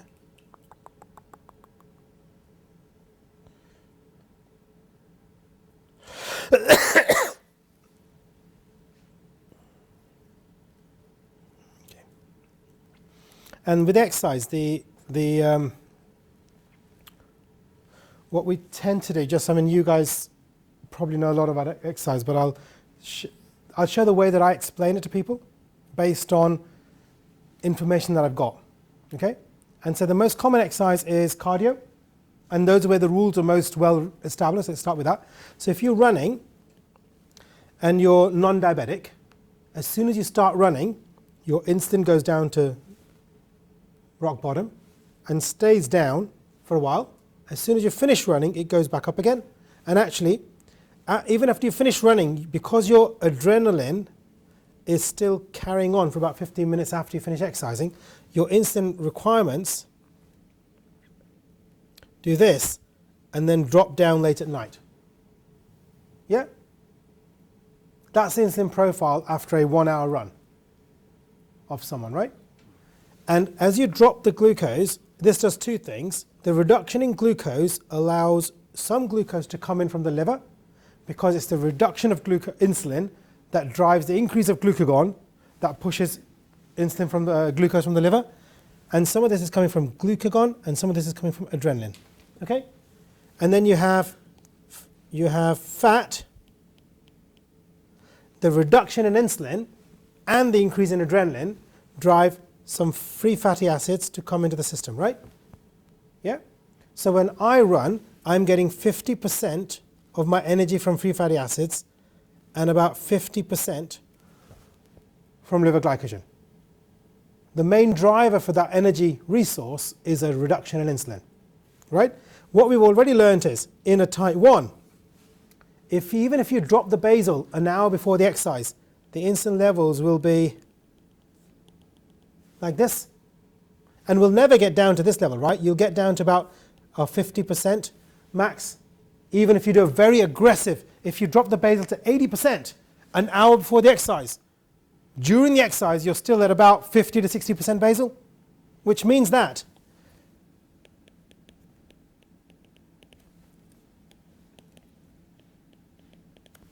yeah, and the major driver for that is the adrenaline. And if I've hypoed in the last 24 hours, my adrenaline response to exercise is going to be half.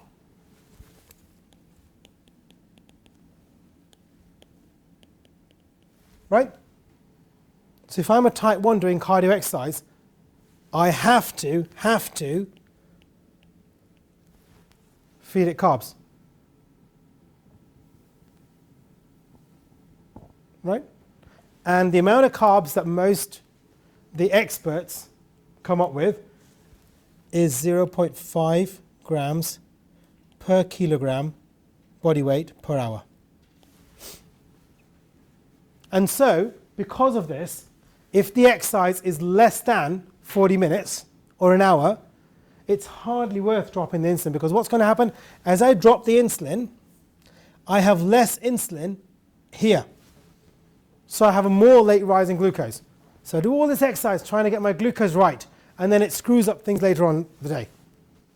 Right? And actually, by dropping the insulin, which is a basal rate of 0. For me, it will be 0.8 units per hour. Right? So I've halved the insulin. So I'm getting 0.4 units per hour drops. Right? So how much insulin have I bought myself? I bought myself 0.4 units, which is equal to 4 grams. That's how much carbs I've reduced. And for that, I'll pay the problem later on. So for short exercise, basal reductions, and I've now heard a couple of guys, Ian Gallen, who runs a elite athlete clinic, and a couple of other people I've heard saying, look, we used to say, you're doing a bike ride to work, just drop the basal. It kind of doesn't work. And so for short exercise, actually what you need to do, if you think about this, there's a couple of other things, right? So what you need to do, if you're doing it, you need to drop your basal early. You then need to do a reconnection bolus, and then you need to drop the basal late. Right? So I need another slide here, hang on. Done. 1 of 1. Next slide, please. There isn't a next slide, hang on. Plus. Here we go, let's do another slide. So I tell people the way to counter this for cardio exercise is a 5-point plan, which is 1, minimize insulin on board. If you have an insulin on board, cover it off. There was a paper in 1953 by R.D. Lawrence, who was the first diabetologist in England and at King's, where he said if you exercise with insulin on board, you drop at double the rate. Right? So if you're running, have a look at your pump, see the active insulin. If it's active insulin, it says 1.2 units active insulin. I know you had the carbs for it, but have another 12 grams for that. If you're doing more than an hour's exercise, drop the basal rate, so TBR, to 20%. If it's to have any action during the course of your exercise, it's got to be an aggressive drop. Think about it. When LGS stops the insulin, your glucose drops, even if there's no bolus for the next 50 minutes. Yeah? If you completely suspend insulin, look at any PLGM traces, even the overnight ones. When you suspend the insulin, the glucose still drops for another 30 to 40 minutes before it flattens and then rises. So you must stop it at least, if you've done it 30 minutes pre,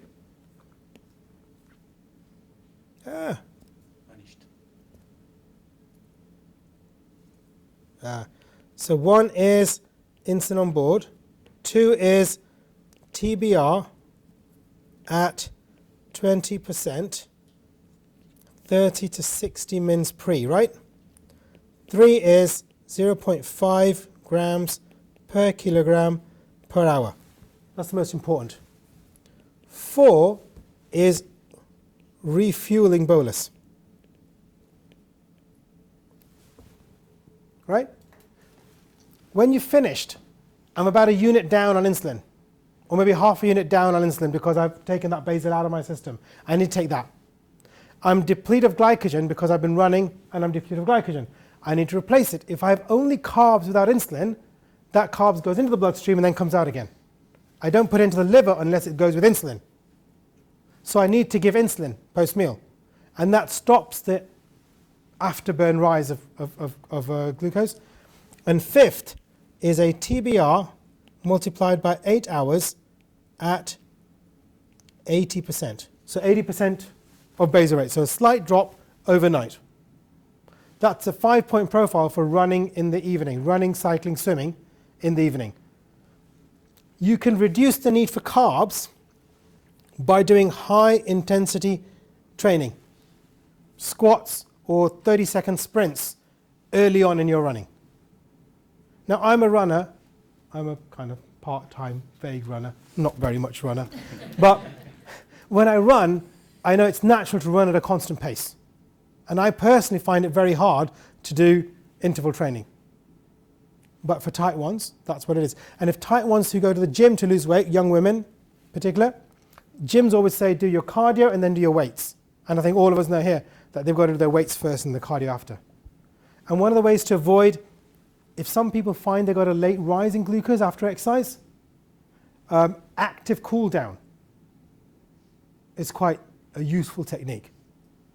So 15 minutes of low intensity exercise at the end of exercise stops the post-meal. If people are getting a lot of rise post-exercise, you know, and young people who play competitive sports might get that. So, you know, you're playing football or hockey, running high intensity, tennis, squash, high intensity, they often find a rise of glucose, right? If you bolus for it, they hyper down the other side.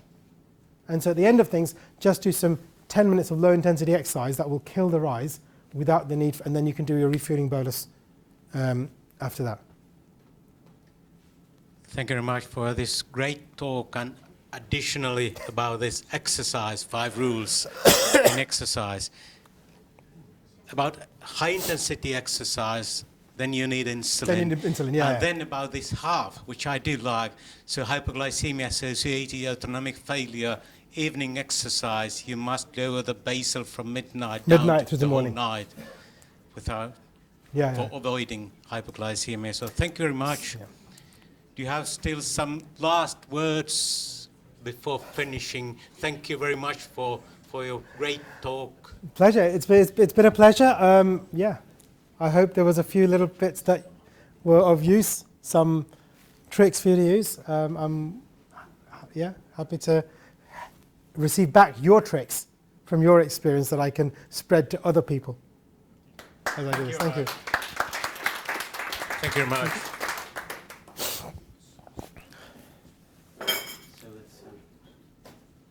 Now we're going to have a 5 minutes pause, and then we are going to change to the children's clinic to hear what's in real life happening in our Helsinki's University Children's Clinic. But after 5 minutes pause, please.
So now it's time to continue.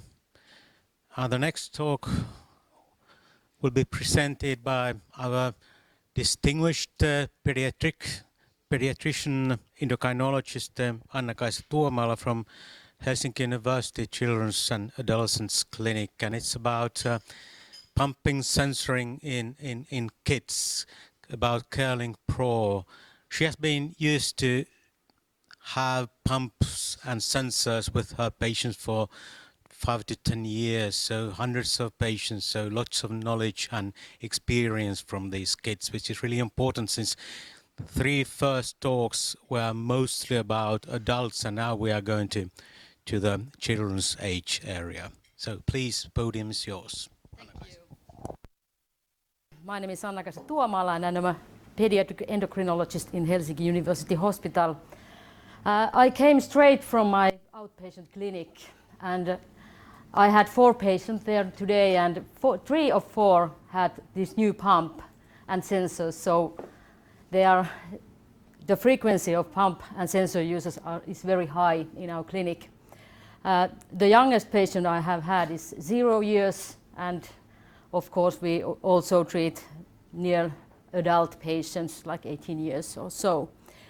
So I'm going to tell you a little bit how I use Curling Pro when patient comes in, what I do, and then I'll tell you something about these new pump settings in children and some tips for the use of this new pump too. So when my patient comes to diabetes outpatient clinic, I have already Curling Pro in my screen. So I have the program in my computer, so I just open it with the patient name. So I don't use any papers or some stuff like that, so it's very easy. And when patient comes, it's very easy to discuss about different things with patient and the parents when we see the possible difficulties right away. And I usually have 2 weeks data because I think that otherwise there is too much information. So we don't have any papers in our clinic anymore, but this is exception. I'll print this in 2 copies. So here I write down the changes which I make and give 1 copy to the patient and one for myself for the dictation. And I usually give some things to do at home for the patients too, so we don't do everything at once. And this is very important page because here you can see the very important things like infusion set changes and how they are changing the cannula and tubing amounts, and here you can also see the bolus wizard events. So if they have to overwrite very often, you can see it here too. So it tells you if there's something wrong with the bolus wizard settings. So this is important. And then I look at the overview very shortly. I think that the most important thing is here is the basal rate, so you can reflect it how it is. Is it enough here different times per day? And then I check if there is something wrong with any meals, like here you can see the breakfast time, there is something wrong, and here. And this is very good. This says about average blood glucose, so I look what it is and what is the estimated A1C. It's important too. And this is, if you don't have the sensors, then you can see the same things with the blood glucose meters.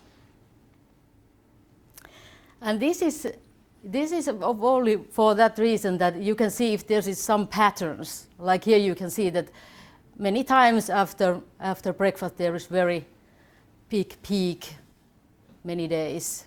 And here you can see there has been some problems with the infusion set. And this is very useful for the hypos, I think. I don't use it much more, but I just look if there is that red ones here, is there some pattern, if they're all at the same times per day. I think that this is good for that, for short view. And then, hard work. I go through every day, every meal, and try to find patterns.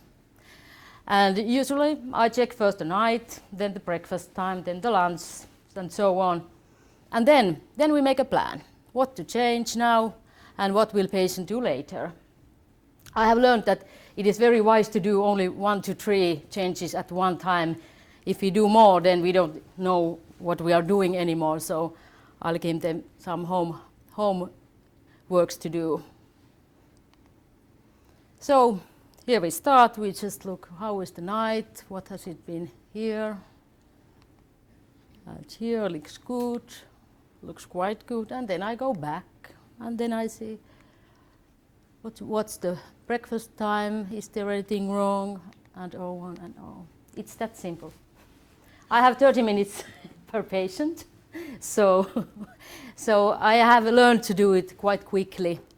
And of course, if you know the patient, it's always a good thing, because then you don't have to start all over again every time. But that's not very hard at all.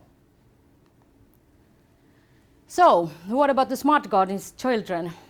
I usually start the predictive low glucose suspend level 3.6 or 3.4 millimoles per liter. In toddlers, the blood glucose levels are often very different, and they come crashing down very often if there is something abnormalities in their day, and we know that the fast-acting insulins, they aren't really that fast, so there are some problems with that.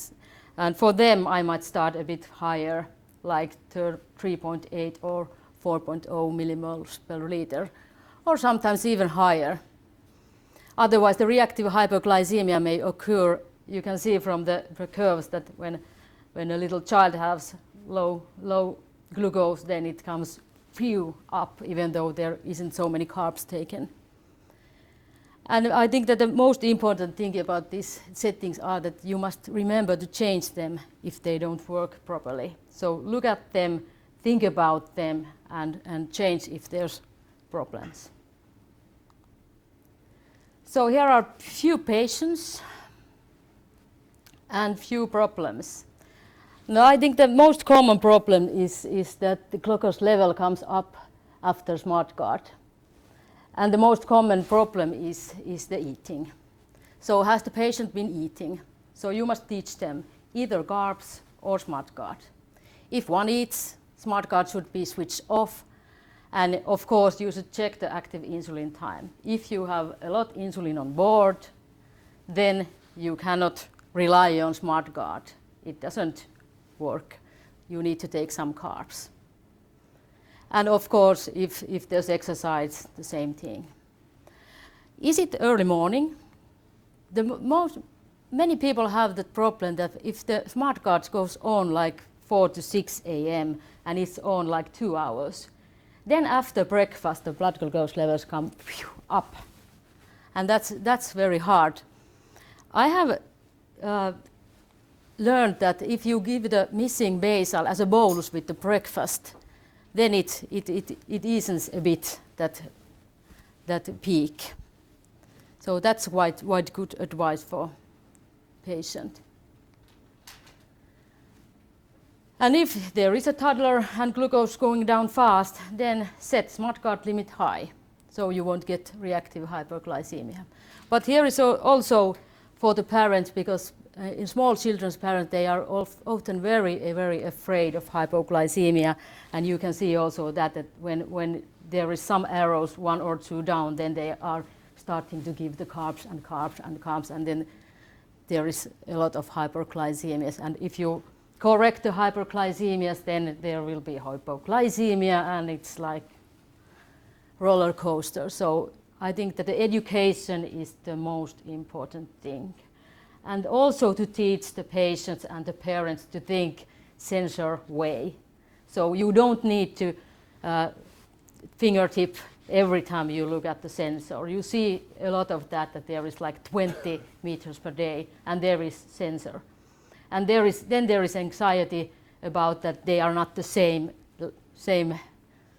values. And of course they aren't. But I always teach, learn to trust one thing and know what are the weaknesses of the sensor use. So if there is low, then you must check when the blood glucose comes up, because they are often low a bit to to they don't come that fast up. And same with the hyperglycemia. So when it's hyperglycemia and you correct it, don't wait the sensor measure and then you see that it's coming down. But this is the one biggest problem we have, that we should learn to trust the equipment. Now, if the smart card goes on too often, then you must think, is the limit too high? Are there really a hypoglycemia coming or not? Is there too much basal? And if it's always after meal, then of course you must check the carbohydrate ratio. And if it's after correction, you should see the insulin sensitivity value.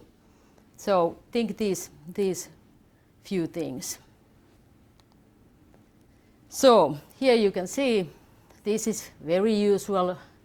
There is a hypo, and then you eat and eat and eat, and then you take here the bolus when we are already up, and then you go down.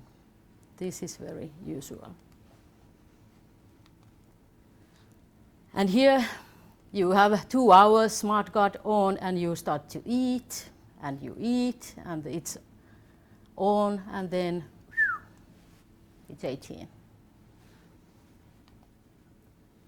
And this is one example of the morning hypoglycemia after smart card. So here it's quite often and quite long time on, and then blood sugar comes up and up.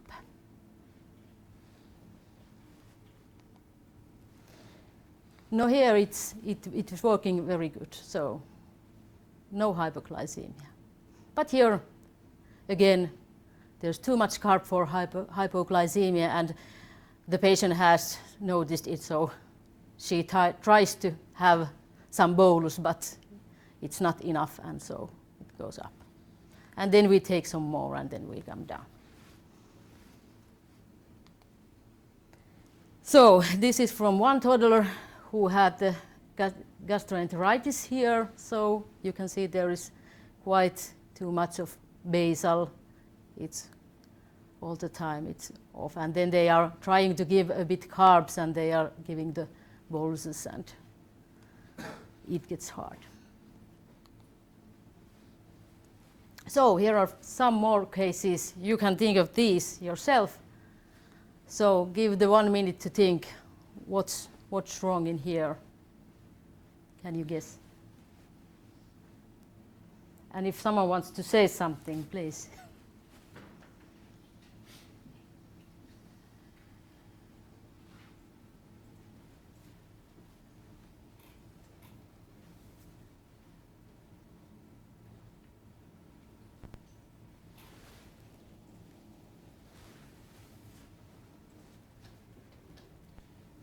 She or he using bolus wizard because she takes insulins rather short intervals to back on up. Yes, she is using it, actually. 2 suggestions: a bit too much basal insulin and a too low. So it like turns off the basal insulin too easily.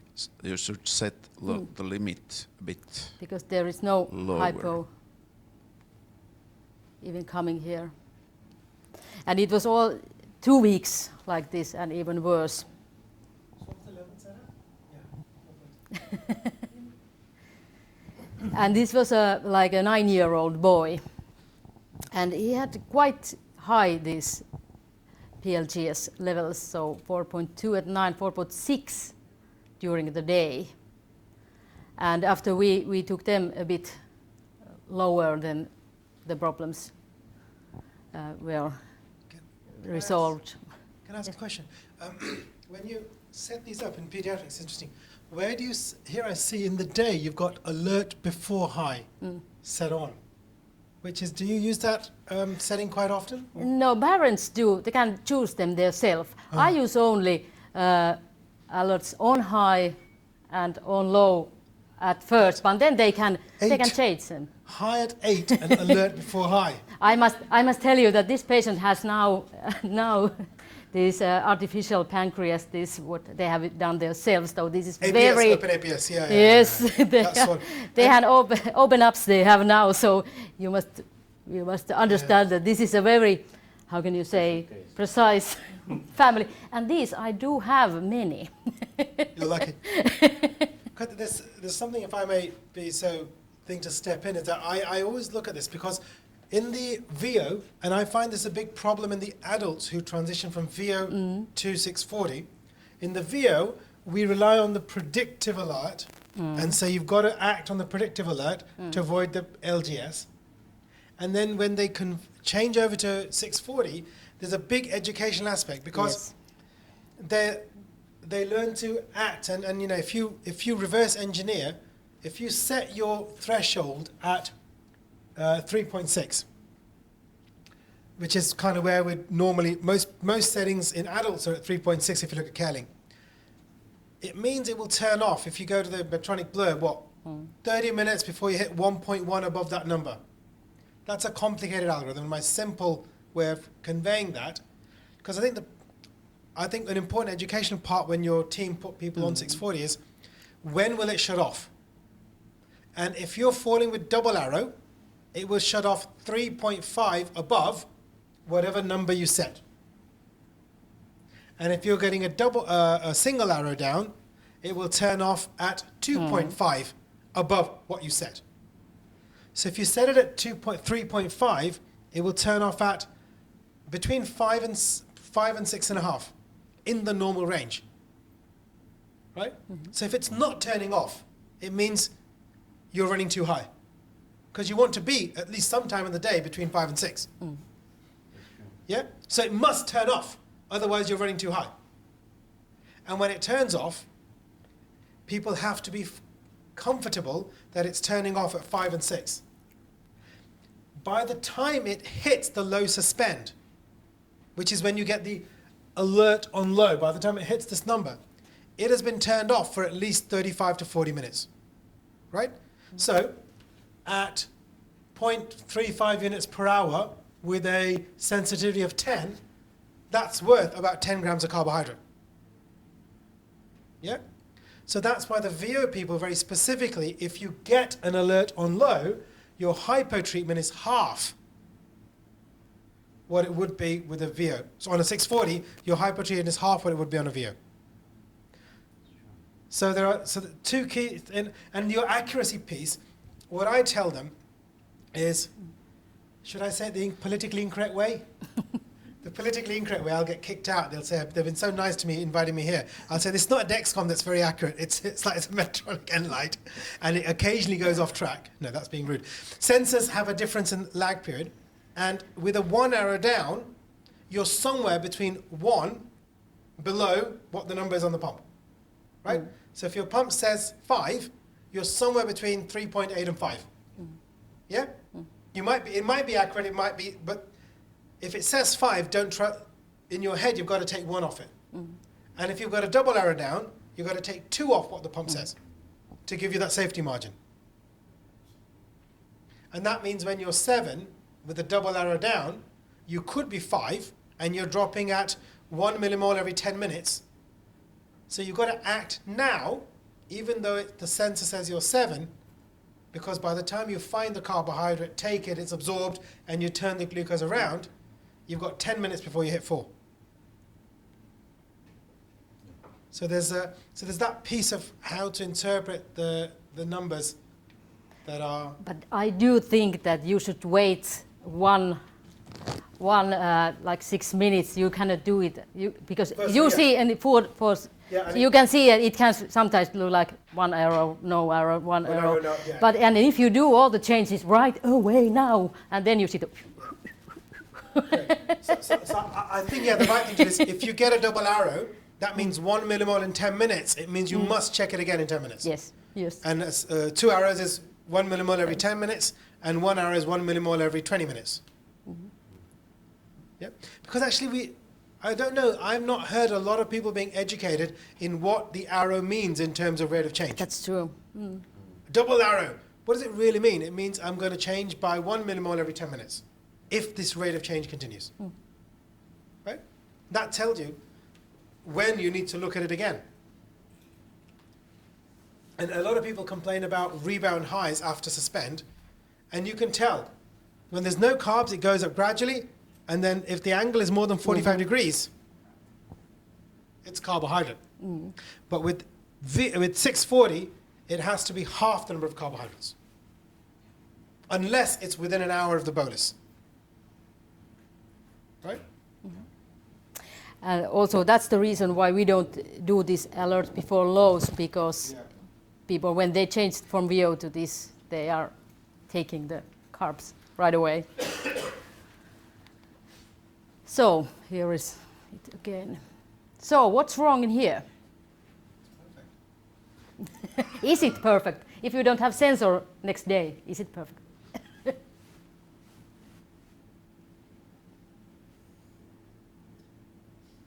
So 72% basal. Oh yes, that's the wrong. So too much basal. This was a patient who was changed from the multiple daily injections to the pump, and there was a lot of Levemir earlier, and our junior didn't understand that, so she put just all there. So there was some problems, but it looks good. It looks good. Yes, but you have always some lag when you change the sensor, so there could be problems. And then we cut it back some, and yes, it's better. So what's the problem in here?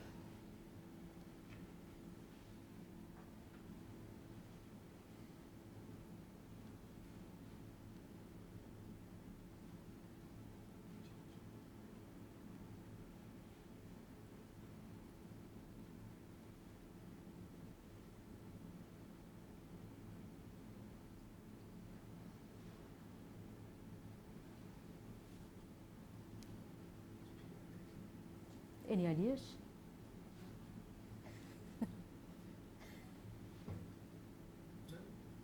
Stops rather, it suspends in rather higher than she eats at the time without taking a sensor. The patient's got have they got an alert before low on? Because they're treating the... I think we need to use the mic because otherwise the audience outside cannot hear us. Oops. As I said, I always look down the right-hand column at my pre-test probability, and the basal was 60% to start with. So I've got a suspicion in a pediatric group that this is too basal heavy anyway, and that's drifting down, right? And so the suspends are not coming off the bolus, which are very small, 0.3, 0.4. They're coming off the basal. But then whenever it is suspended, they're taking the standard hypotreatment instead of the half hypotreatment. That's true. And also, so here is too much basal, I think, but also they are taking these boluses much too late. So they are eating here, and they are eating for the hypo too much, and then the boluses come here. So, and then they are fixing it, and it comes down. And So you were obviously saving lives and doing important things rather than us we were just talking this morning. But we talked exactly this of how the way we set up the pump generates the behavior. So the 60%, 70% basal is generating the hypos, they're generating the treatment, they're generating the rises, they're generating the corrections, they're generating the hypos. Yes. And the way we set the thing up, it really screws people up. And this actually wasn't our settings, but because we are trying to teach the patient and families do them themselves, but often or sometimes we don't succeed that well. But that's why they are coming to the clinic. So is there a problem, something? There's this, of course, but anything else?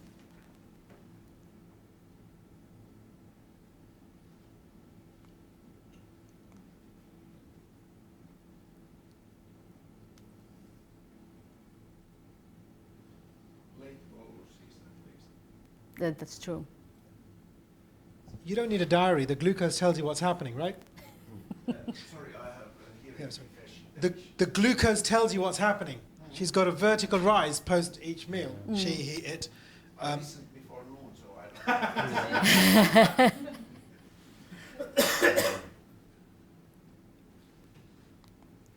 So here the smart card goes on a bit too late, but obviously, as you can see, there are bolus problems too.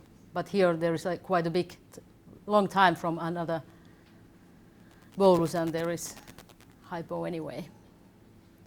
But as you can see, there are many things in every curve, so you can get a bit confused if you are just looking them rarely. Or Well, actually, this person, the issue here is that they've been tricked into doing dual wave boluses. And the Yes. way the dual wave is happening is completely bonkers anyway, isn't it? It's a 1 hour dual wave with a 70-30 split. yes, and Which as doesn't you make- can see, this is a very small baby. There are, if you see the boluses, there are 1.1. So maybe they're not sure if the baby's going to finish the... Yes. That's the... Yeah. That's the. We often say that you can give like 10 grams before she starts to eat, and then if you see how it goes, you can give more, because there are very much problems. I think this is... Yeah, I can't imagine having to look after a tiny baby with type 1 diabetes. You know, the thought of it scares me. So is there any problems? Can you see here? And here.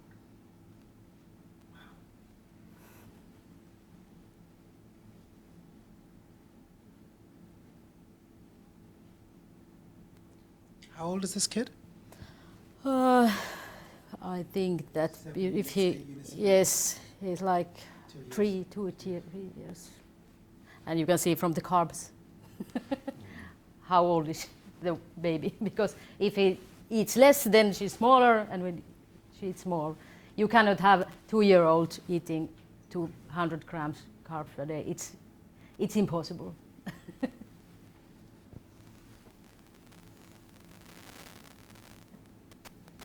Tightly controlled. But they are. Not everyone, but our HbA1c mean level from this age group from 0 to 5 is 7.3. We are very proud. In England, it's 10.6 or something. But in teenagers, don't ask me what it is.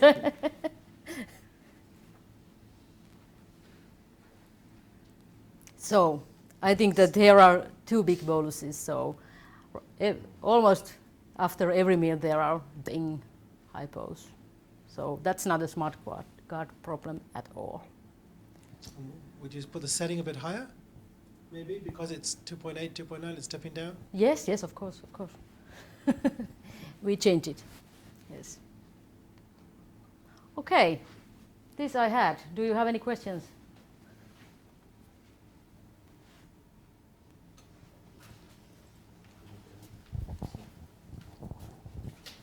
Thank you very much, Anna, guys, for these nice pictures and good cases about different age groups. When you are looking at smart card, what do you find in these? These were really small kids. What about between 5 to 8, 5 to 10 years, and then coming up to the adolescent age? What do you normally see in these kids in different age groups? What do you mean? I mean, what are the problems in different age groups In normally, even if teenage- they may be whatsoever, but until the teenage? I think the easiest age group is from 5 to 10, because it's very easy time when you're growing. There's no puberty and there's no small children's problem, and it's quite steady time. But 10 years, from the 10 years old, when the children gets a bit more, they are starting to do more themselves, and then you can see the eating and not telling anyone, and when you come to the teenagers, they don't bolus. That's the main problem, I think, and they don't want to measure their blood glucose, and of course, in very small children, we see the rise here at the night. That's as you can see here also. So you need much spatial during the early night, and then after midnight, there's always a drop, usually. And after breakfast in teenagers, you have seen the very big rise, and then it comes down to the lunch, and that's tough, I think. But it's I think it's very similar, the age groups. When you see the different children, there are the same problems as in every 2-year-old, and it's not that hard that when you look one picture, it's like, but when you see a lot of them, so. Right. So Pratik showed us some hours ago about the normal need of adult basal insulin, so that it's low from midnight to 3, and then it, because of dawn phenomenon, it increases. And then again, this evening phenomenon, which Eisenach did show many years ago, 900 people on the pump, that also, not just from 5 to 10 years, but also adults, most of them need much more basal from 6 p.m. to midnight, which you can, I've understood that some kids do need much more insulin in that time area. And I think that from the 2 years to like 10 years, it can be very difficult time. You can need like triple the basal from the 8 o'clock to the midnight. And then after midnight, you just come gradually lower. Right. What about these kids who do exercise a lot, play football or swimmers, or what do you recommend to these? Are they using pumps, these kids? They can choose. If they like to have pumps, so we give them pump, but not everyone wants that. But I think that the whole exercise thing it's much easier in children, because children are like running and doing everything all the time. So it's not that big of a change. It's all, I think that it's from the 11 or something, then it comes a bit more problematic, and then there will be these things that Pratik said are quite useful for the kids too. But the smaller children, they don't have, the bigger problem is the day when it's raining. Then you need basal, more basal.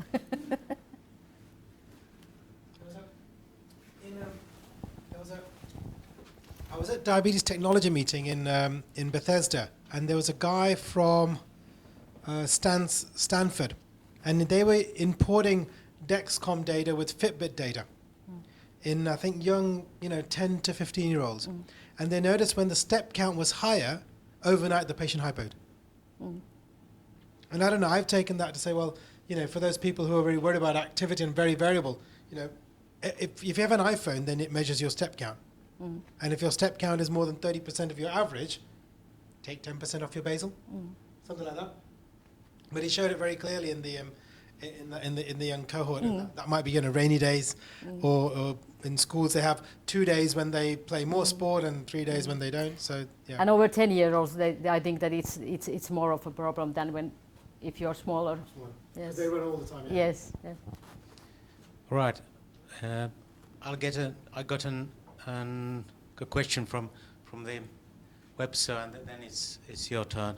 So teenagers are not treating themselves properly, at least not always. Is it because of psychology? Defenses like, I am ashamed of my condition, or what do you think about this? I have one word: acceptance. So if you accept your disease, then you can cope with it even when you are in puberty. And we have tried to change this. We have done this motivational interview study, and I just looked at the first results, and I think that it didn't work. But I think that we should concentrate on when you get diabetes, then you should put everything on and help the people, then they could accept the disease. Really good to hear that, because that's just the same which Pratik did show us. The first HbA1c during the first year, then yes.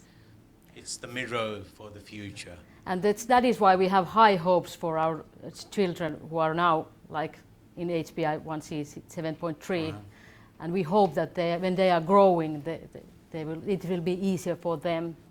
But you visited Sweden, and you tried to get something there back to your teaching systems education, wasn't it so?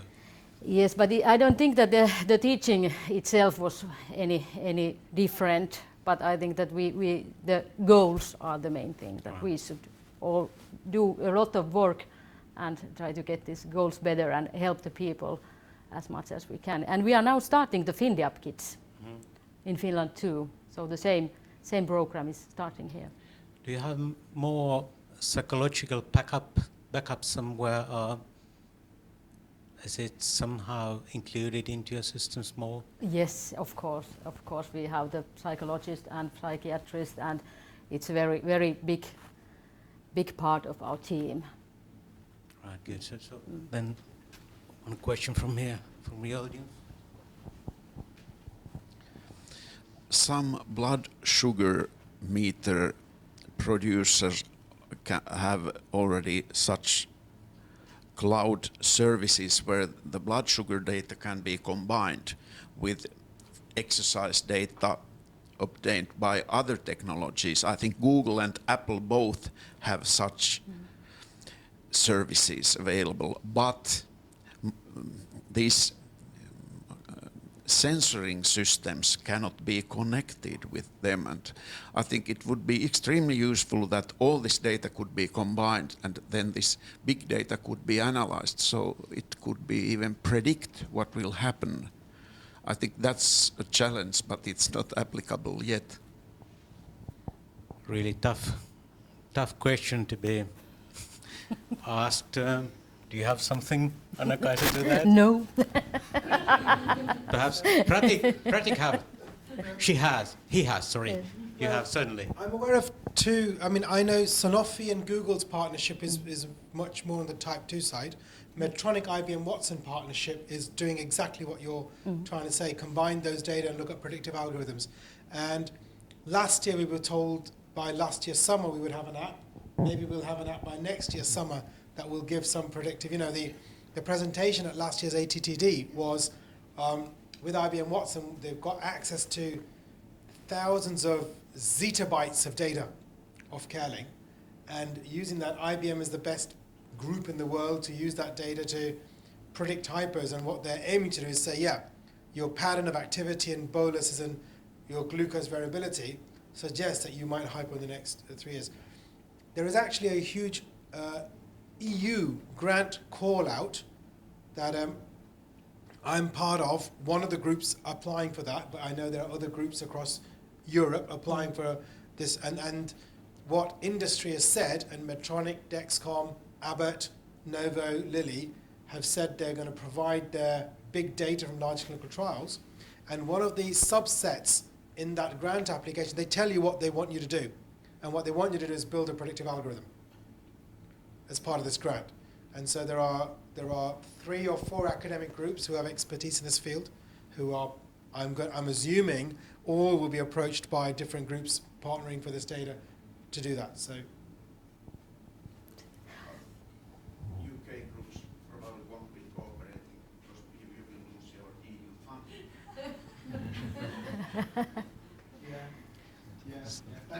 thank you for reminding me. So, UK jokes.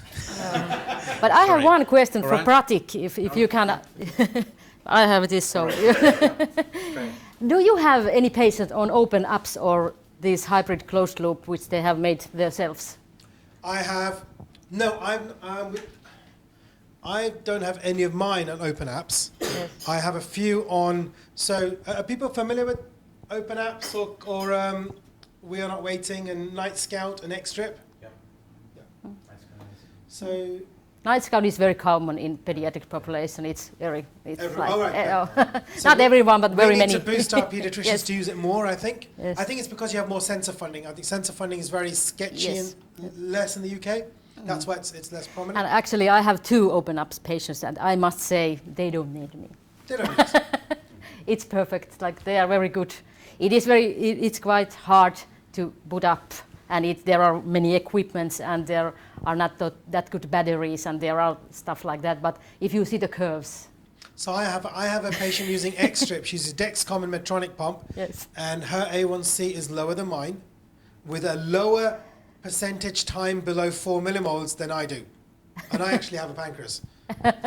but I must say that my patient came. I'm Indian, so maybe not that good at pancreas. Mine get to the same levels that I am with the 6403, no hypos and 6.2 HPA wins one seat. So, That's great. but it's very interesting because they are going to be, it's getting there, so people are much more aware of things, and they will be in our clinics. So I have started to educate my colleagues. So So I think what's happening is the people who are getting 6.5 with hypos are now getting 6.0 without hypos as they get more technology. The trouble we have from reimbursement is that that's not cost effective for people, because none of these technologies work for people above 9%, right?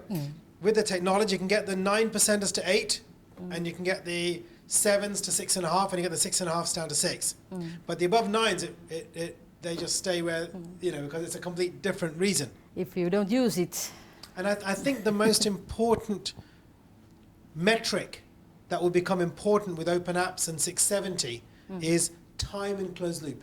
In the 670 trial that was published in the US, it was 84%. And I think the problems will come. We've done some closed loop studies, and I've had one severe hypo on a closed loop study, which occurred due to lack of, the Bluetooth communication broke down. The patient was in closed loop, came out of closed loop in the middle of the night, pressed some buttons to stop the thing alarming, and actually during that course administered 6 units. And actually, when you get I've had at least 2 patients who, in trying to switch the LGS off, I had one patient who administered a max bolus. And luckily she realized that that's what she'd done, and then sat up the whole night eating to cover the 20-unit bolus. So this transition phase becomes important. And actually quite interesting on Twitter yesterday, there was a court ruling in the US because some guy, the Tesla cars here are very popular, I believe. The autopilot, one guy crashed, and the company was sued, and in America was exonerated. And I just posted a question out there, which a lot of the open apps people in the UK responded back to, saying, at the moment the people using open apps are very, very sensible, very, very smart people. Very smart, much smarter than I am. Precisely, absolutely. But 670, if it becomes available, and we give it out to the 4-year-old teenager. Yes, I'm a bit afraid of that too, because you must know what you are doing, and you cannot rely on 100% on any technology. Right. Are there any more questions first to Anna-Kaisa regarding children's era? Or then to, when Pratik is still just beside me, to Pratik about all things in diabetes, technology, sensoring systems. So thank you both for being here. But I have one short question for you, Pratik. Pratik, if it's possible. What do you think about these long-lasting sensorings? Since I've seen that you have been also publishing in ADA ever since 6 months up to 9 months. What do you think about those connected to insulin pumps and all iPhone systems? So we did the implanted Eversense system. It's now available in Nordic countries, right? Yes. Yeah. Via, and have you got any people using it? Oh, the 3 months is like, and 3 months. It It's doesn't. very interesting. In the trial, of course, the reason people went into the trial was they were getting the sensors for free, right? And about half of those people were sensor users. And most of them, when we asked them the question, I said, would you have this done every time? Because at least the first 5 or 6 insertions, I really hated doing it. And as I got used to it, I became slick and click, and it became easy. Because we're physicians, we're diabetologists. I do I rarely touch the patient. You know what I mean? It's all about talking and looking at the numbers and problem solving. And rarely broke the skin, so. Yeah, never break the skin. And having this screwdriver to make a hole under the skin to put it in was horrible. I almost passed out. I got better at it. I think there's a couple of things. The patients liked it. Okay. The patients didn't mind The procedure Scar. actually was quite simple. Yeah. Oh, have you done it? No, I haven't. The patients asked me, oh, is it already done? So they didn't feel it. Because you put a bit of local in, stick it in, and actually once you, by the time you've done 3, it's very simple. Half a centimetre nick, a tool in, tunnel, out, sensor in, out, sticker, go. 40 seconds. So you know, it takes more time for you to wait for the local to work than it does to do the process. Okay. And I even changed the sensor, a couple that died. And what they liked about it was they already have to put a set in every 3 days and a little mark on the skin every time you do it. And the young ladies quite liked the fact that, okay, I'm going out, I can take this off, I can be normal, and then put it back on again without having these 2 things stuck to me. And so they liked the freedom it gave them. It was relatively accurate, actually, and the interface was quite nice. They've got the interface onto the Apple Watch now. They're repeating the study in the US. The limitations are we don't know what repeated site use will do. Yes.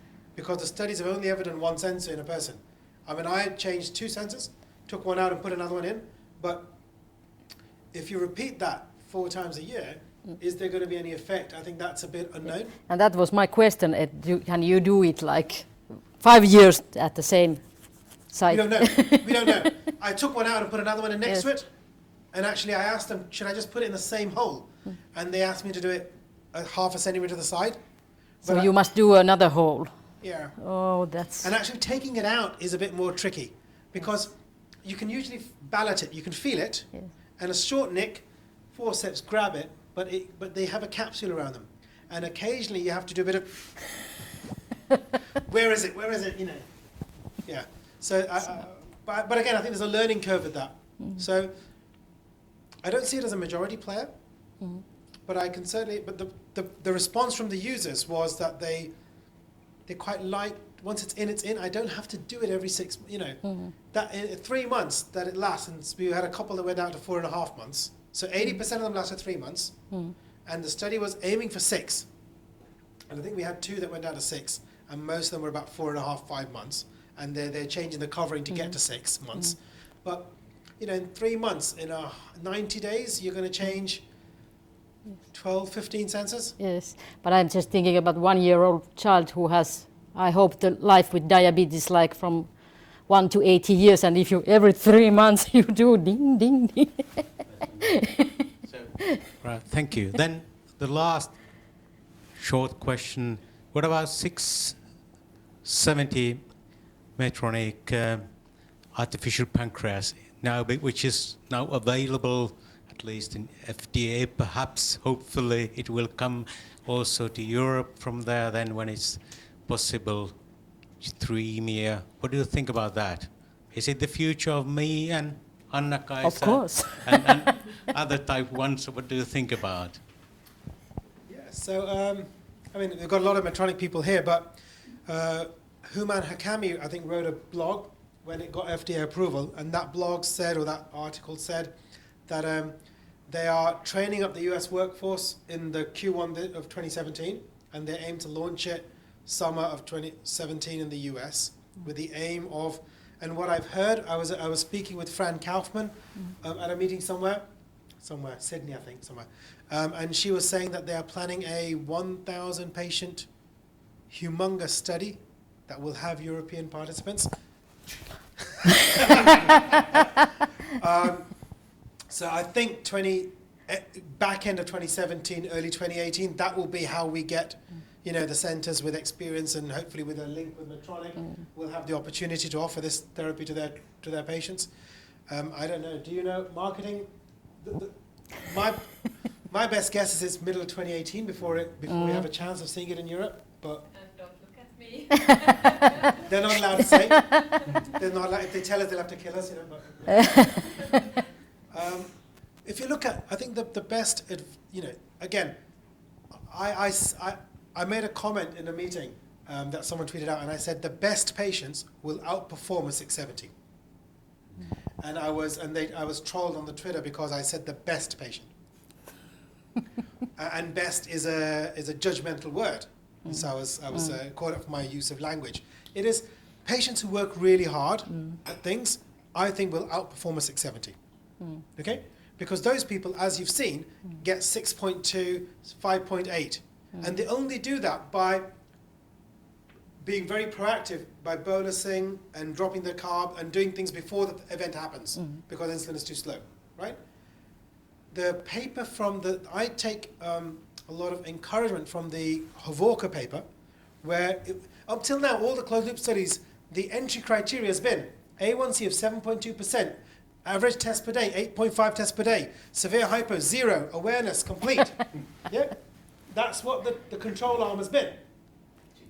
And the Hovorka study was the only study where they took adolescents with an A1C of 8.5 average and gave them closed loop. And it showed a 1% drop in A1C because, and all the control was taken post in the evening, right? Overnight. And basically what it was doing was, it was giving them extra basal for all the fat they were eating at bedtime. And there was about 2 or 3 units extra per day overnight. But it got them to about 7. I think 670 will give us a half, and the US study showed a 0.5% drop in A1C, right? But again, it took 7.4 percenters and got them to 7, right? I think you'll hit a glass floor at somewhere 6.7, 6.8, which is a damn good glass floor, actually, for 670. And to go beyond that, but what it will do, and the most important thing for 670 is it will make life a little bit, it'll make it much easier to get a mid-7. That's what it will do. It will make it much easier. So I think what it will, given, it gives the opportunity for 8 hours of control in the night when the patient is not doing anything, when the system can actually do its job. In the day, there was no difference between open loop and 670. And in the Hovorka study, no difference between closed loop and open loop in the day, right? Unless you pre-bolus, you can't control post-meal glucose, right? And adolescents are just as likely to not pre-bolus with an open loop as they are with a closed loop. In fact, they're more likely not to pre-bolus.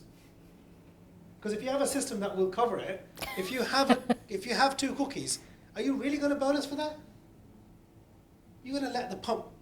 So, you're going to get 8 hours of better control, but you might lose some of that in the day for the people who are above 8.5%.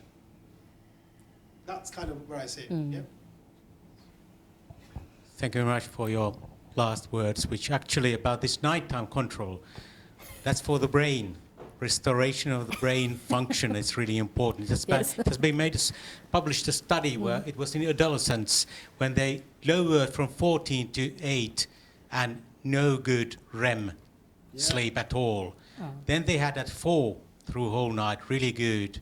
Or then if it goes like that, so it's better to be at 14 than drop down or at 4. This is the worst scenario for the brains.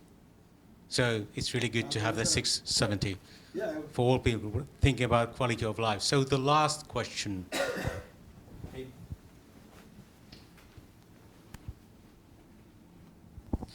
It is predicted that Apple will be releasing this year or next year a product which will be bigger than the iPhone, namely augmented reality glasses. And if this is combined with this system, so it counts carbs, and then if it even gives the bolus in advance, so could it be the solution? You can't give the bolus 20 minutes before you eat it, because you ain't seen the food yet. With current insulins, and even with Fiasp, I think with sub-cut insulin, I can't see a scenario where you can bolus, where you can control post-meal glucose without bolusing 20 minutes before you've seen the food. Right? I'm going to eat now, 2 units, and then it catches the rest. Maybe we should see. But again, type 1 diabetes is a condition that requires... Simon Heller, we were in a meeting, and he made a comment that I've really taken to heart, and almost everyone in that room really took on, and saying that there is no...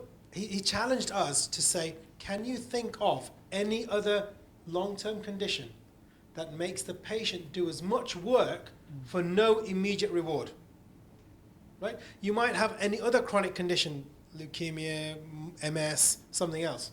You do something, you get a pretty immediate reward. But the amount of things someone with type 1 diabetes has to do to maintain control with no immediate reward, there's no other condition that, and you know, we are looking at technology to solve the problems, and as a sticking plaster, and I think, you know, we have to be wary of it. Cruise control does not take away the need to learn to drive.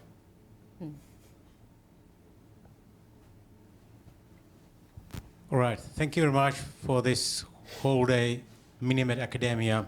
Thank you, Medtronic. Thank you. Medtronic, thank you. Pratik, thank you. Anna-Kaisa, thank you. The audience in here and abroad, and have a good afternoon or weekend. Thank you.